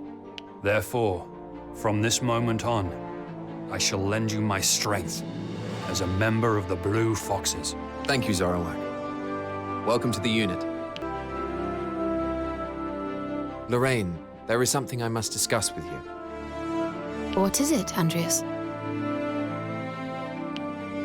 I have always thought Duke Henday admirable for not getting involved in the Council's infighting. But what if he is planning to seize control once the two dominant powers have worn each other down? Excuse me? Such an approach is not unheard of, and the way things unfolded in Dagland is odd indeed. What does the Empire's capture of a Southfield port have to do with factional disputes? Each faction has backed an heir to accede to the throne. But Duke Henday made no such move. Perhaps you can see what I am implying. You mean to suggest that Duke Henday has the Empire behind him? It would explain why Southfield was handed over with barely any resistance. But what proof do you... The signs have been there the whole time. First, the jade taken from the thief Henday Solbay was never handed in to the royal government. Then the Duke insists that we seek out more jade, while undermining negotiations with the Alliance. The Empire wants DioField's jade, and a weak alliance would help them get it. It fits. It also likely means that we are in danger. What do you intend to do, Lorraine? Do not speak of this to anyone yet. Now is not the time for unnecessary risks.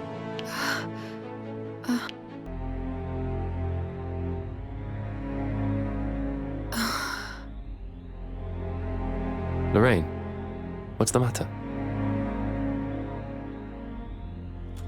Lorraine is unwell. I shall brief us in her place. My scout has sighted a group of Imperial troops heading north, although they do not appear to be an invading force. Nevertheless, the Lord's Council have given us permission to engage and prevent any further advance, if they reach Centralfield. If we deploy to Barngor Marshes immediately, we should be able to intercept their front line. You seem unusually well prepared, Rias. This feels strange. What are you up to? Yes, what's this all of a sudden? Indeed. I see what Walter Quinn is getting at. Rias, just what exactly is going on? Let's talk about this after the battle. Matters that are unclear now will resolve once we engage the enemy. Very well.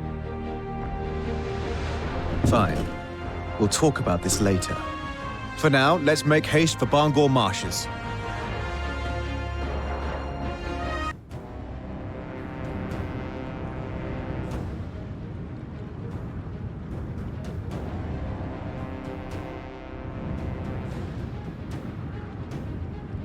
The Imperial army are here, just as Andrea said. You must have some talent in your unit.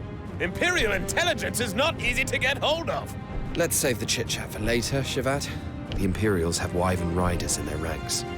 Only a few, but we must remain vigilant. Yes, all right. Reinforcements!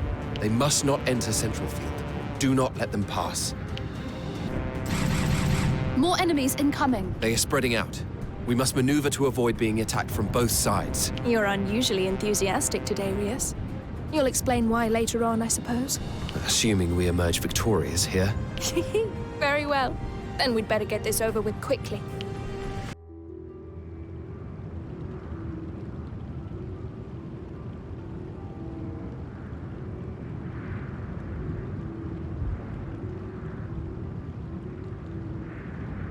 The enemy has been driven out. They put up less of a fight than I expected. We may even be able to take back Dagland if we pursue them now. No. For now, we return to Centralfield. Oh, why? I was just getting started. If we continue to press on in our current state, we'll be wiped out. Why would you say that? Because we would find ourselves surrounded. The Empire on one side, the Duke's army on the other. The Duke's forces? What are you talking about? Look at this letter. That is the Duke's seal, is it not? The Duke has been holding secret meetings with the Empire. I found this letter hidden on one of his soldiers. Damn them! Traitorous scum! So then, what shall we do now? Is it not obvious? We must bring the traitor to justice. I suppose it is the only way for us to survive. Are you with us, Quinn? Oh, yes. I have no reason to refuse.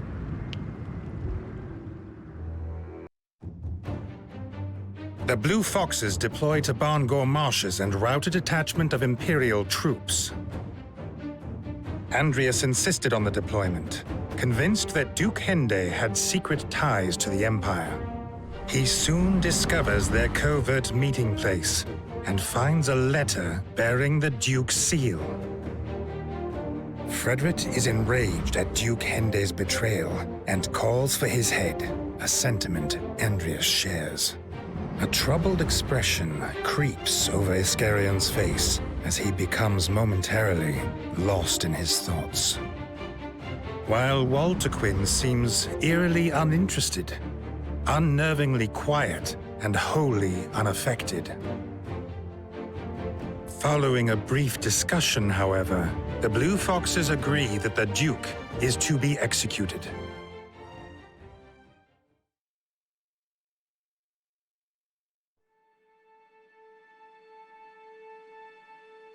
Listen, Lorraine. Yes, Andreas? The next battle will seal your fate, one way or another. We destroy the Duke, or the Duke destroys us. You must choose where your loyalties lie. I am a blue fox. Good. Thank you, Lorraine. Merida, I need to speak with you about the last mission.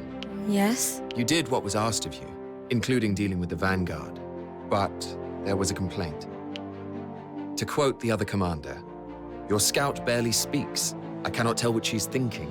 I struggle to know if she understands what I'm saying. I need better communication." Oh, I'm sorry. I did not come here to have you apologize. After all, I myself have a similar disposition. No, you're different. You can communicate with just about anyone. That's why all the Blue Foxes look up to you, and why you were selected as a leader. That's enough about me. So, what is to be my punishment? I told you, no apologies and no punishments. I'll just find you a different role, that's all. I am sorry, Stop that. I will find a suitable role for you, and you will give it your all. All right? Right. Andreas, I have a favor to ask. What is it? There's a military unit that serves a Southfield nobleman that I would like to have eliminated. Why? They were an enemy of my former knightly order, and it seems they carry that enmity to this day. Your former order being King Rhaegal's knights? Correct. Indeed, these mercenaries once attempted to assassinate the king. I had hunted them fruitlessly for years. It turns out they've been operating incognito. Then you need merely tell the noble who they really are. Alas, rumors suggest that he too harbors the same hatred of the royal government. You wish to have him eliminated as well? No. He's a cunning one.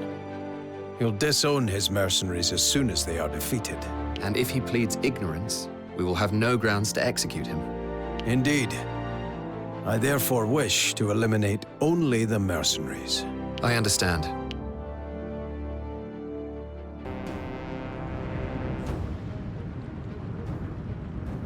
They are aware of our approach. Good. I'm curious, Andreas. Why did you agree to help me? This fight yields no benefit to the Foxes whatsoever.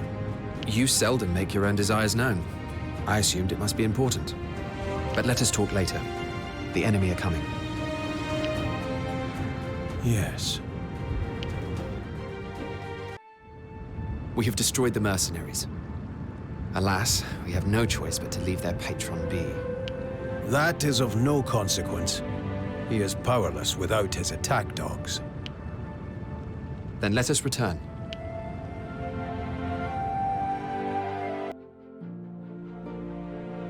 Andreas, I wanted to ask about the other day. The rout of those mercenaries? Yes. As you know, they were an organization I fought against as a knight. They killed several of my friends. And you wanted to settle the score, is that it? Yes. Forgive me. I ought not to have dragged the Blue Foxes into my personal vendetta. No matter. An enemy of the crown was expunged. And now, I better know the kind of man you are. I look forward to your future service, Donovar. I shan't disappoint you. We must make for Duke Henday's manor at once. Let us take him by surprise and finish this quickly. Yes, we will not report to the Lord's Council until after it's done. The Duke is not to be warned. Duke Henday's manor has many a back door, the least guarded of which faces the woods to the west. If you sneak in through there, cross the back courtyard, and go to the top floor... No. Wait. Your best bet to get to the Duke would be to head directly for his master bedroom. Lorraine, do you truly support our plan? I do. My mind is made up. Once the Duke is dead, what becomes of us?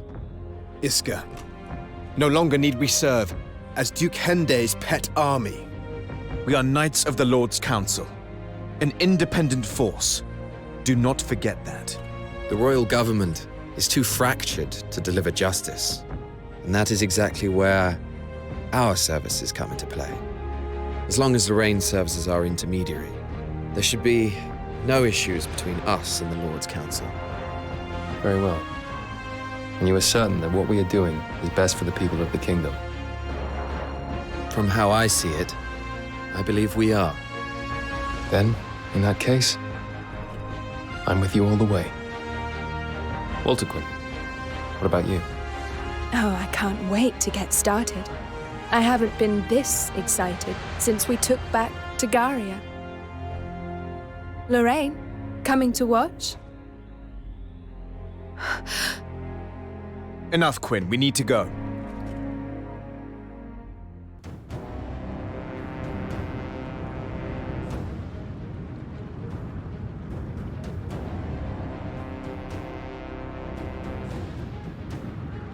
Intruders!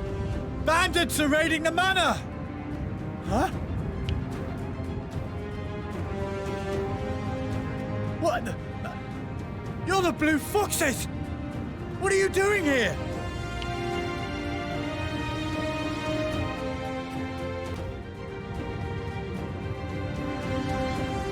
We're up against a different class of enemy here. Makes sense. They are the Duke's Knights, after all. I know, isn't it wonderful? It's such a relief to know there's someone out there worth fighting. Enough, you two. We're pressed for time. Indeed we are. And our first objective is to capture the rear gate. Let's go!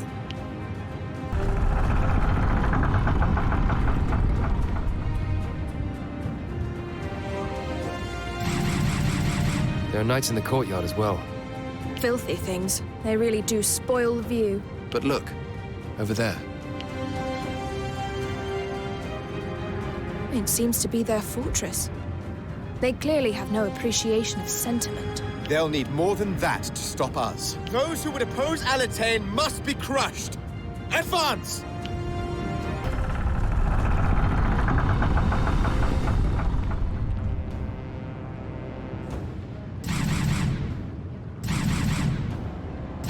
That was the last barrier.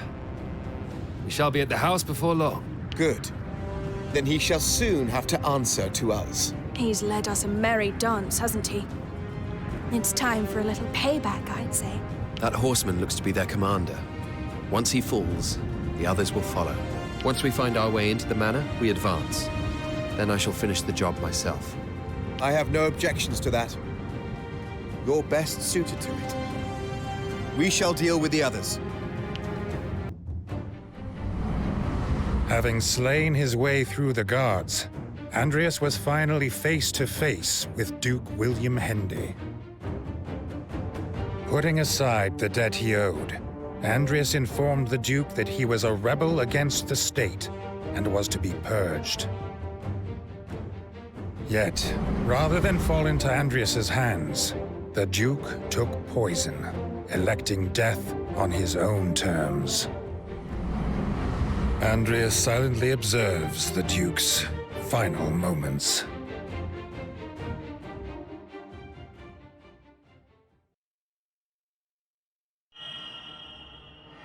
Plummeting star.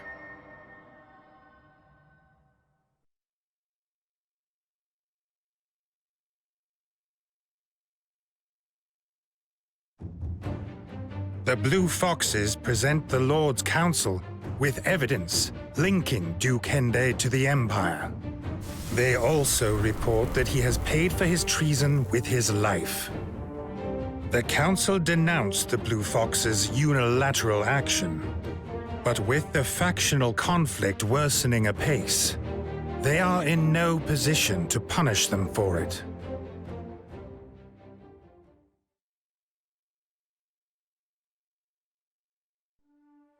Duke Henday's death may have spelt the end for his faction, but the broader conflict rages on. Lord Councillor Kimball supports the second-born prince, Victor Shatham, while Lord Councillor Joshua is a staunch backer of the third-born, Starish Shatham. The dispute between their respective factions continues to escalate, becoming violent at times. And then, Rhaegal Shatham breathes his last, and the throne of Alatane lies vacant.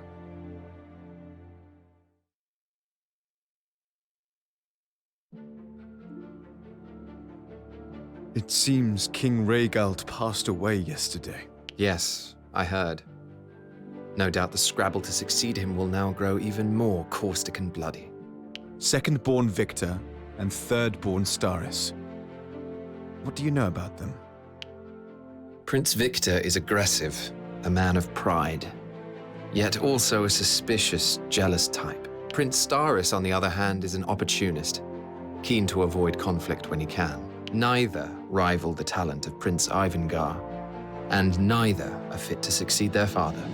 Most damningly of all, they both lack the mark of the blessed. What would Levi do if he were in our shoes? You need not ask, Riaz. We already know the answer. The mark acts as proof of one's right to rule. And I should know.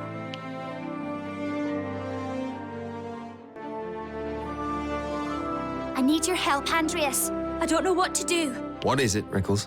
I heard from someone I know in Northfield.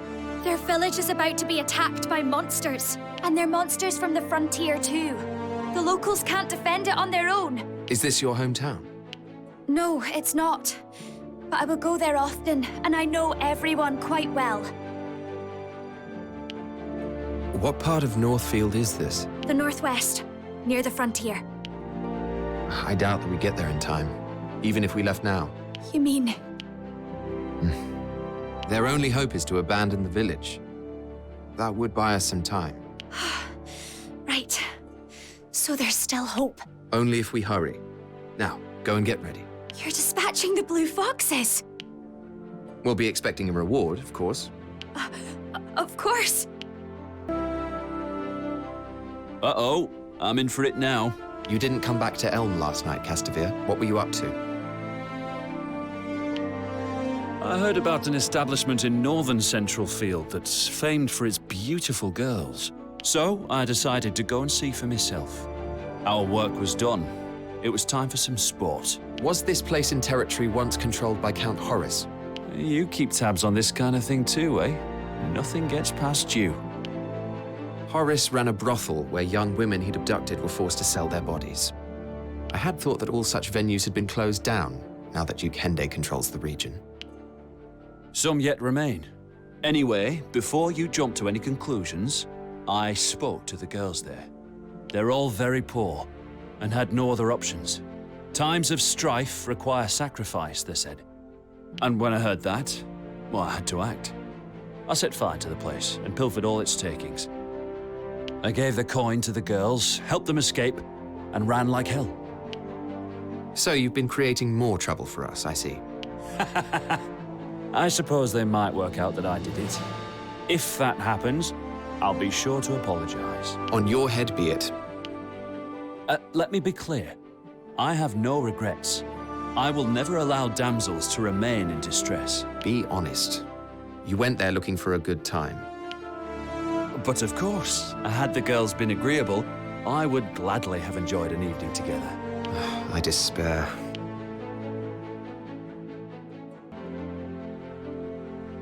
Fred, what's the meaning of this? Meaning of what?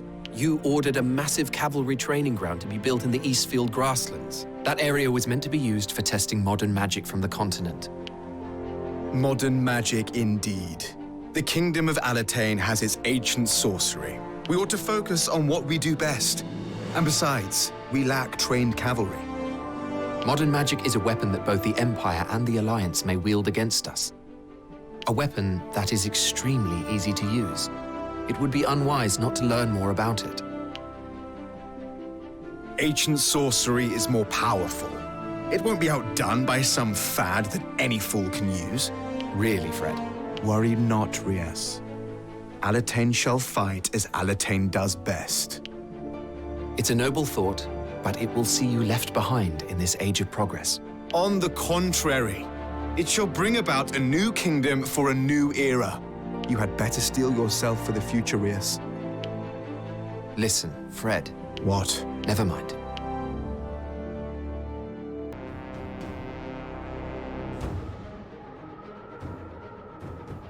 Those seem to be our monsters. Whereabouts are we? Southeast of the village, quite a way away. There are no villagers anywhere to be seen, though. Are we too late? Did the monsters already attack? We'll think about that later. First, we kill them. Right.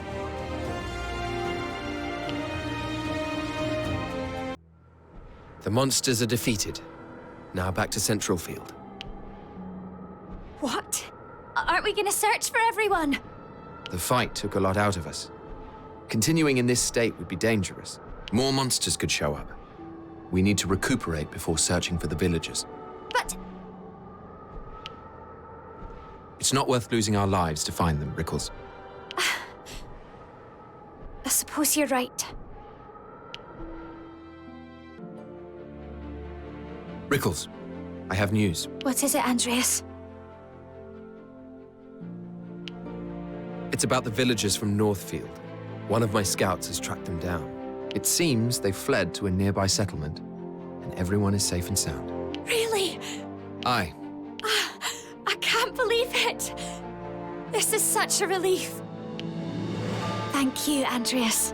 I did nothing aside from defeat a few monsters. That's not true. You also found the villagers. I just didn't want you to get into trouble looking for them by yourself, that's all. Oh, really? Well, whatever your reason, I'm eternally grateful.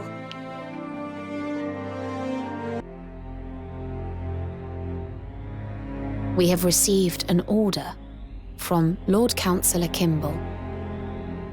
The Westfield town of Eulden has been overrun with violence and theft. Our task is to restore order. It seems that mercenaries are to blame, many having lost their patrons in the faction conflict. I have certainly heard tales of mercenaries left bereft by the passing of their noble masters. I wouldn't be surprised if Archbishop Joshua were fanning the flames behind the scenes. Will the princes stop at nothing to win the throne? Regardless, our orders are clear. Quinn, try to keep casualties to a minimum. I make no promises. Quinn!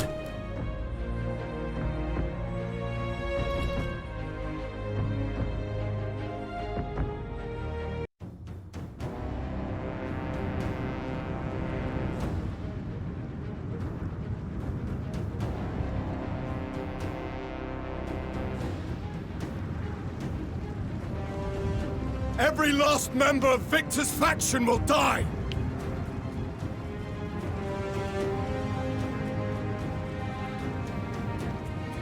Round up the starrish dogs and hang them high! So much hatred and lawlessness. All because of the succession dispute. Enough of this! We must be united against the Empire. United? Very well. We shall all be united! Under Victor! That's not... Forget it. There's nothing you can say to change their minds. I thought the Alliance was bad, but this... I suppose this is what war does to a country. Enough of the philosophizing. We need to focus on the situation at hand.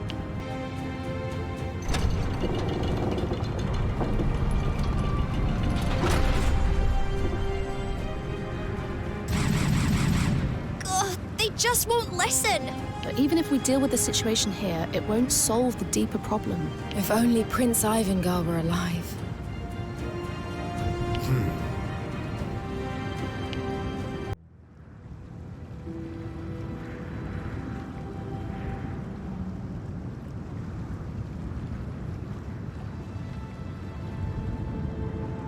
If this continues, the kingdom will crumble. Something must be done.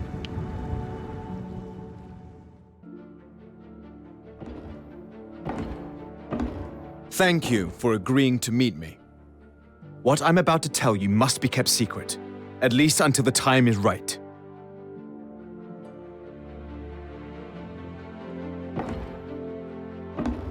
Thus far, you have all known me as Frederick Lester.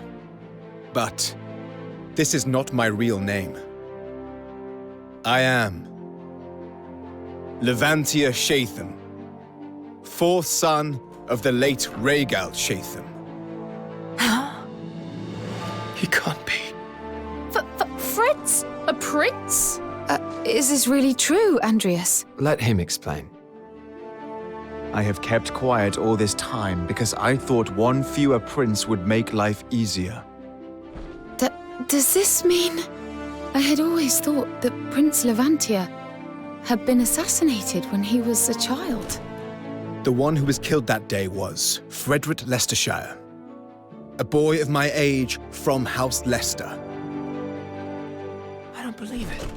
How can you prove that this is true? Look at my arm.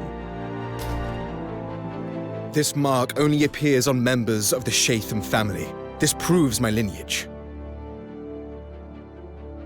That's the mark of the blessed. We all bore witness to the destruction that beset Yulden. I cannot abide this carnage any longer. It is time to fulfill my destiny as the true royal heir. Therefore, to right this kingdom's wicked path, I ask you all to lend me your strength. What? Well, that's my son. How can it be? How can Fritz from the That is one creepy You're smile. really a prince? Please stop that. You're telling me the Blue Fox's leaders and Aladdin. I'll have no part in it. I'm leaving. I've finally got a glimpse at your true intentions, Rias, and I for one shall not be caught up in it all. Quinn! The rest of you might want to consider following my lead. Rias, is this really what you want?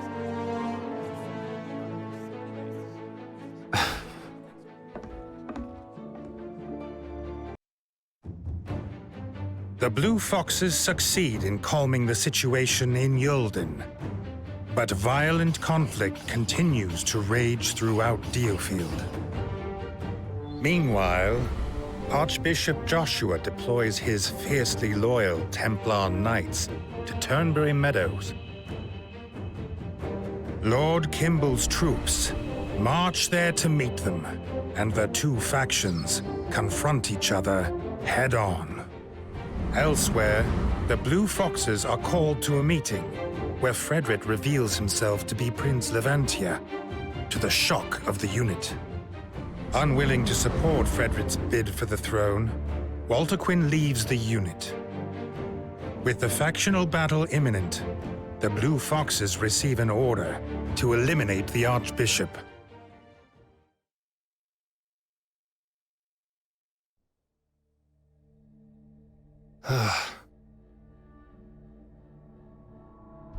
I.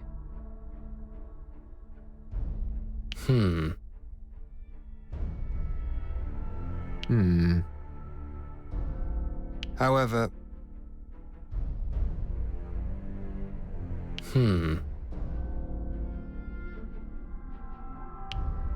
What's that? I cannot agree. I. Sorry.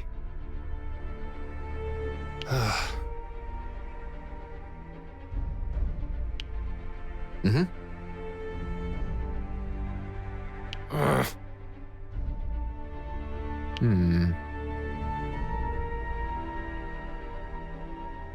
I cannot agree.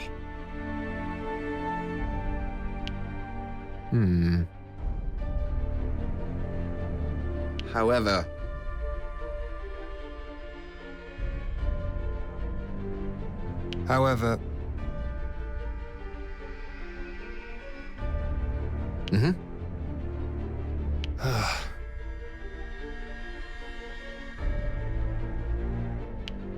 Enough. Sorry.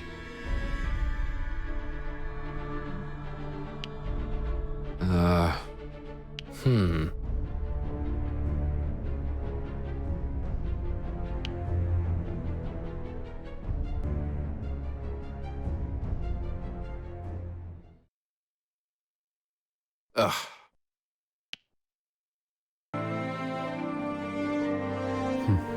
What is it, Zoroark? I was just thinking of the day when you and Fred first came to me. 1 minute you were on my doorstep, famished and bloodied. The next you were declaring your intention to fight as mercenaries. It was Fred's father, Arlim, who told us to go to you. He said you were old friends. The journey nearly killed us many times over. Yes, you seemed ready to fall over at any moment. But you had a fire in your eyes. Fred more than I, to be sure. His family had just been murdered, after all. Nay, I saw more fire in you. Really? Neither rage nor obsession, but a cool, unshakable, unwavering spirit, and it seems to have persisted to this day. What are you trying to say, Zoroark? I'm just glad you'll have my back, that's all. Is that so?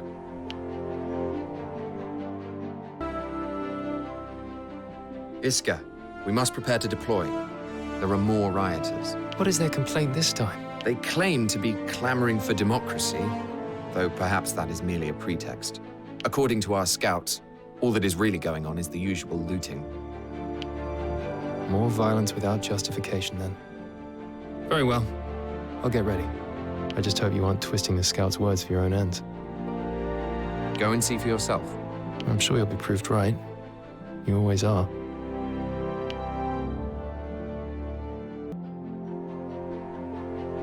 So, it would seem that Walter Quinn is no longer a blue fox. That's right. Are you minded to follow her example? What would I gain from doing that? Loyalty to her certainly wouldn't compel me. Good to hear. Though she was your employer, was she not? She was. It was never dull in her employ. This is a far better fit for me, however. Is that so? Can I give you a piece of advice, Andreas? Do not believe for a moment that you've seen the last of Walter Quinn. She was ever so fond of you see.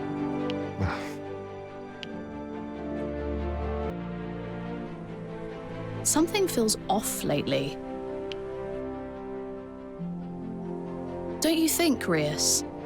Off? What do you mean? The mood among the blue foxes.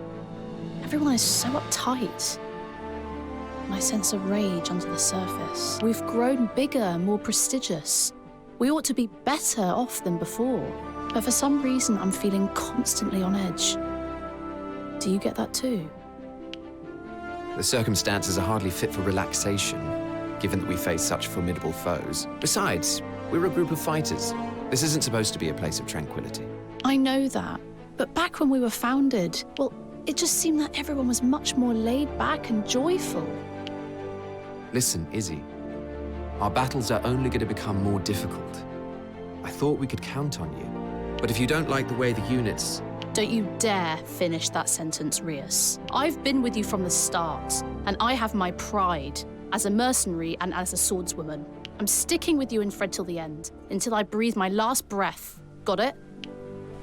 And what if you had to pick between us? Huh? Nothing. Forget about it.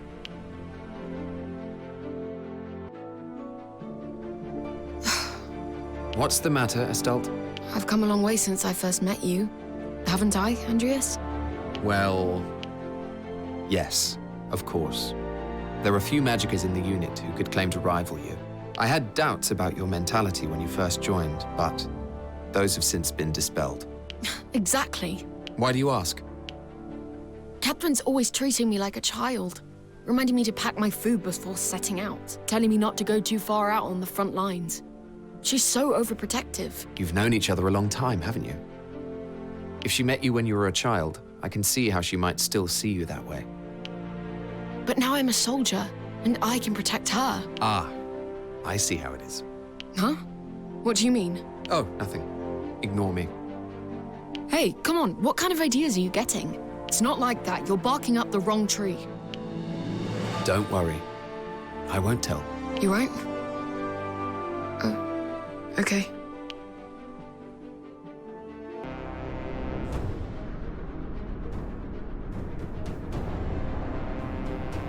Well, there they are. Do you see anything contradicts the scout's report, Iska? No, it is as you said. The only means of stopping them is force. Good. As long as you're convinced. Let's go. Aye. The rioters were no different from bandits in the end, though I suspect they were once genuinely concerned about their nation's future. It's not our job to teach people how to behave. Fill your head with suspicions, Iska, and you'll lose focus. That could get you killed. Thanks for the advice, but I shan't stop thinking for myself just yet. Rias, I must apologize for the other day. Why? For questioning what may have initially motivated those bandits we slew. I did my own digging and found that they were only driven by greed from the start. Lofty thoughts of bettering their nation's lot was never a part of it. Is that so? Perhaps I should take you at your word in the future. That would be nice.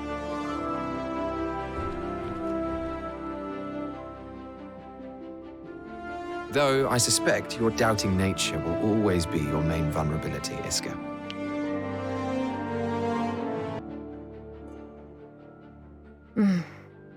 It looks like we'll have to fight your old comrades, Catherine. I cannot object. It was my choice to leave the church, and I do not regret it. The church's ostensible purpose is to provide succor to the people, yet its energies are spent on political bickering. Might the world even be better off without it? I cannot answer that. Of course. My apologies. We should focus on the mission. Yes. There will be ample time to contemplate more abstract matters should we survive.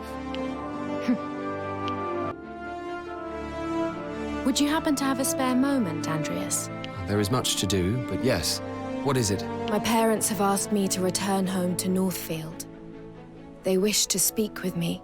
The visit would be fairly short, of course. What do they want to discuss with you?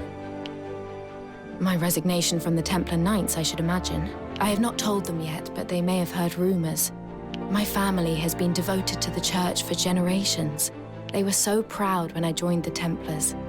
God's own vanguard, they called it. Then you can expect to be reprimanded if you return. They will certainly be upset. But this is the path I have chosen. With much pain, I wish to tell them myself of my decision, even if they will not accept it.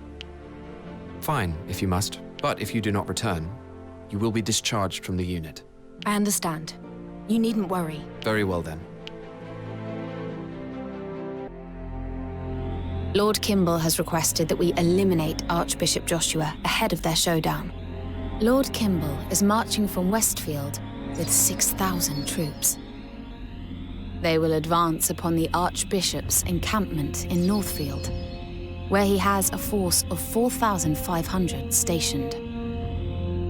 Our units have been secretly deployed to Turnberry Meadows, ready to infiltrate Archbishop Joshua's base. It would appear that Lord Kimball knows how to get the best out of us. Perhaps so. But to what end? And will aiding him really benefit the nation as a whole? Yes, the nation would benefit from being rid of turmoil. Therefore, it stands to reason that one side must prevail. At what point do you plan to reveal your true identity, Frederick? Was your intention not to become king? For the moment, I am solely focused on the fight at hand. Confusion will only lead to unnecessary casualties. Very well.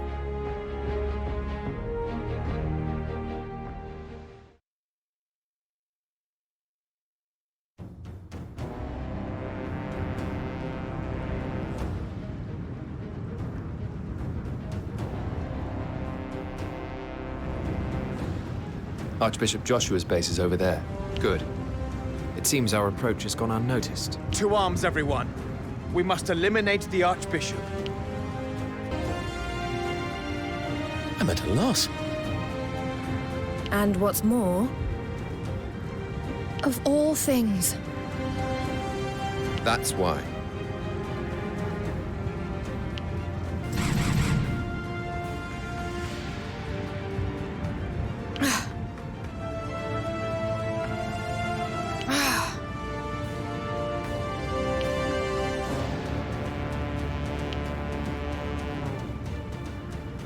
absolutely not.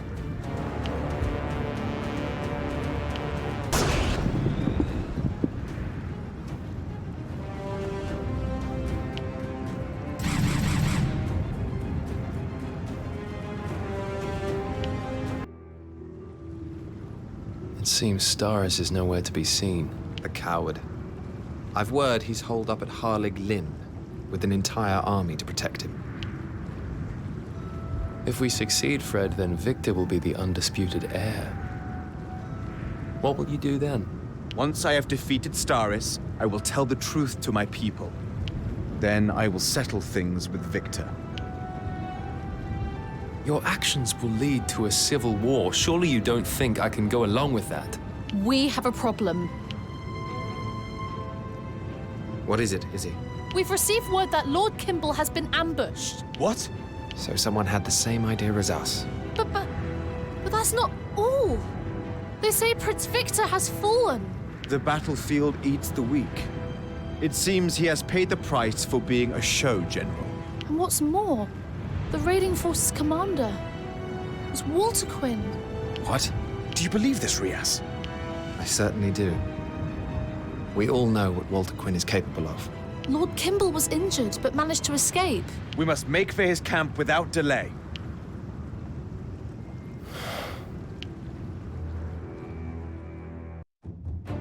Immediately after defeating the Archbishop, the Blue Foxes receive a shocking piece of news. While leading his army to an anticipated victory, Prince Victor is ambushed and slain by Walter Quinn, who, after leaving the Blue Foxes, is now leading a strike force that answers to Archbishop Joshua. Taking a leaf from her former unit's book, they had ambushed from the rear. The Blue Foxes make for Turnberry Meadows to join Lord Kimball. But by the time they arrive, Walter Quinn and her allies are already long gone. Damn! What a nuisance. Sorry. Eradicate them. What? Good. All right.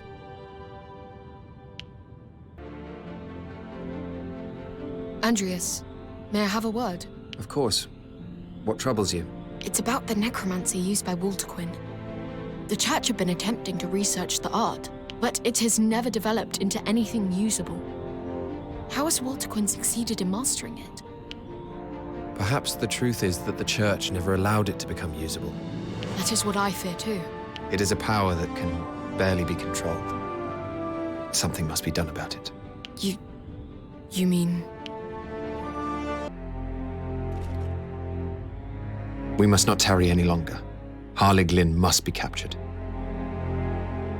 Staris' remaining devotees will begin to rally quickly, and with force as soon as they receive word of Victor's death. They need only the support of the majority of the council, and their man will be king. We have no time to lose. We have word that Liamir, between Harleg Lyn and the capital, has been sacked. It seems likely that this was done by Walter Quinn, in an attempt to slow us down. We must act now, else she may become unstoppable. She may even have killed Staris already. I dread to think. Let's go!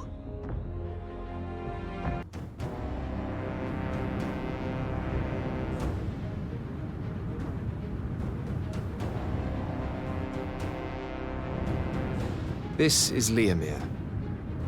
I doubt we will find any survivors here.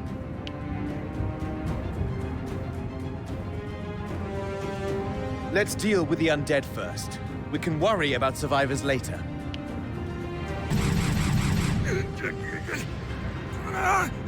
Save! This is unsettling, to say the least. Focus.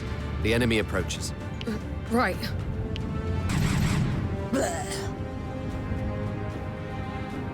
Keep focused. It's here. I'm at a loss. Push forward.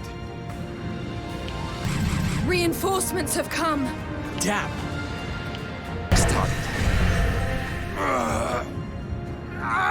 It burns! I want to live! Wait. Did it just... No way. Those undead. Were they... the townspeople? The thought of the innocent being tormented, even in death, sickens me. The undead have been dealt with. The path to Harleg Lyn is clear. This is it then. It is time to put a stop to Walter Quinn once and for all. Indeed. Defeating her is our priority now. Let's get it done.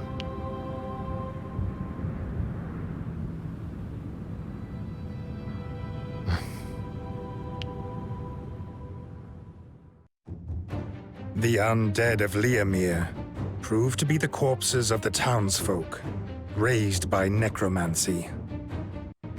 Enraged at this scene of utter depravity, the Blue Foxes march on Harleg Lyn.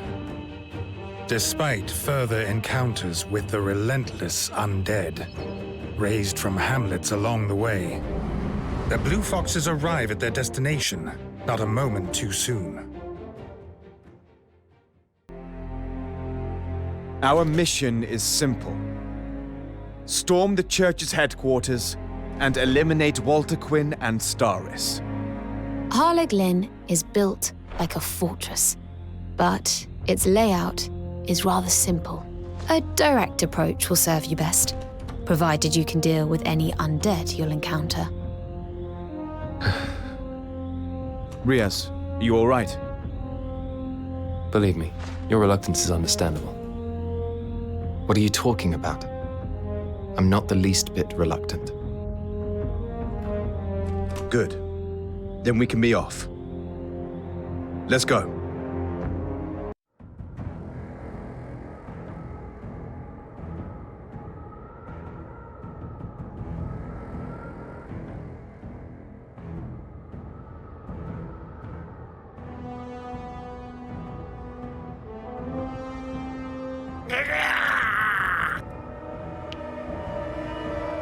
For such a magnificent church to lie in ruin is one thing.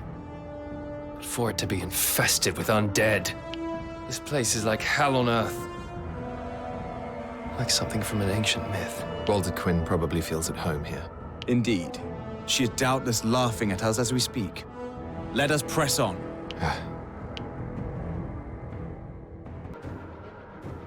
Oh no! It can't be. Nothing personal.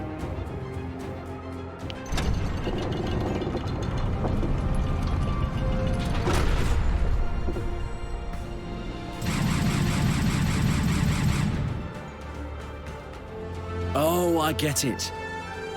Damn, I'm down. Not bad.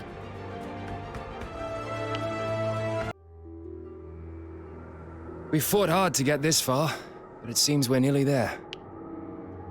Yes. Now we must head into the sunken hall of Newth, the very heart of Harlig Lynn. Our final meeting with Walter Quinn awaits. Right. Let's go.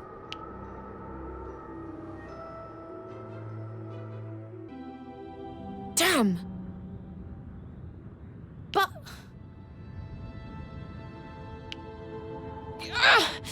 Rias, I'm... Aye.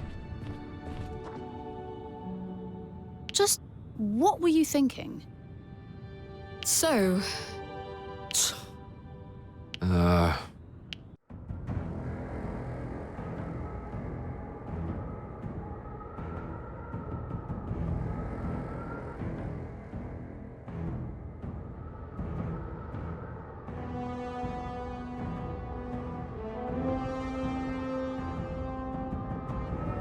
Walter Quinn is waiting for us. Let's finish this. Aye.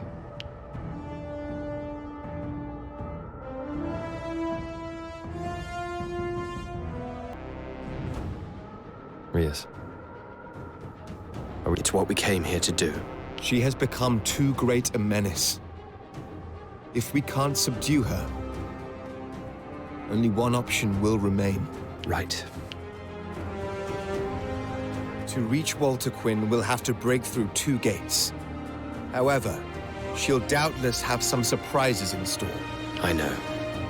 And I don't think they'll be pleasant ones. On my way. Capture confirmed.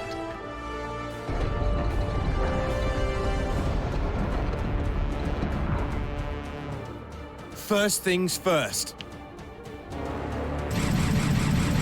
An ambush. Of course. There's more to this than meets the eye. Stay vigilant. At last. The path ahead is clear. You took your time. I was getting tired of waiting for you. Walter Quinn! Rias, do you remember when you asked me to join your unit? You knew what I was from the very beginning. And yet you still asked. As for me, I knew right away that life with you would be more interesting than life without you. Nonsense. It's not too late, you know. You could still help me bring an end to this dull world. You're being childish. Even if you destroy this world, nothing will change. What do you want to change? Please, enlighten me.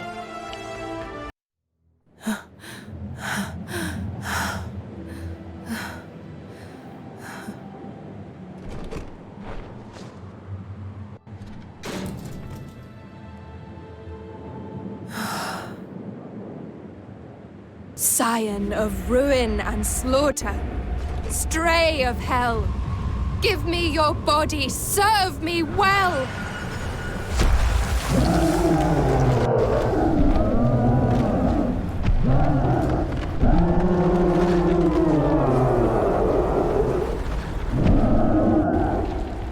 Well, Rias, how about you all play for a bit?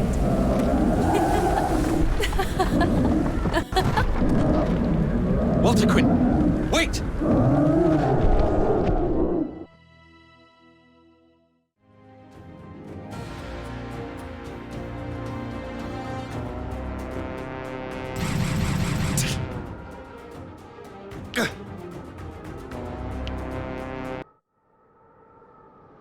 I'll go after Walter Quinn.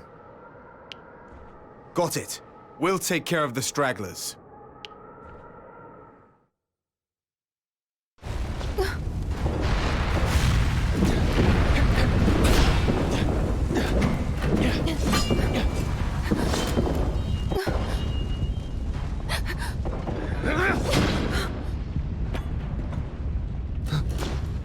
I wish I could see the look on your face.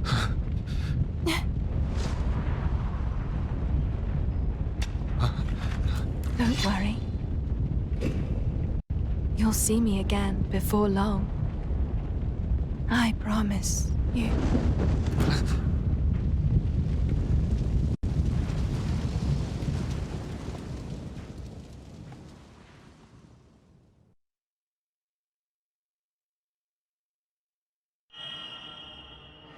Realm of Reformation.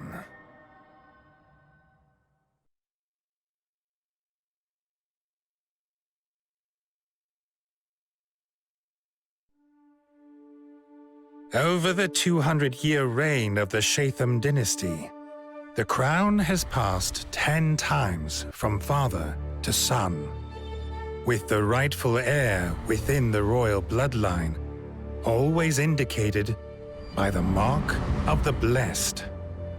The Mark is a signifier of magical ability and is believed to denote persons of unique power. With the rightful heir, Prince Ivangar, slain on the battlefield, his 2 unmarked siblings vie desperately for the throne. Civil war results, rendering the once mighty Alatain divided and weak.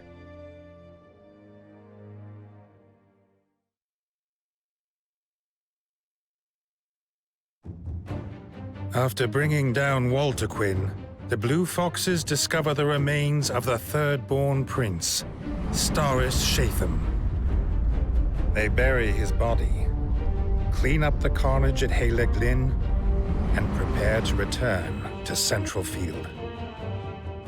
With the princes dead and the future of the kingdom in doubt, Frederick makes a startling announcement, one that will change the nation.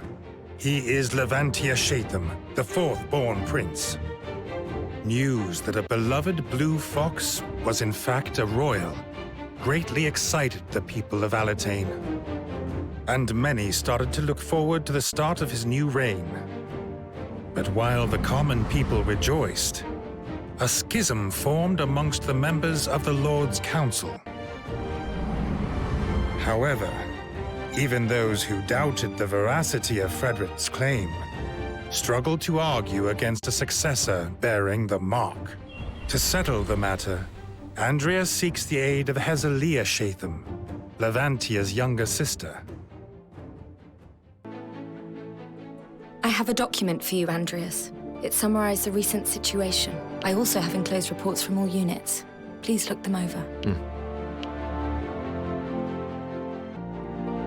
Very well. Umarida, we're going to have to work closely together from now on. You will be my mediator. I cannot ask this of anyone else. All right. I hope you are prepared. This is a critical moment. The fight ahead will be unlike anything that has come before, and it will be bloody. I am well prepared. All I wish for is to keep fighting alongside you. What if I am unprepared? Then so be it. Whatever you decide from now, I shall simply follow. Then you are well prepared indeed. Prepared to put your life in my hands. Yes, exactly. We've been asked to deal with some bandits. We'll be departing immediately. Where to, exactly? The Eastfield coast. It's an area that's fallen under pirate control in recent years.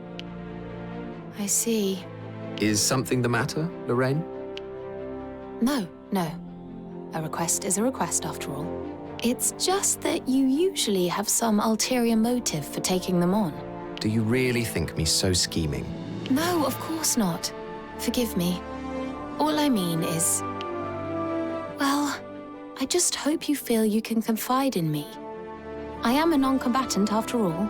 Even if there are things you wouldn't tell the others, I might have impartial advice to offer. All right. Thank you.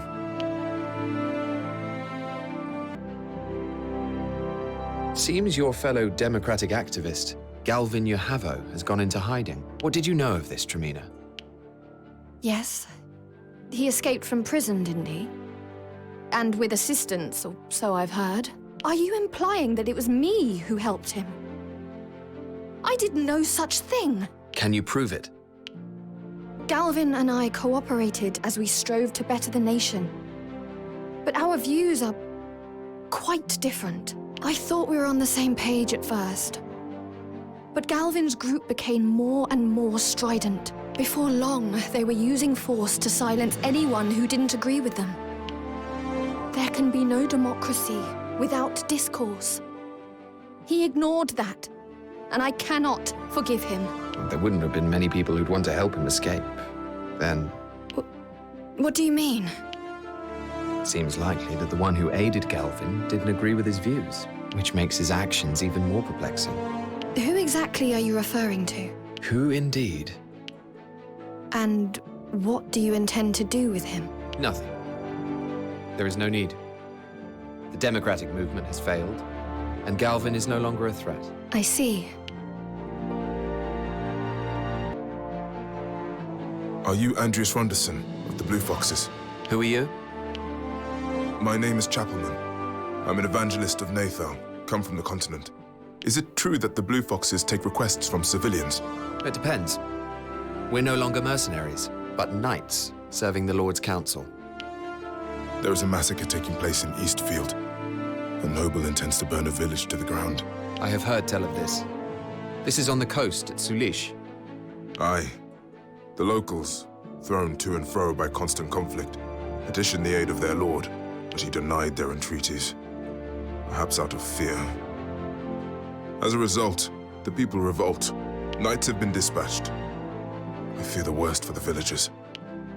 Our new standing means we tend to avoid tangling with nobles. And God has truly forsaken them. Oh, how cruel the world can be. What can you offer as payment? Would the latest information from the continent be of interest to you? Details on the Imperial and Alliance plans for this island, for example. You have a deal. We will deploy in secret. So you will take my request? Thank you, and praise be.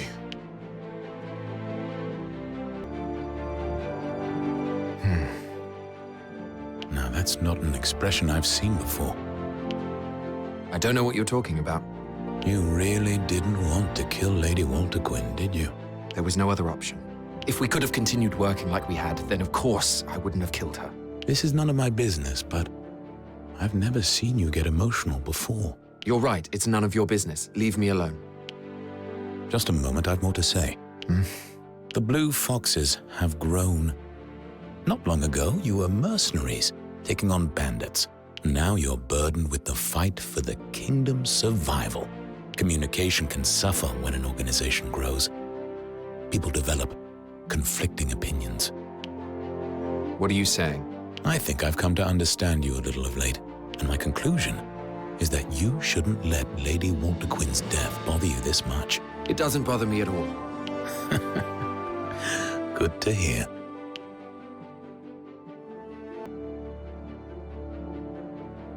You seem troubled, Fred. Is something on your mind? Do you really think she will fall for this? That she will believe I am her brother? We have nothing to worry about. Princess Hezelia was a baby when she last saw Levi. She won't remember his face. Besides, she is a timid and obliging sort. So long as you possess the mark, she won't doubt you. And if she does? We'll cross that bridge when we come to it. There are many options open to us. Just what are you suggesting? Calm down, Fred. She will believe you, I promise.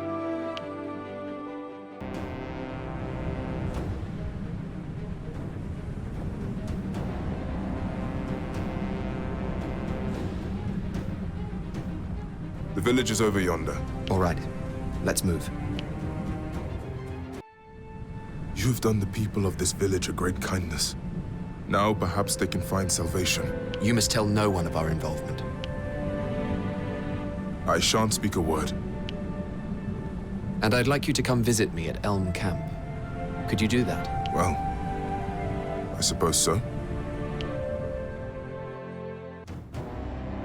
Why did the pirates choose to set up camp here, I wonder?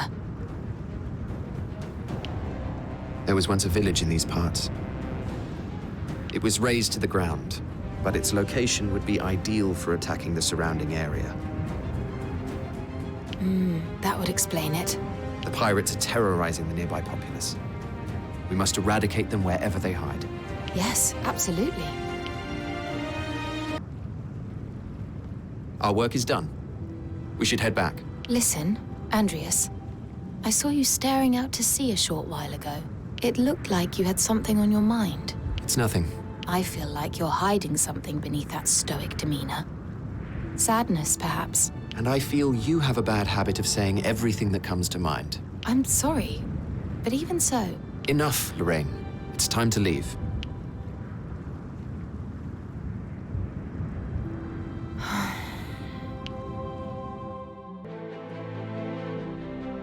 Why do continental evangelists seek to help people of this kingdom, Chapelman?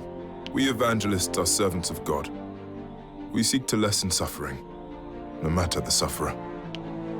Is it typical for a preacher to have detailed knowledge of Empire and Alliance movements? And how exactly did you become so accomplished a fighter? You noticed then. As a young man, I fought as an Alliance soldier, but war took its toll on my soul, and I decided to trade my weapons for the Holy Book. I see. But you were no ordinary soldier, were you? Seems I can hide nothing from you. I was in fact a spy, posted within the Empire. There, I learned to control wyverns, becoming a Knight of the Skies. A wyvern rider. Chapelman, if you truly wish to help the people of this island, join us. You'd achieve more as part of the Blue Foxes than you would alone. Well, the thought had crossed my mind, I must say. And I should be honored to join you. Andreas, I've been thinking about our ordeal with the pirates in Eastfield. What about it? It seemed to me that the area was important to you somehow. What makes you say that? The other day, I was going through the Duke's library and I found something interesting. Apparently, before the Shatham dynasty unified DioField, there was a royal house known as the Shuckbolts. Have you heard of them? The Shuckbolts would eat small amounts of jade from a very early age. In doing so, they developed extraordinary magical and physical abilities. Such extraordinary powers came at a great cost, however. Most children in the family went mad long before they could wield any such abilities. And so the Shuckbolts dynasty fell to ruin, not long after its founding. What does this have to do with what happened in Eastfield? The Shuckbolts had all but disappeared after centuries of war. And by the time the Shatham dynasty rose to power, it's believed that the few remaining members of the dynasty had settled in a remote village. And you're saying that you know where that village is? Yes. After many years of searching, the Duke managed to locate it. I don't know what happened there, but you... Lorraine, say no more. This is all just in your imagination. Enough. I don't want people prying into every last detail about my life. My apologies. The second and third born princes are dead, along with their supporters. What do you intend to do now? We rescue Hezalia Shatham, King Rhaegalt's youngest child. Hezalia Shatham? The Phantom Princess? Only she can affirm Fred's lineage. She's our last hope. The princess is locked away in Beazle Tower, in the mountains between Westfield and Centralfield. Victor's former supporters have holed up there and may wish to use his sister for political ends. And by political ends, you mean putting Hezalia forward as the true heir to the throne? Is that about the sum of it? Precisely. We need to stamp that fire out before it blazes out of our control. So you're saying we rescue her and have her back up the claim that Fred is Levantia? I must say that it's quite the scheme. I'm the only one she has left now. She'll want to help her brother. I'll go alone if I must.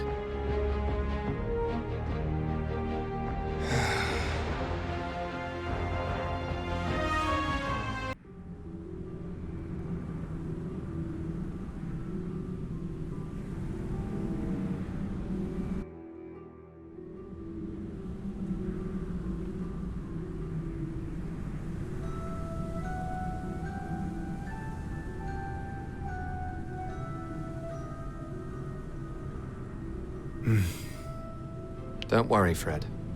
This will all work out. Oh, I'm not worried.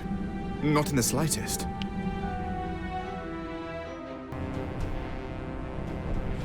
Over there. Damn. Right then, shall we begin?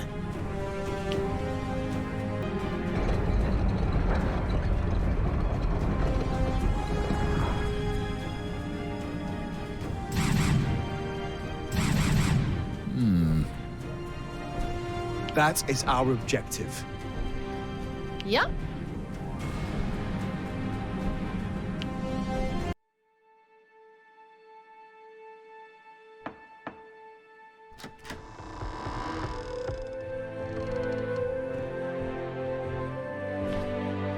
Who are you?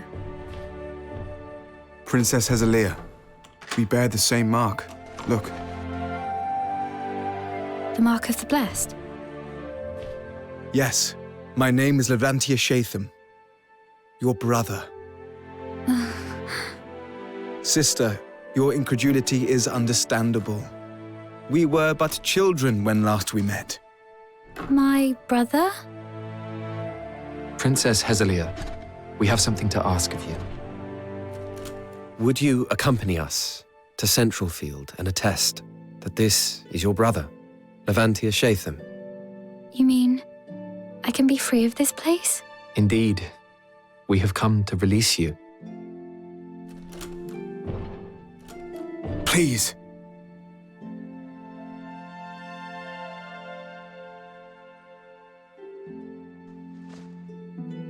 Very well, I shall do as you ask.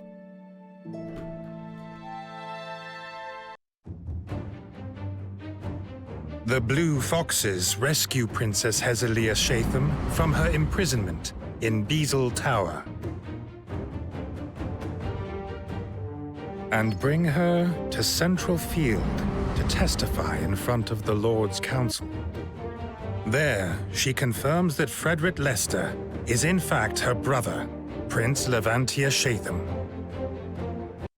The Council are suitably convinced, and proceedings for the coronation officially begin. Meanwhile, Empire-occupied Dagland trading port is no longer beset by violent chaos. An eerie quiet falls. Then, news arrives. The Empire is marching north.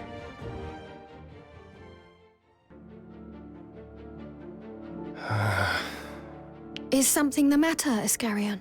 Before long, Fred will be king. And that has made me realize that I have lost sight of what I am fighting for. What do you mean? I have no regrets about the path I've chosen, but I'll not become his pawn. After all, I have no idea what his intentions might be. Who are you talking about? Frederick? You mean to say you would not support the new king? Oh, it's not Frederick's intentions that worry me. Listen, Iscarian. I really believe that our unit is going to bring peace to this kingdom. If you think differently, then perhaps you could share your concerns with me. My only concern is where I might end up when all this is over. Iscarian.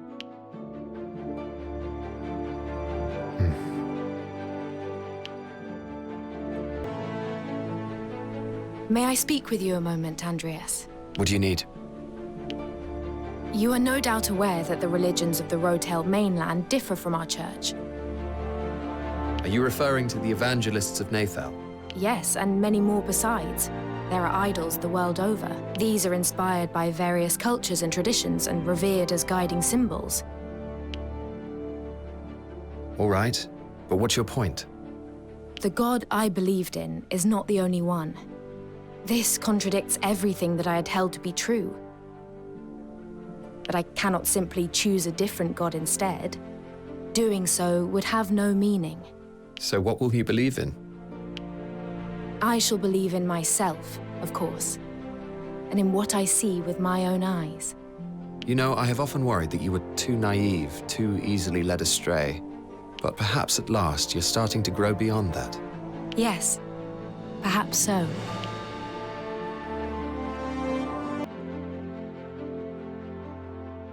Thank you for your help yesterday, Your Highness. Oh, I did not do much. Is there perhaps anything we can do for you in return? No, I do not think so. Nothing at all? Then, if I may, I would like to ask you a question. With your skill in the magical arts, Could you not have escaped your confinement of your own accord? Perhaps, yes. Yet you did not. Why was that, Your Highness? I do not know. Well, it is all in the past now. In any case, I would like to request something of you. If you shall allow me to remain with you, I shall do whatever you ask. Would you not care to hear the details before agreeing? I do not think you would task me with anything that I would be unable to do. Very well. But I must ask, why is being with us so important to you? Levi is my brother. Surely it's only natural for us to want to be together? I suppose so. Sorry I'm late. How go the plans for the coronation? Well enough, but selecting the new Archbishop of the Granville Church is proving difficult. Oh, you need not worry about that. The matter has been settled. Then let us speak of the mission. Very well. We have received word that the Imperial army has begun to march north from Dagland. Their aim appears to be Rivengale River, a location that would confer a major military advantage. However, you should be able to intercept them at Graves Basin, directly south of here. And intercept them we shall, with Hezelia accompanying us, at her own behest, no less. What? She's capable enough. She bears the mark, remember? She has no lack of magical talent. In that case, it is only right that I lead our forces from the front. How very fitting for a prince. Now let's get moving.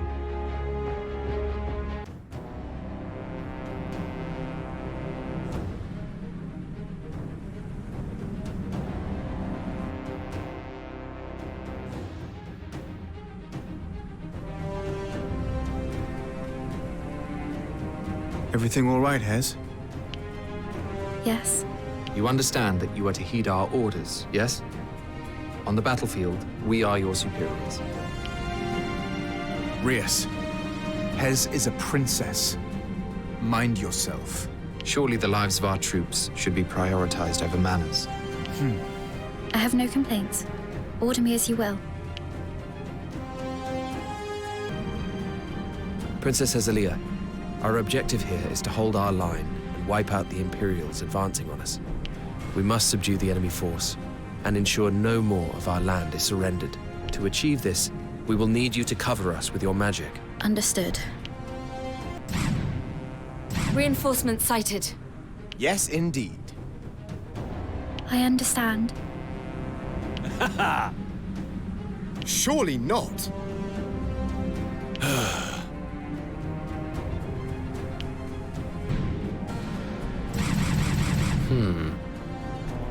Listen, I object. I ask this of you. Understood. I understand.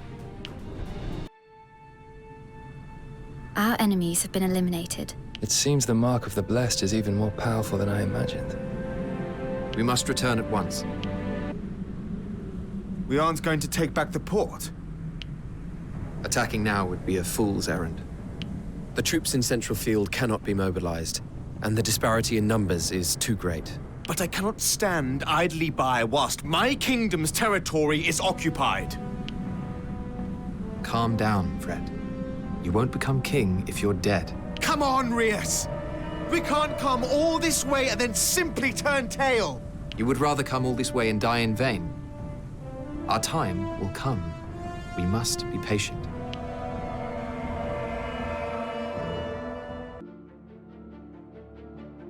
Fred has been acting rather strangely of late, hasn't he, Rias? You think so? He is so eager, constantly on alert. He tries so hard, despite not yet being king. But soon he shall be. It's only natural. Better to be eager than to be crushed by the responsibility. It's just strange, seeing someone you know change so much. I miss the old Fred. You needn't worry. He'll be back to his usual self before long. And what about you, Rias? Are you okay? What do you mean? It seems like something inside of you threatens to snap. Snap? If that is how it appears, then perhaps you may be right. Just remember that I'm always here for you, Rias. Friends to the end. Having defeated their vanguard, Frederick resolves to eradicate the Empire ahead of his coronation. In order to do so, he decides to ask the Alliance to supplement the kingdom's forces. Iscarian's ties with the Rotail Alliance mean that he is tasked with setting up the negotiations. They are to take place on the Kelling Peninsula in southern Southfield, far from prying Imperial eyes. You wanted to see me, Andreas? Ah, you Merida. Good. What can you tell me about our passage to Kelling? I've scouted the route. Lorraine has the details. The only concern is a single nest of monsters. Better a nest of monsters than to be surrounded by the Empire. Also, we're working with the Alliance on this one. The Vermin army has a very bad reputation. Even if we succeed in repelling the Empire, we may have another headache to deal with before long. I'm well aware of that. But no matter what transpires on that front, it should only serve to enhance our position. I see, though I do not quite understand. Could I have a word, Zoroark? What is it? You once told me that your leg was injured in combat with a knight. What manner of man was he? I can't speak as to his character, but I shan't ever forget his appearance. He was a huge man, with scars across both cheeks. He had several companions with him, too. I was in the Royal Guard at the time.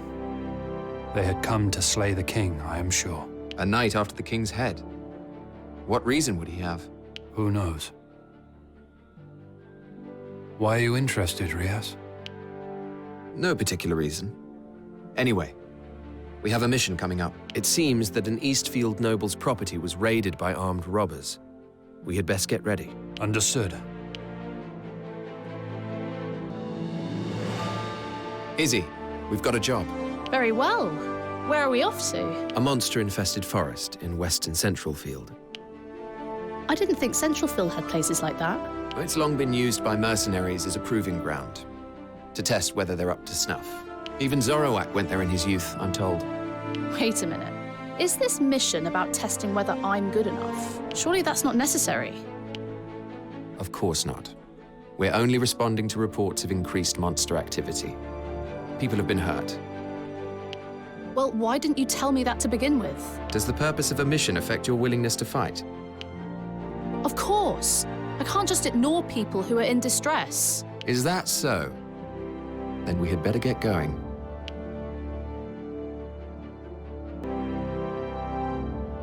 Things really aren't looking good, are they, Andreas?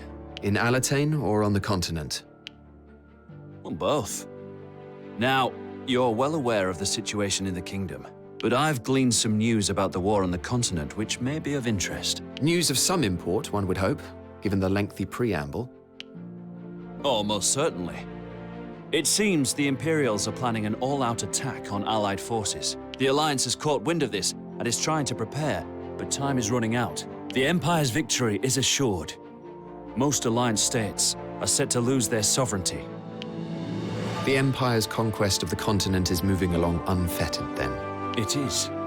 And the reason for this continued success is known to everyone. Zivatian Shugel. He is their hero, guaranteeing victory at every turn and clinging on doggedly to the last. Alliance troops quiver at the sight of him and immediately cede their positions.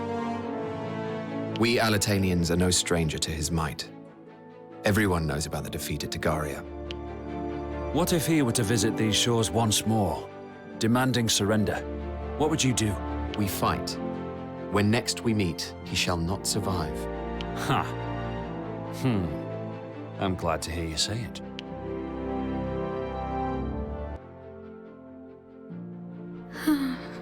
Are you feeling unwell, Princess Ezelia? Why do you ask? Fred relies on me to keep an eye on you, and you seemed lost in your thoughts. I was just thinking how happy I am to be free. It didn't seem that way. You and my brother are close, aren't you? Yes. We've been together since we were young. So it's the closeness that comes from spending a long time in each other's company. My mother is the only friend I've had, apart from my handmaidens. She died some years ago. Though I suppose my brother Victor would come and visit from time to time. And did he envy you for bearing the mark of the blessed? I suspect he indeed did. I believe he planned to ask me to become his puppet upon the throne. Would you have been willing to accept his proposal? I think I would. As foolish as it sounds. I could have refused, but I doubt I would have done. That is the first time I've seen you laugh. It's the first time I've laughed in a while.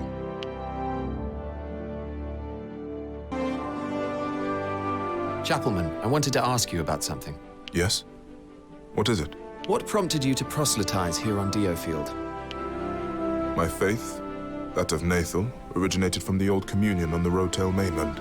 The same origin as DioField's Granville Church, of course. But my church now differs drastically from yours. I doubt many here would accept our ideology. Then aren't your efforts futile? These are desperate times. When people cry out for salvation, ideology becomes immaterial. People have become more open-minded, more willing to listen to new ideas. The more distraught the man, the more he clings to a new idol. It's exploitative. You're overthinking things, Andreas. Believe me, all I want to do is help the people of this island. If you say so.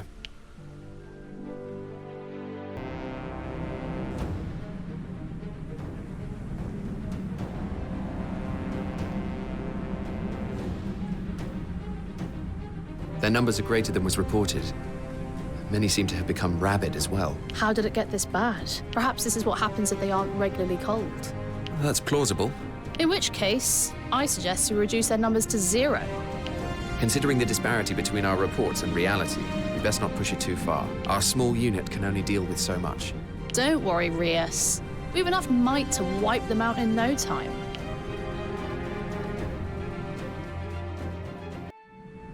Ow, ow, ow! Took a few hits back there. I told you to be careful, didn't I? We got rid of all the monsters, though. I guess we are fit to be mercenaries after all. Oh, that was still on your mind. Let's make sure we let Father know, eh? Aye. It seems our monster-slaying expedition earned us a letter of thanks from the local village. Oh, really? That's fantastic. A fine reward for a good job done. Zorowak is less than pleased, though. He says we've deprived young mercenaries of a chance to train. Well, they shouldn't have been using a monster den like that in the first place. He did say something else, though. He said the fact that you'd slain those rampaging monsters proves that you're a seasoned mercenary. He said that? Yes. He was adamant that I shouldn't tell you, though.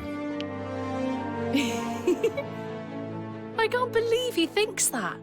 I'm over the moon. And thanks for spilling the beans, Rias. You're welcome. But don't tell Zorowak, all right? Mum's the word.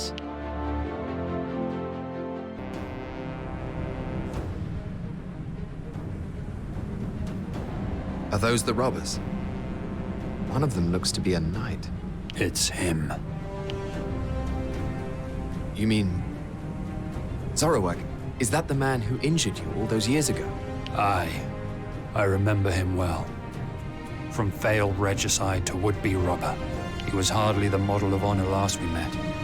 But he has sunk even further into the muck. I'll not suffer a depraved knight to live. Allow me to deliver him to his end. He's yours, if you think you can take him. I will not fail this time. The enemy has been eliminated. Your knight still lives, Zorowak. I will have him detained for questioning. Kill him. He deserves nothing better. We can kill him at any time. However, I am keen to learn his motives. I'm sure they're nothing special. But do as you wish. My work here is done. Very well. Thank you, Zorowak. We've finished our interrogation of that night, Zorowek. We learned nothing of use. It was simply a hunger for combat that drove him. So he committed thievery and attempted regicide, simply in search of a fight. Strange, I know, but not uncommon. I have met mercenaries with similar motivations. I can understand it. There is a sense of joy that comes from being immersed in battle. Your foe's blood brings pleasure and victory, ecstasy. He was a knight, and yet his thirst for that thrill turned him into a brute. Zorowek? Fear not, Rias. I shan't ever become so depraved. I'm not worried about that. Good.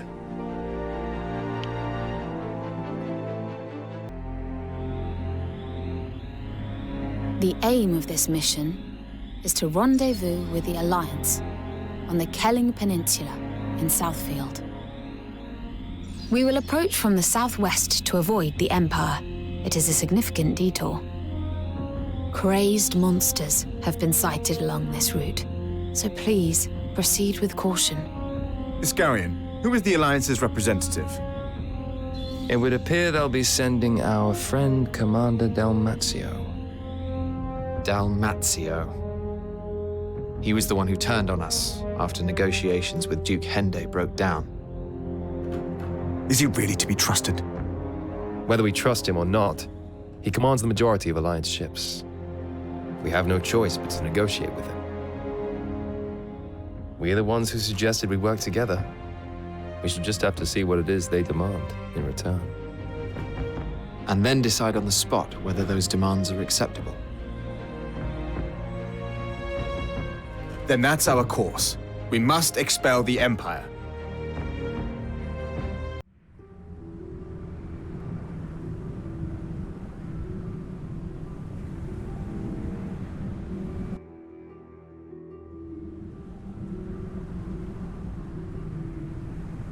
We've taken the road less traveled. That much is certain. No chance of Empire surveillance here. We do have company, though. Aye, and plenty of it.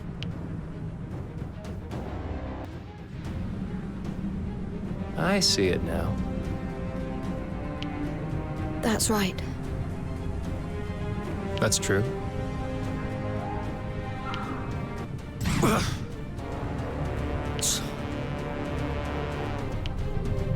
How could this happen? Oh, boy. Come now.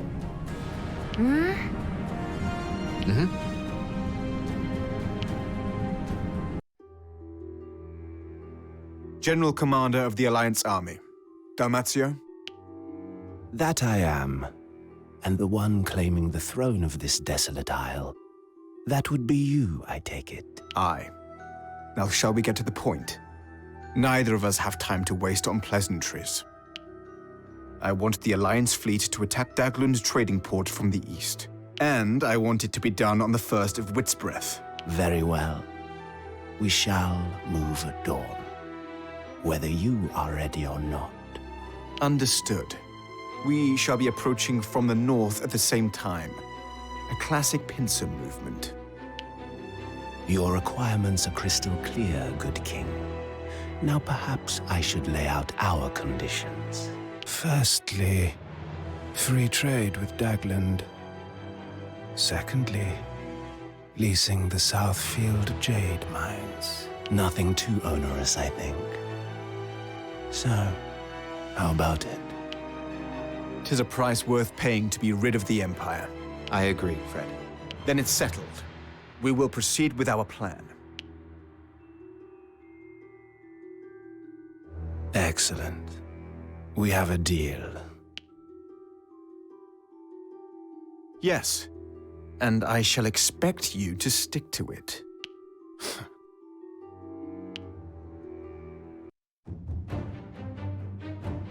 The Blue Foxes meet with Commander Dalmatio of the Alliance on the Kelling Peninsula.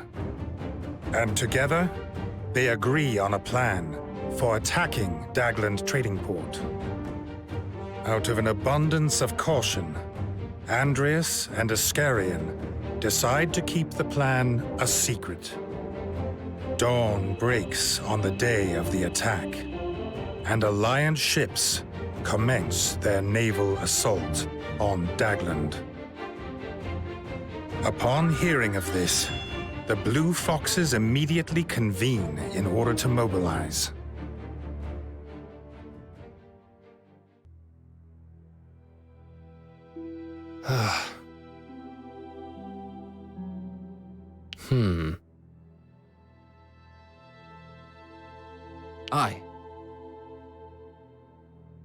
I cannot agree.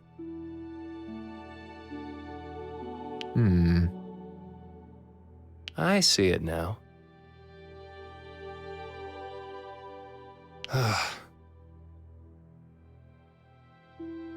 However,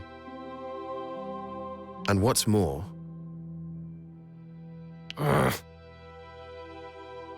apologies. Is this a good time, Andreas? What is it? Well, I would prefer to speak somewhere else, away from prying eyes and ears. That would arouse more suspicion. Go on, speak here. Very well. There appears to be a group of spies or some such lurking around Elm. Sent from the continent? It seems likely. Understood. I will have it investigated. Thank you.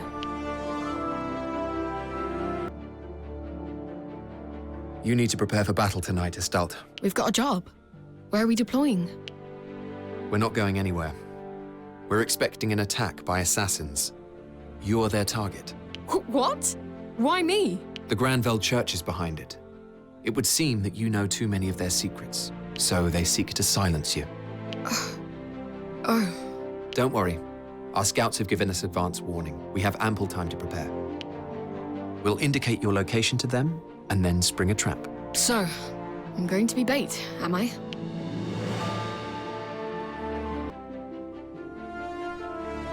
Oh, hello, Rias. You know, I've never thanked you for making me feel so at home here. Don't mention it. Now, you've no issue with this mission? Working with your old commander? Well, he did try to have me killed, so it might be a little awkward. But I'm sure it'll be fine. In fact, I think everything's going to be just fine for the Blue Foxes from now on. Frederick's about to be king, you're about to be installed as his most trusted advisor, and Iscarian is ideally placed to coordinate the whole show. I'd say you've got it all sewn up. What are you getting at? I just hope there aren't any more unfortunate departures.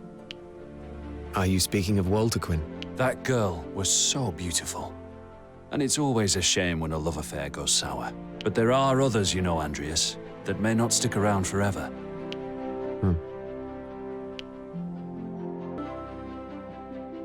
Andreas, I wish to make a request of the Blue Foxes. Would you be able to accept it, despite it coming from a member? If the price is right. In the backwaters of Northfield, children are being rounded up and kidnapped. It seems they are being taken by bandits and sold into slavery. And there are buyers within Alatane. I cannot imagine such business being openly done here. Indeed. Such an operation could not flourish here. The children are being sold overseas. Tell me where. But, Andreas, regarding the money... We'll sort that out later. All right. Thank you.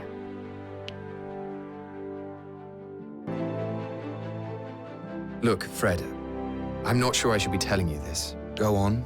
We found the base of Prince Victor's special forces. They're in Westfield. They're barely functional, of course, with Victor and Kimball's factions all but finished. In fact, it seems they've resorted to doing black market work.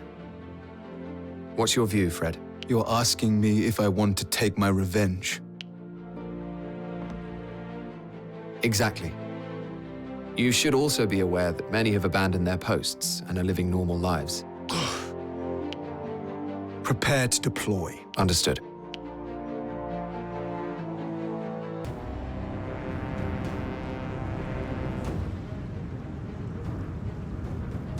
There they are. We mustn't let our guard down now. Rias, What did you mean when you said you weren't sure if you should tell me about this? I wondered if you might prefer not to act, given your current position. Inconceivable. We must put these dogs down before they come back to bite us. And of course, the thought that those who murdered Levi and my father are living freely, it makes my blood boil. Mine also. Is that the last of them? Aye. Victor and Kimball are dead, and the remains of their organization are now sundered. Levi and my father can rest in peace at last. Everything is in hand. I will not let them down.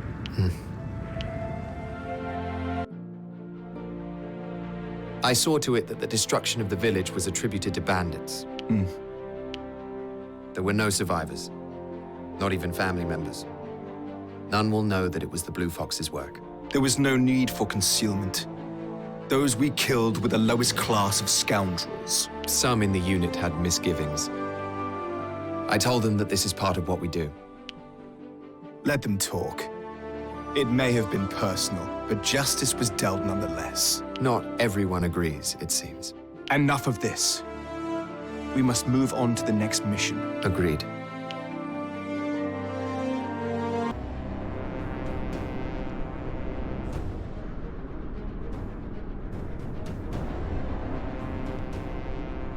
The assassins are here, still unaware that their plans are known.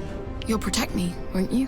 You can protect yourself. What? Isn't that why you chose to join the Blue Foxes? You're right. I need to prove that I can fight without anybody's help. Good. Now get ready. Are you all right, Estalt? Yes. It looks like they're all dead now. I took the last one prisoner. I'll force him to explain why they attacked Elm. I'd be curious to hear their answer. An interrogation is not something that a child should witness. I'll inform you later. Our fighting for today is done. Get some rest. All right. I've finished interrogating the assassin. Huh? They had indeed come for you. The Church investigates everyone who leaves their ranks, and anyone who is deemed to pose a threat is disposed of. But that means... Yes. Catherine was a target as well. Thankfully, the assassins were few in number, and we killed the vast majority of them today. They shan't be trying again soon. I see. So, in a way, I did protect Catherine. You could say that, aye.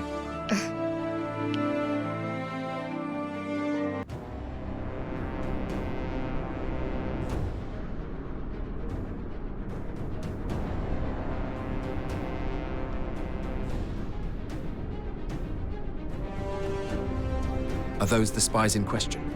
Yes, and they have yet to notice us, it seems. What should we do? They are from the Trovelt-Shovian Empire. If word gets out they managed to infiltrate the kingdom, it would cause panic. We must act quickly. Are you certain about this? We cannot suffer Imperial spies to dwell on our territory unhindered. Do you object to that? No, I do not. I understand. The spies have been dealt with. Several were detained, as per your orders. Understood. I shall interrogate them later. Speak of this to no one. I do not wish to stir up more uncertainty. Yes, I understand.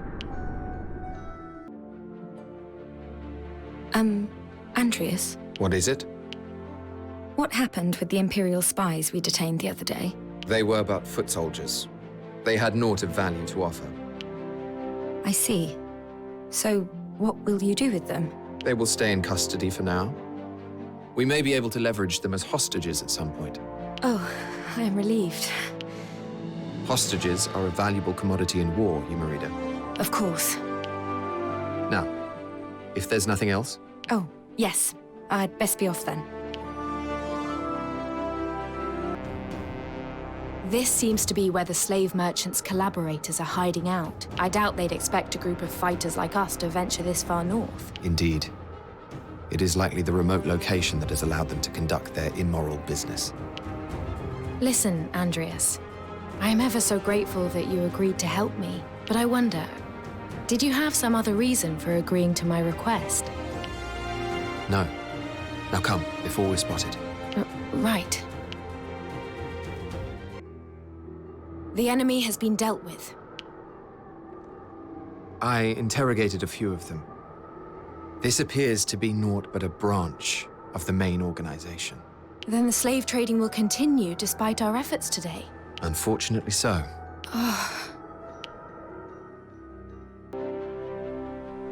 Catherine, I wanted to talk to you about the Northfield kidnappings. How did you find out that children were being abducted? I heard a rumor from friends at the orphanage, back when I was with the Templar Knights. I see. If any further such information reaches you, report to me at once. The organization remains in operation. We must continue to follow the trail. It seems you really do have some special reason for wishing this matter resolved. I told you before, it's nothing like that. Deny all you like, but I can tell. And your resolve reassures me. Think what you like. It is time to reclaim what is rightfully ours. Lorraine, if you would. The Vermin Navy has commenced its assault. This is our cue to proceed south. They will draw the Empire's attention outwards to the sea, while we strike their headquarters in Dagland from the north. I shall expel all invaders from my land. Let us begin.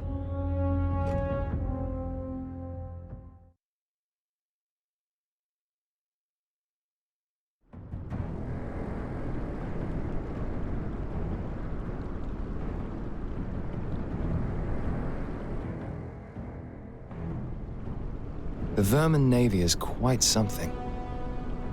They seem to use the same modern magic as the Empire.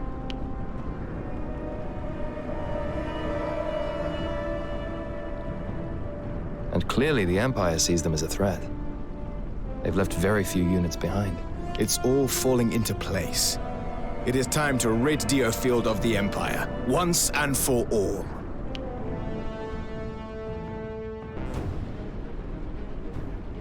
The enemy is trying to rally in order to hold their line. We will have our work cut out breaking it, thanks to those weapon emplacements. We must destroy them if we want to push forwards. Everyone, move out!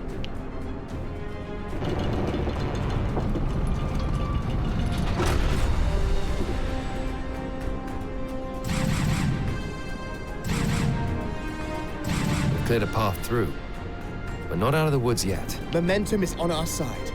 Let us press home our advantage. Empire!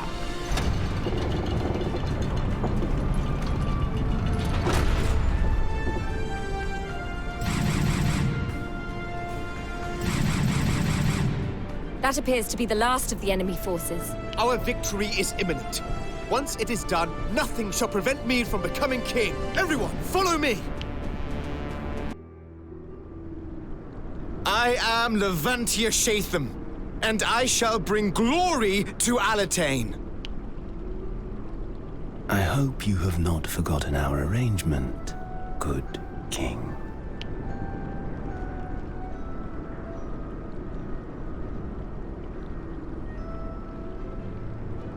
No, I have not forgotten. Very good. Then I believe there is nothing more to discuss. Indeed not. I have preparations to take care of.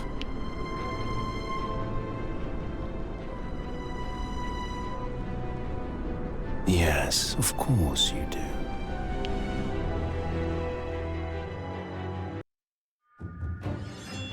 Having expelled the Empire with the aid of the Alliance, the Blue Foxes return to Central Field. A coronation ceremony presided over by the new Archbishop, Hezelia Shatham, is convened, and Frederick takes the throne as King Levantia Shatham, the 12th King of Alatain. But in the shadow of the pageantry, two men face off. Andreas has confronted Iscarian. Iscarian states his intention to leave the Blue Foxes, having become unable to reconcile his beliefs with the unit's actions. However, Andreas has no intention of allowing his departure. The two stare each other down.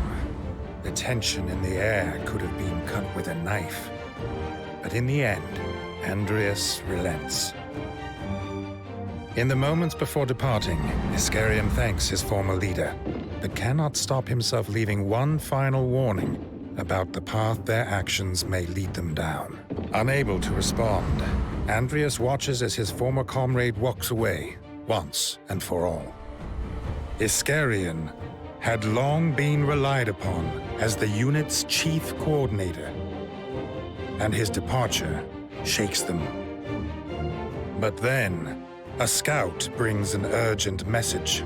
It seems the Alliance forces stationed in Dagland Trading Port have started looting in Southfield.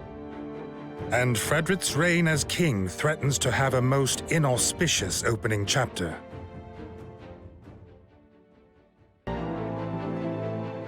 This morning's bread tasted different, Andreas. Did you notice? Yes. It was made with special wheat from a luge, imported via Southfield. What about the fish that accompanied it? I heard it was caught in an Eastfield bay and transported here while still fresh. Was it not to your... And what is that yellow flower called, over by the entrance? I don't know. Though I heard it was imported from the continent. The world is such a vast place. Ever since I left Beazle Tower, every day greets me with 1,000 discoveries. I'm beginning to understand how little I knew. You'll get used to it soon. I suppose I will. The world is full of surprises, yet strangely agreeable. I wish I could keep feeling this way forever. Oh, I am sorry. I know not what I am saying. No apology required, Your Highness.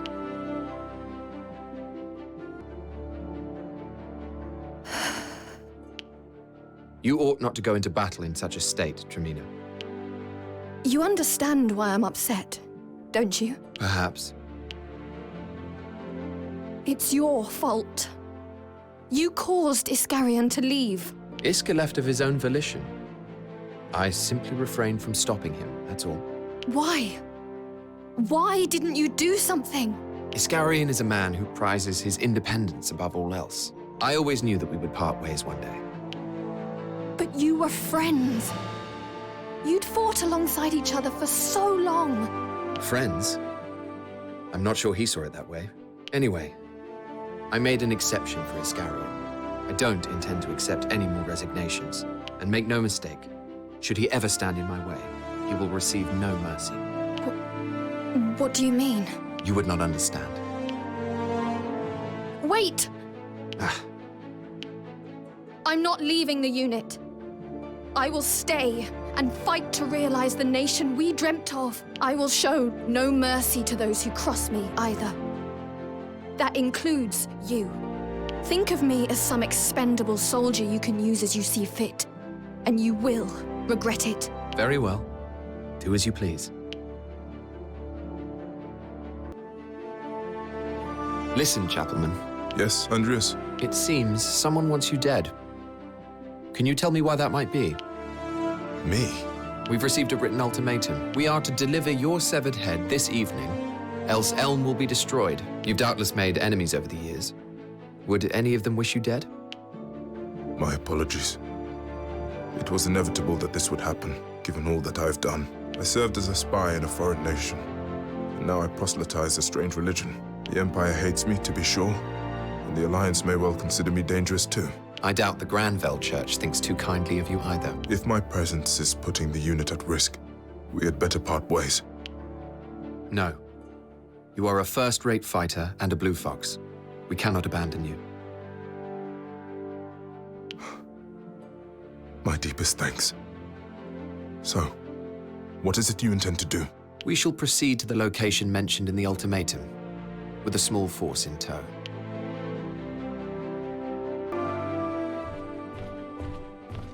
Shivat, where are you going? Honestly, Andreas, how do you manage to sneak up on people like that? It's frightening, really. Answer my question. You've heard of jade collectors, I suppose? People who gather jade to use or to sell. Indeed. Odd hobbyists who spend their days picking up rocks. A great number of Southfield nobles have a taste for this peculiar pastime. So I've heard. What of it? Much of the jade they collect contains a special energy used for ancient sorcery. Pearls before swine, I tell you. So I thought I'd snatch a piece or two away from them. I hope you don't mind. A thief returning to his old ways, I see. You intend to sneak into a noble's manor? I do. It's not as though they have a legitimate claim to their plunder. You can't be trusted by yourself. I will accompany you. Ha! You really are full of surprises, aren't you?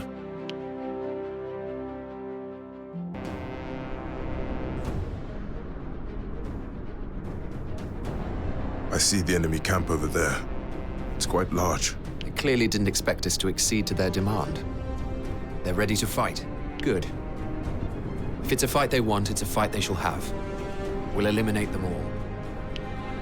Thank you, Andreas. And apologies to you and the Blue Foxes for all this trouble. God, I entreat thee, watch over us. You're free to pray to your god in your own time, but I'll hear none of that nonsense now. If you want to save yourself and your allies, then trust not in God, but in your own ability. Yes, very well.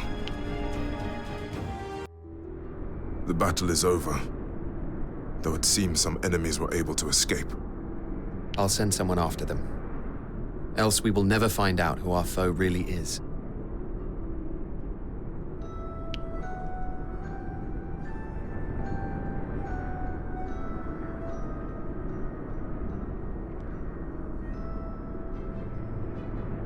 There seemed to be a great number of hired men. Were they of Alatane, then? It is possible. Though they could have been Empire or Alliance soldiers, posing as mercenaries. We will get to the bottom of it, either way. Well, Andreas? Have we learnt the identities of those who wanted me dead? Yes. It seems the order came from the continent. I see. From the Empire or the Alliance? Neither. The men we fought were Alatanian mercenaries hired by the Nathal evangelists. What? It's rather comical. First, your church sends you to proselytize abroad. Then it deems you an enemy and tries to have you killed. Comical is one word for it. Can you think of why they would do this? Perhaps they thought I had switched allegiance to Alatane when I joined the Blue Foxes. Well, you've no place to return to now. And no reason to continue as a preacher. Oh, I shall continue to spread my faith. To do otherwise would be a betrayal of my God. As you wish. So long as you can fight, you're free to do as you like. Thank you. Is that the house?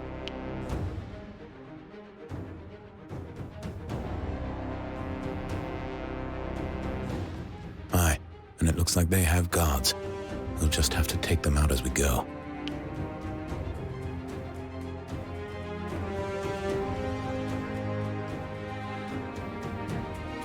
If that's all right with you.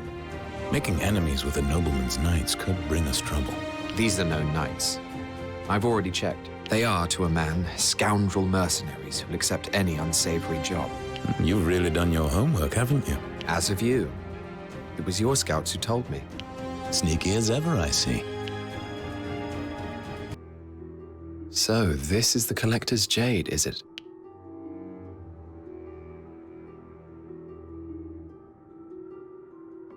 It's valuable stuff. What should we do? Just take a handful? We'll take it as evidence and have the noble investigated. Hoarding this much jade is a crime. How would that benefit us? Oh, it depends on how it's done. Ah, all right, I see what you're saying. I'm glad to hear it. You really do plan out every last detail, don't you? And you think this is something we have in common? Well, it would be nice if it were. The royal government has confiscated all the jade as part of their investigation into the Collector. What a terrible waste. Not at all. It was the Blue Foxes who presented them with the evidence. A feat for which we will soon be rewarded. We can use this reward to set up new facilities and increase salaries.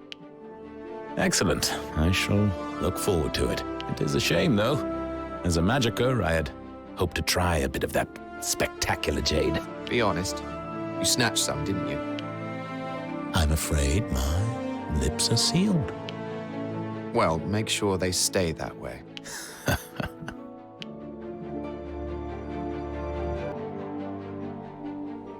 Andreas, there's something I need to ask you. About Iscarian, I suppose. Yes. He didn't quite seem himself when I saw him a while ago. He was lost in his thoughts. And then it occurred to me that perhaps you'd... well... Iscarian decided to leave the Blue Foxes of his own accord. I see. I thought that maybe you'd... Iscarian acted of his own volition, as he always has. Our aims are the same, but we disagree about the means. It's a wonder he stayed this long, really.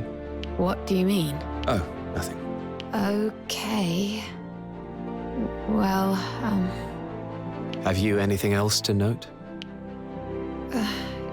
just that you don't seem quite yourself these days either, Andreas. Perhaps not. Indeed. What word from Dalmatio? He says that he is taking what he is owed for assisting us in battle. Which is why we must make as short work of this as possible.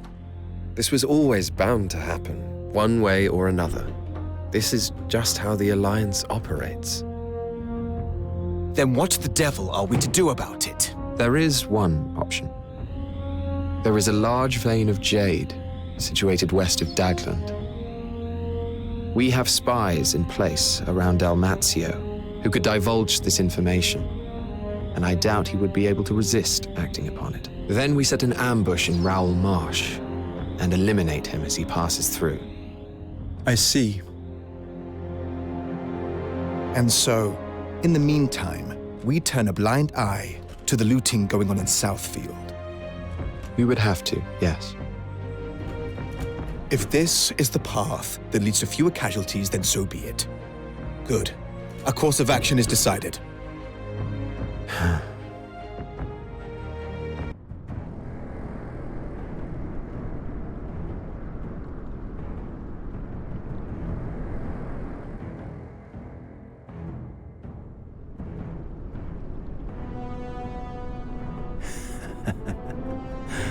There it is. My mountain of money. I can't wait to pick it clean.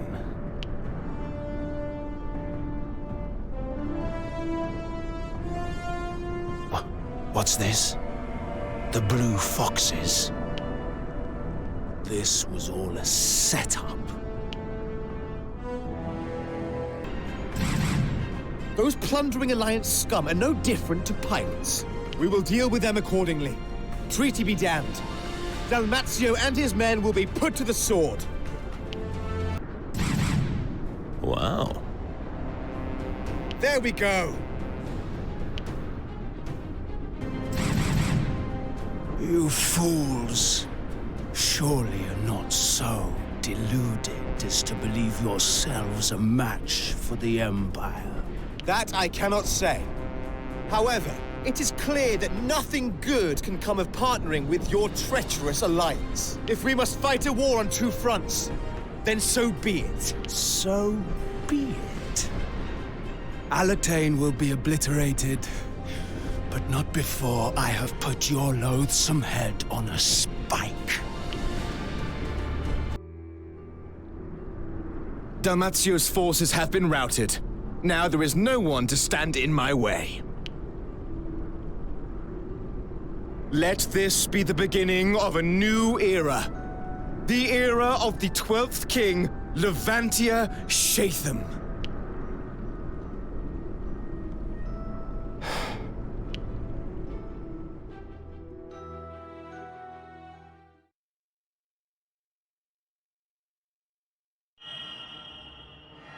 Endings and beginnings.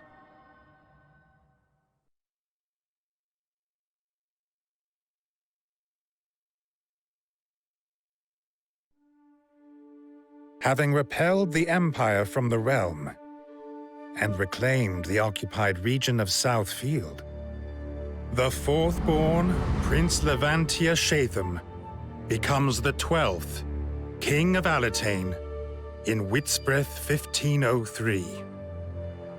The ascension of a new monarch to the throne was expected to put an end to the kingdom's enduring hardships. And yet, beyond this veil of hope, the darkness creeps ever closer. Soon after the coronation, the Blue Foxes must deal with Alliance looters down in Southfield. These are soon crushed, but it emerges that Imperial troops remain in Alatain. The kingdom sends out knights to look for them in every region, but they are unable to locate the remnant enemy headquarters. A full month passes before Frederick receives word that a cluster of Imperials have been spotted. The Blue Foxes head to the location at once.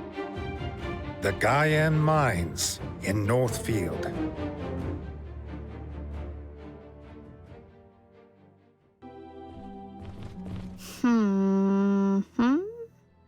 I hope this works out.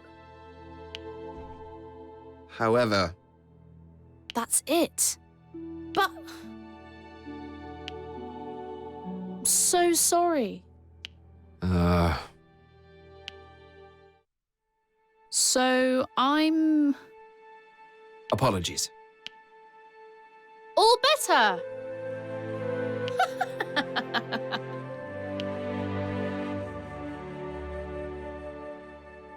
Aye. This isn't good. It seems that foreign soldiers are sniffing around, Castamere. Did you start some new quarrel? Of course not. Certainly not a new one, anyway. Out with it, now. They're likely to be Vermin Commander Dalmatio's men, looking for me. I imagine they intend to kill me, having failed in the past. Did you do something to provoke them? Not at all. It seems they've simply been unable to forget my betrayal. It makes no difference. Does that mean... are you going to throw me to the dogs? Quite the opposite. You are a valuable asset to the Blue Foxes. I knew full well that you were an Alliance defector when you joined. Your enemy is our enemy. Well, well. Thank you, Andreas. I'll draw up a plan. Tell me what I need to know. All right, then.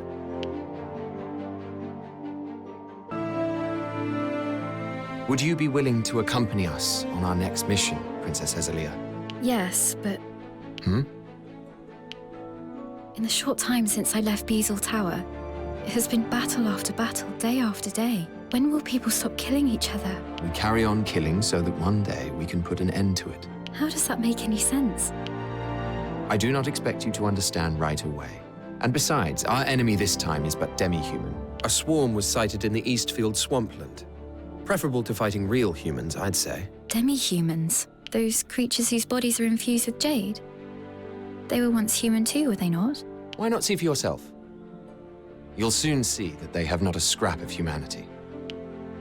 We will depart as soon as we are ready. Very well.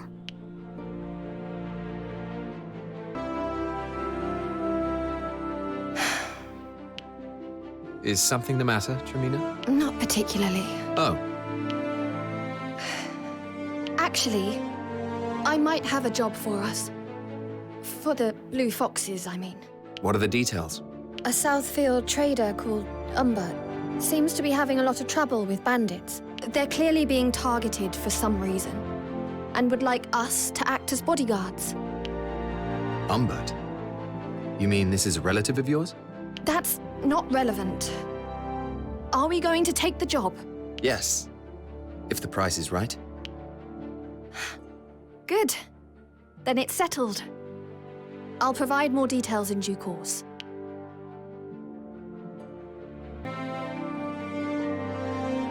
Life with the Blue Foxes is rather relentless, isn't it? Scarcely a moment to relax. And this displeases you? No, not at all. I certainly can't complain. Not after what I've been through. Good. We need you here. There are not many as observant as you. My. It's rare to hear such kind words from you, Andreas. Is it? But this is no time for kind words. Recent events have left me rather uneasy. We have dealt with the Continentals, and now we must expel more infiltrators? It is a simple enough task on the surface, and yet I cannot help but foresee complications. I'm sure you'll be able to deal with whatever arises. You always have done so far. Even I have my limits. I don't intend to throw away my life for nothing.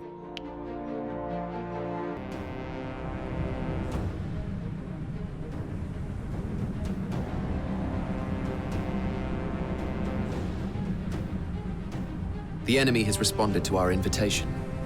Now we need but deal with them. They are Alliance soldiers, all right. They don't know the lay of this land.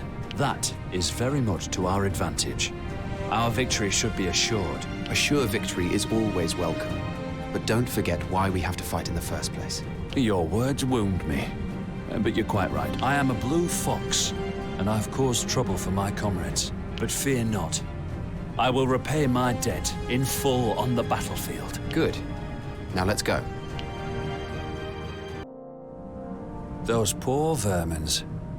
Such a long journey, and all in vain. These were Dalmezio's personal troops, yes? The same as the first time they came for you? If so, diplomatic relations should remain unaffected by this episode. Now, let us search the area for remaining hostiles, then return to base. I find your thoroughness reassuring, Andreas. Alas, I am less reassured by your tendency to get into trouble. Andreas, just the man I wanted to see. I've found something that may be of interest. It's a scientific discourse on the differences between ancient sorcery and modern magic. Only available on the continent, I believe. It's a good thing I'm well connected, eh? This is all a bit sudden. You don't want it? Oh, it sounds intriguing. But I find the idea of a surprise gift from you rather worrying. Haha! There's no ulterior motive, I promise. Just a token of gratitude, that's all. Well, if this is your way of saying thank you, I shall gladly accept. Excellent. I look forward to our future endeavors, Andreas. The bandits should be just up ahead. Listen, Tramina. I understand why you asked the Blue Foxes to assist with this task, but why hide your connection to Umbert? There is nothing odd about a daughter helping her family. It's not relevant. I told you. Would you want people nosing into your private affairs? Your reticence on the matter tells me everything I need to know. Huh? Come on, let's focus on the bandits.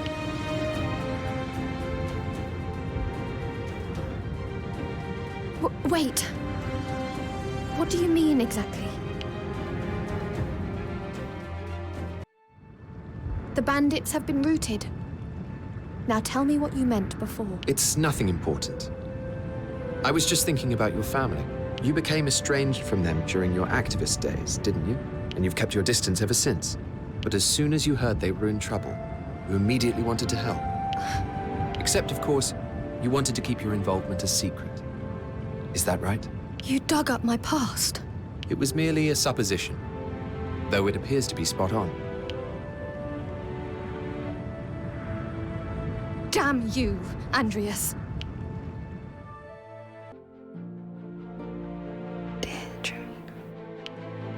A letter from your family, eh? How did you know? Again, merely a supposition. They thanked me for defeating the bandits. It seems they got wind of my involvement somehow. I see. Wait. Was it you? Did you go and inform them? I did no such thing.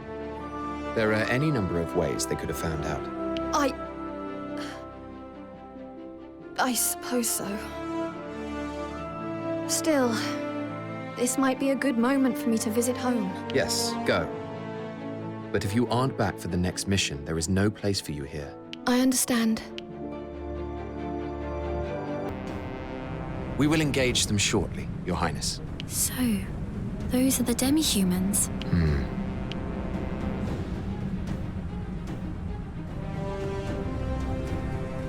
Can they use ancient sorcery? They are infused with Jade, after all. Of course not. They may resemble humans, but we must think of them as mad beasts. But I feel a power emanating from them that is similar to that of Jade. If it is Jade that is the cause of their physical prowess, then... Princess?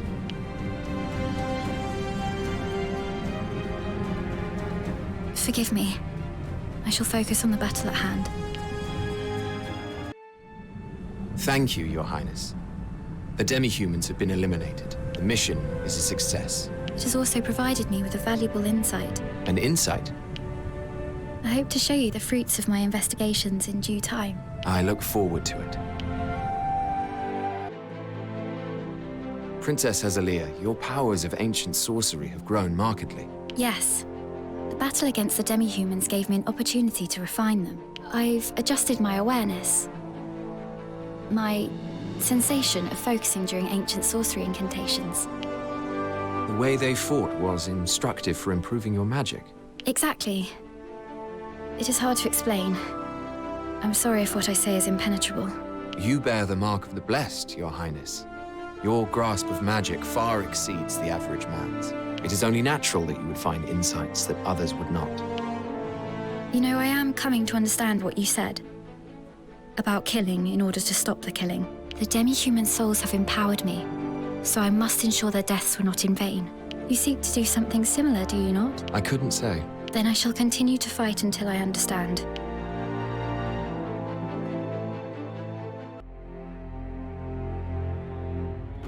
What news of the Imperial stragglers? It seems they may not in fact be mere stragglers. Have you some new information? Reports claim that there are a significant number of elite soldiers included in their ranks. Our intelligence suggests that the largest gatherings of the remnant forces are taking place at Gaian mines.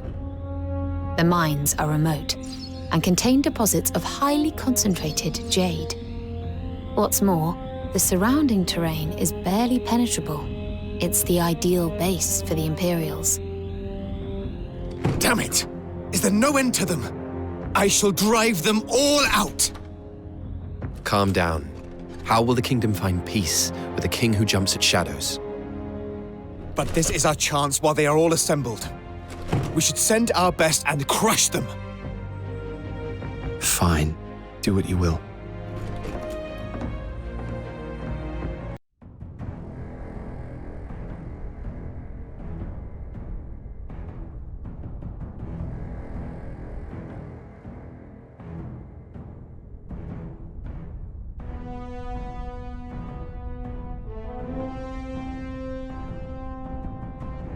The Imperial scum have been found. Onwards to victory. Another triumph for King Levantia. Why is His Majesty in such a rage? How should I know?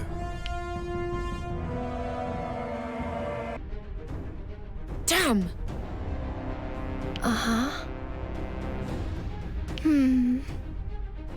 Seize victory!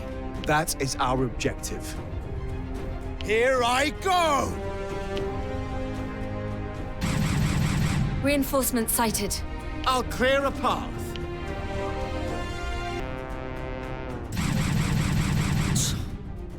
Right. Why would you? Yes, indeed.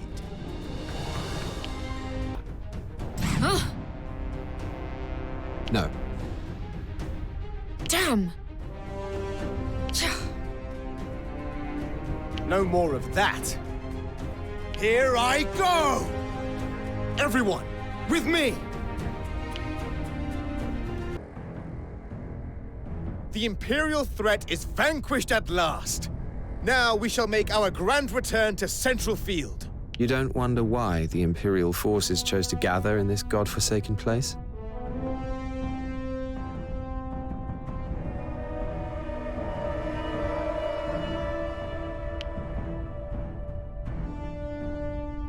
If you've something to say, Riaz, then come out and say it. I've grown tired of your weaselly ways. Have you indeed?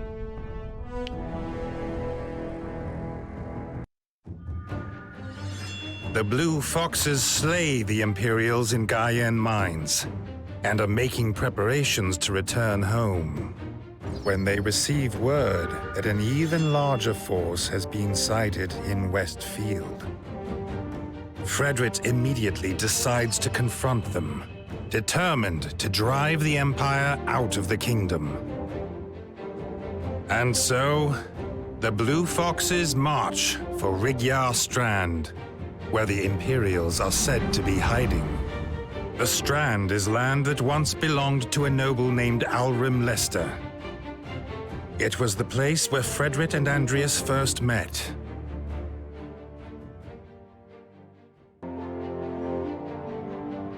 The thought of visiting Rivengale Strand has made my brother rather pensive. I'm not surprised. It is the place where Prince Levantia spent his childhood. I imagine he is particularly keen to rid it of the Empire's presence. What is it? And you are also similarly compelled? No, not particularly. Oh, I see. I must have been mistaken. I thought I'd learned to read people's subtleties, but perhaps not.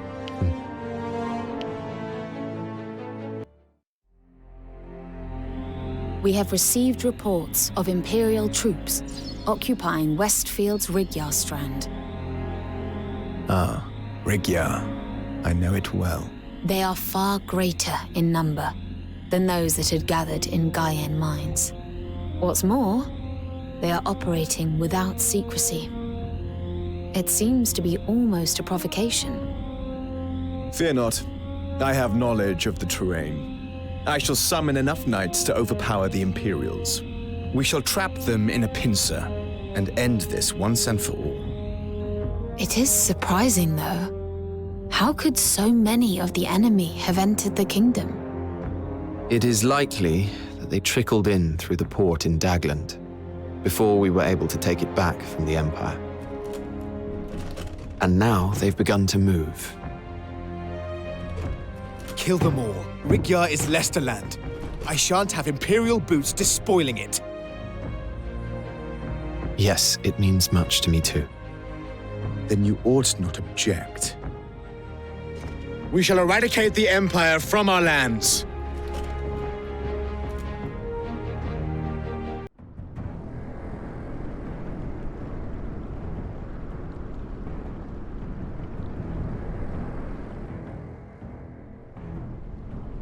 The enemy has divided their force into multiple groups. Then we shall simply crush them one by one. With our numbers, it will be an easy task. Perhaps so, but you have summoned all of the Royal Knights to accomplish it. Which means that all of our might is focused here. Our defenses have never been weaker. Which is why we must make as short work of this as possible.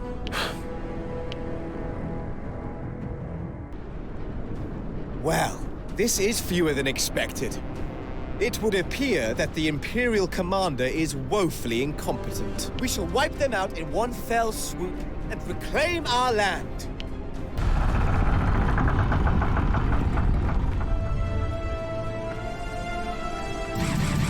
That's our target. Surely. You call that an attack?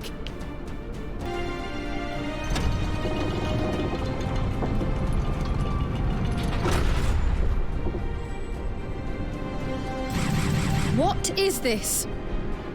I suppose. Yes, indeed.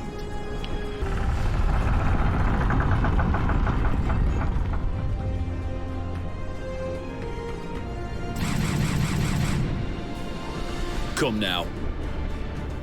I'm at a loss. Here I go!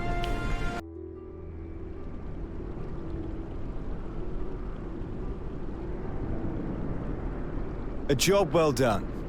Now, to hunt down the survivors. Aye. Fred! Rias! Grave news!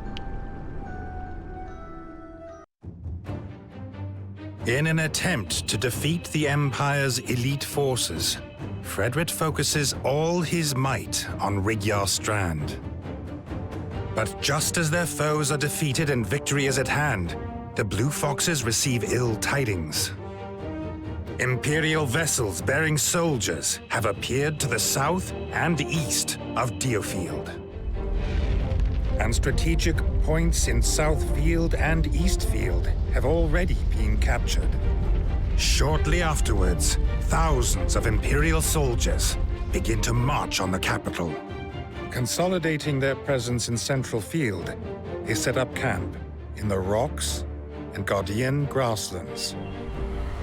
From this position of strength, their commander, Zavatian Shugel, calls for Alatane's surrender. Frederick vehemently protests, but he lacks the soldiers and resources to face the Empire's might. And so, he reluctantly agrees to surrender at a formal signing ceremony to be held at Castle Alatane.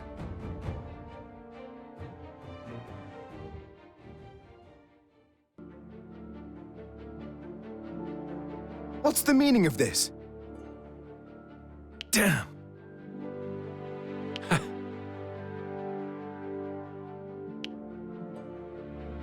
I'll clear a path. All the more reason. Indeed. Just what are you getting at? So that means... No. This should do it.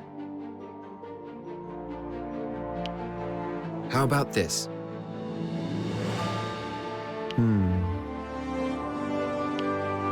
That's why. Understood.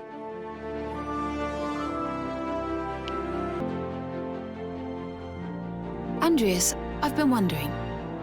Would you mind telling me a little bit about yourself? What? Why now, all of a sudden? I have worked with the Blue Foxes for a long time, and yet I know very little about you. I was born in a coastal village in Eastfield. It was destroyed by bandits when I was a child. A noble rescued me, and I learned magic and combat skills, eventually becoming Levantia's attendant. Not an unusual childhood, given the world we live in. Who was this noble? A man of no particular prestige. There is no point naming him. I see. So you won't tell me? Perhaps one day. Right. Let us go over the plan once more. We agreed to the Empire's demand for surrender in order to lure out Zavatian and kill him. The signing ceremony is to be held on the morrow at Castle Alatane. Fred, it is vital that you attend in person. And attend I shall. Where shall I lure the general to? As far into the castle as possible. Signal us immediately if he begins to suspect anything. We will then destroy the castle gates, separating him from his forces outside. With their general dead, the Imperial army will be in disarray. And in that disarray, our forces will then pounce upon them from all sides, stopping this cursed invasion dead in its tracks. It's certainly a clever plan. But even with their leader taken out, the Imperial army will be far more powerful than ours. And turning the town into a battleground will result in countless civilian casualties. Defeating Zavatian has to take priority. We've come this far. Sacrifices must be made. But that's... Enough, Lorraine. This is not up for debate. You may go. Understood. I'll start making preparations. Wait, Riaz. Going back to Leicestershire after all this time, it brought back memories. That it did. And it made me wonder, am I still that same person? You haven't changed much. You're still the Frederick Lester I knew.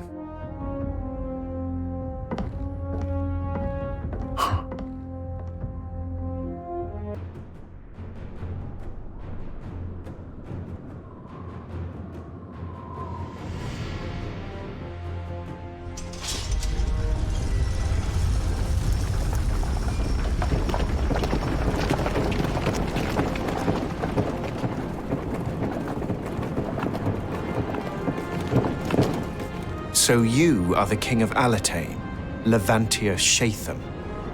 Aye.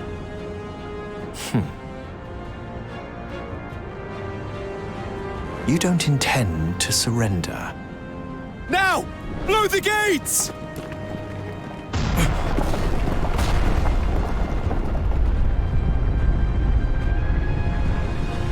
Blue Foxes, come forth! A valiant effort, but alas, an effort in vain. Bring the airship round. Sir! Kill them all, just like we planned. The Empire! The Empire were planning this all along. They were founded by bandits, and they are still no more than a pack of wild beasts. Men, we will not cede to them another inch of our land. Lay down your lives if you must. Their general dies today. A rousing speech. One that will go down in history as the final address of King Levantia the Lackwit. Your subordinates have done you proud. It seems I will have to call upon my main force. Your resistance will not last much longer. Summon the Gigas unit.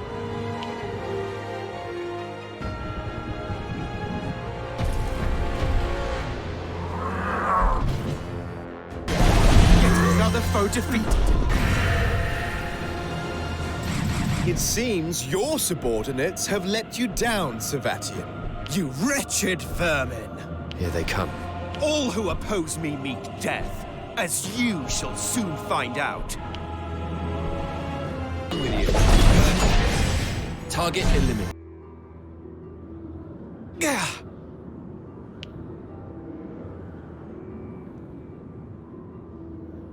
After him! Do not let him escape!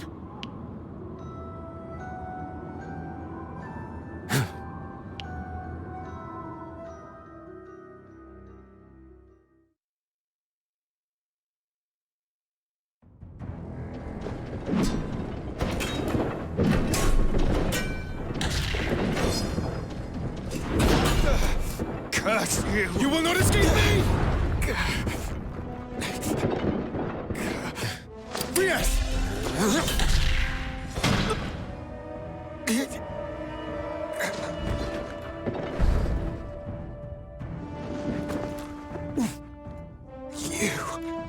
What is the meaning of this?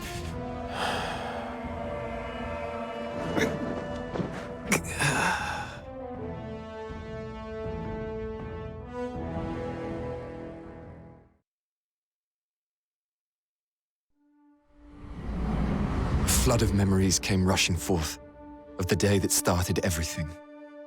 Memories of a time before I became Andreas Ronderson. Memories of how I cowered as my parents were killed as if they were mere animals. And of how, still coated in their blood, that man turned his gaze upon me.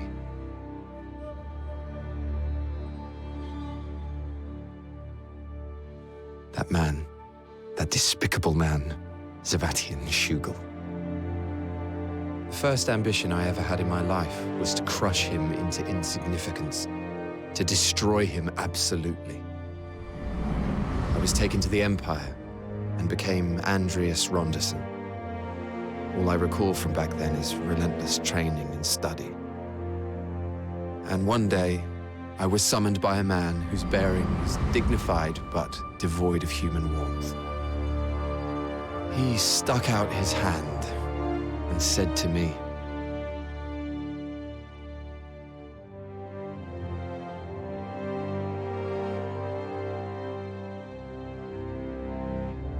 my mind instantly flashed back to his gaze on that day, and my resolve became unshakable. I was going to accomplish my objective while holding true to my beliefs.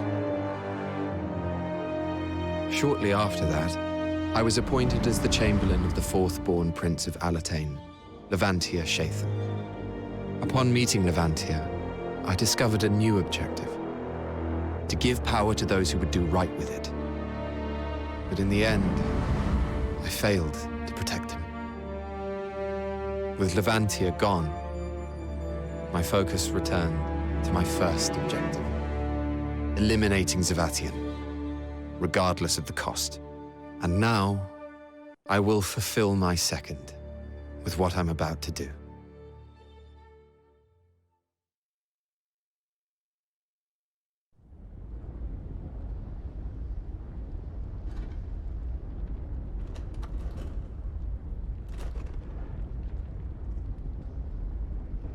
We did it. Rias!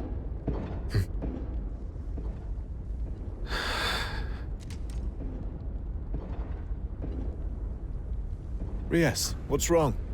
It's over, right? Aye. It's over now. Fred.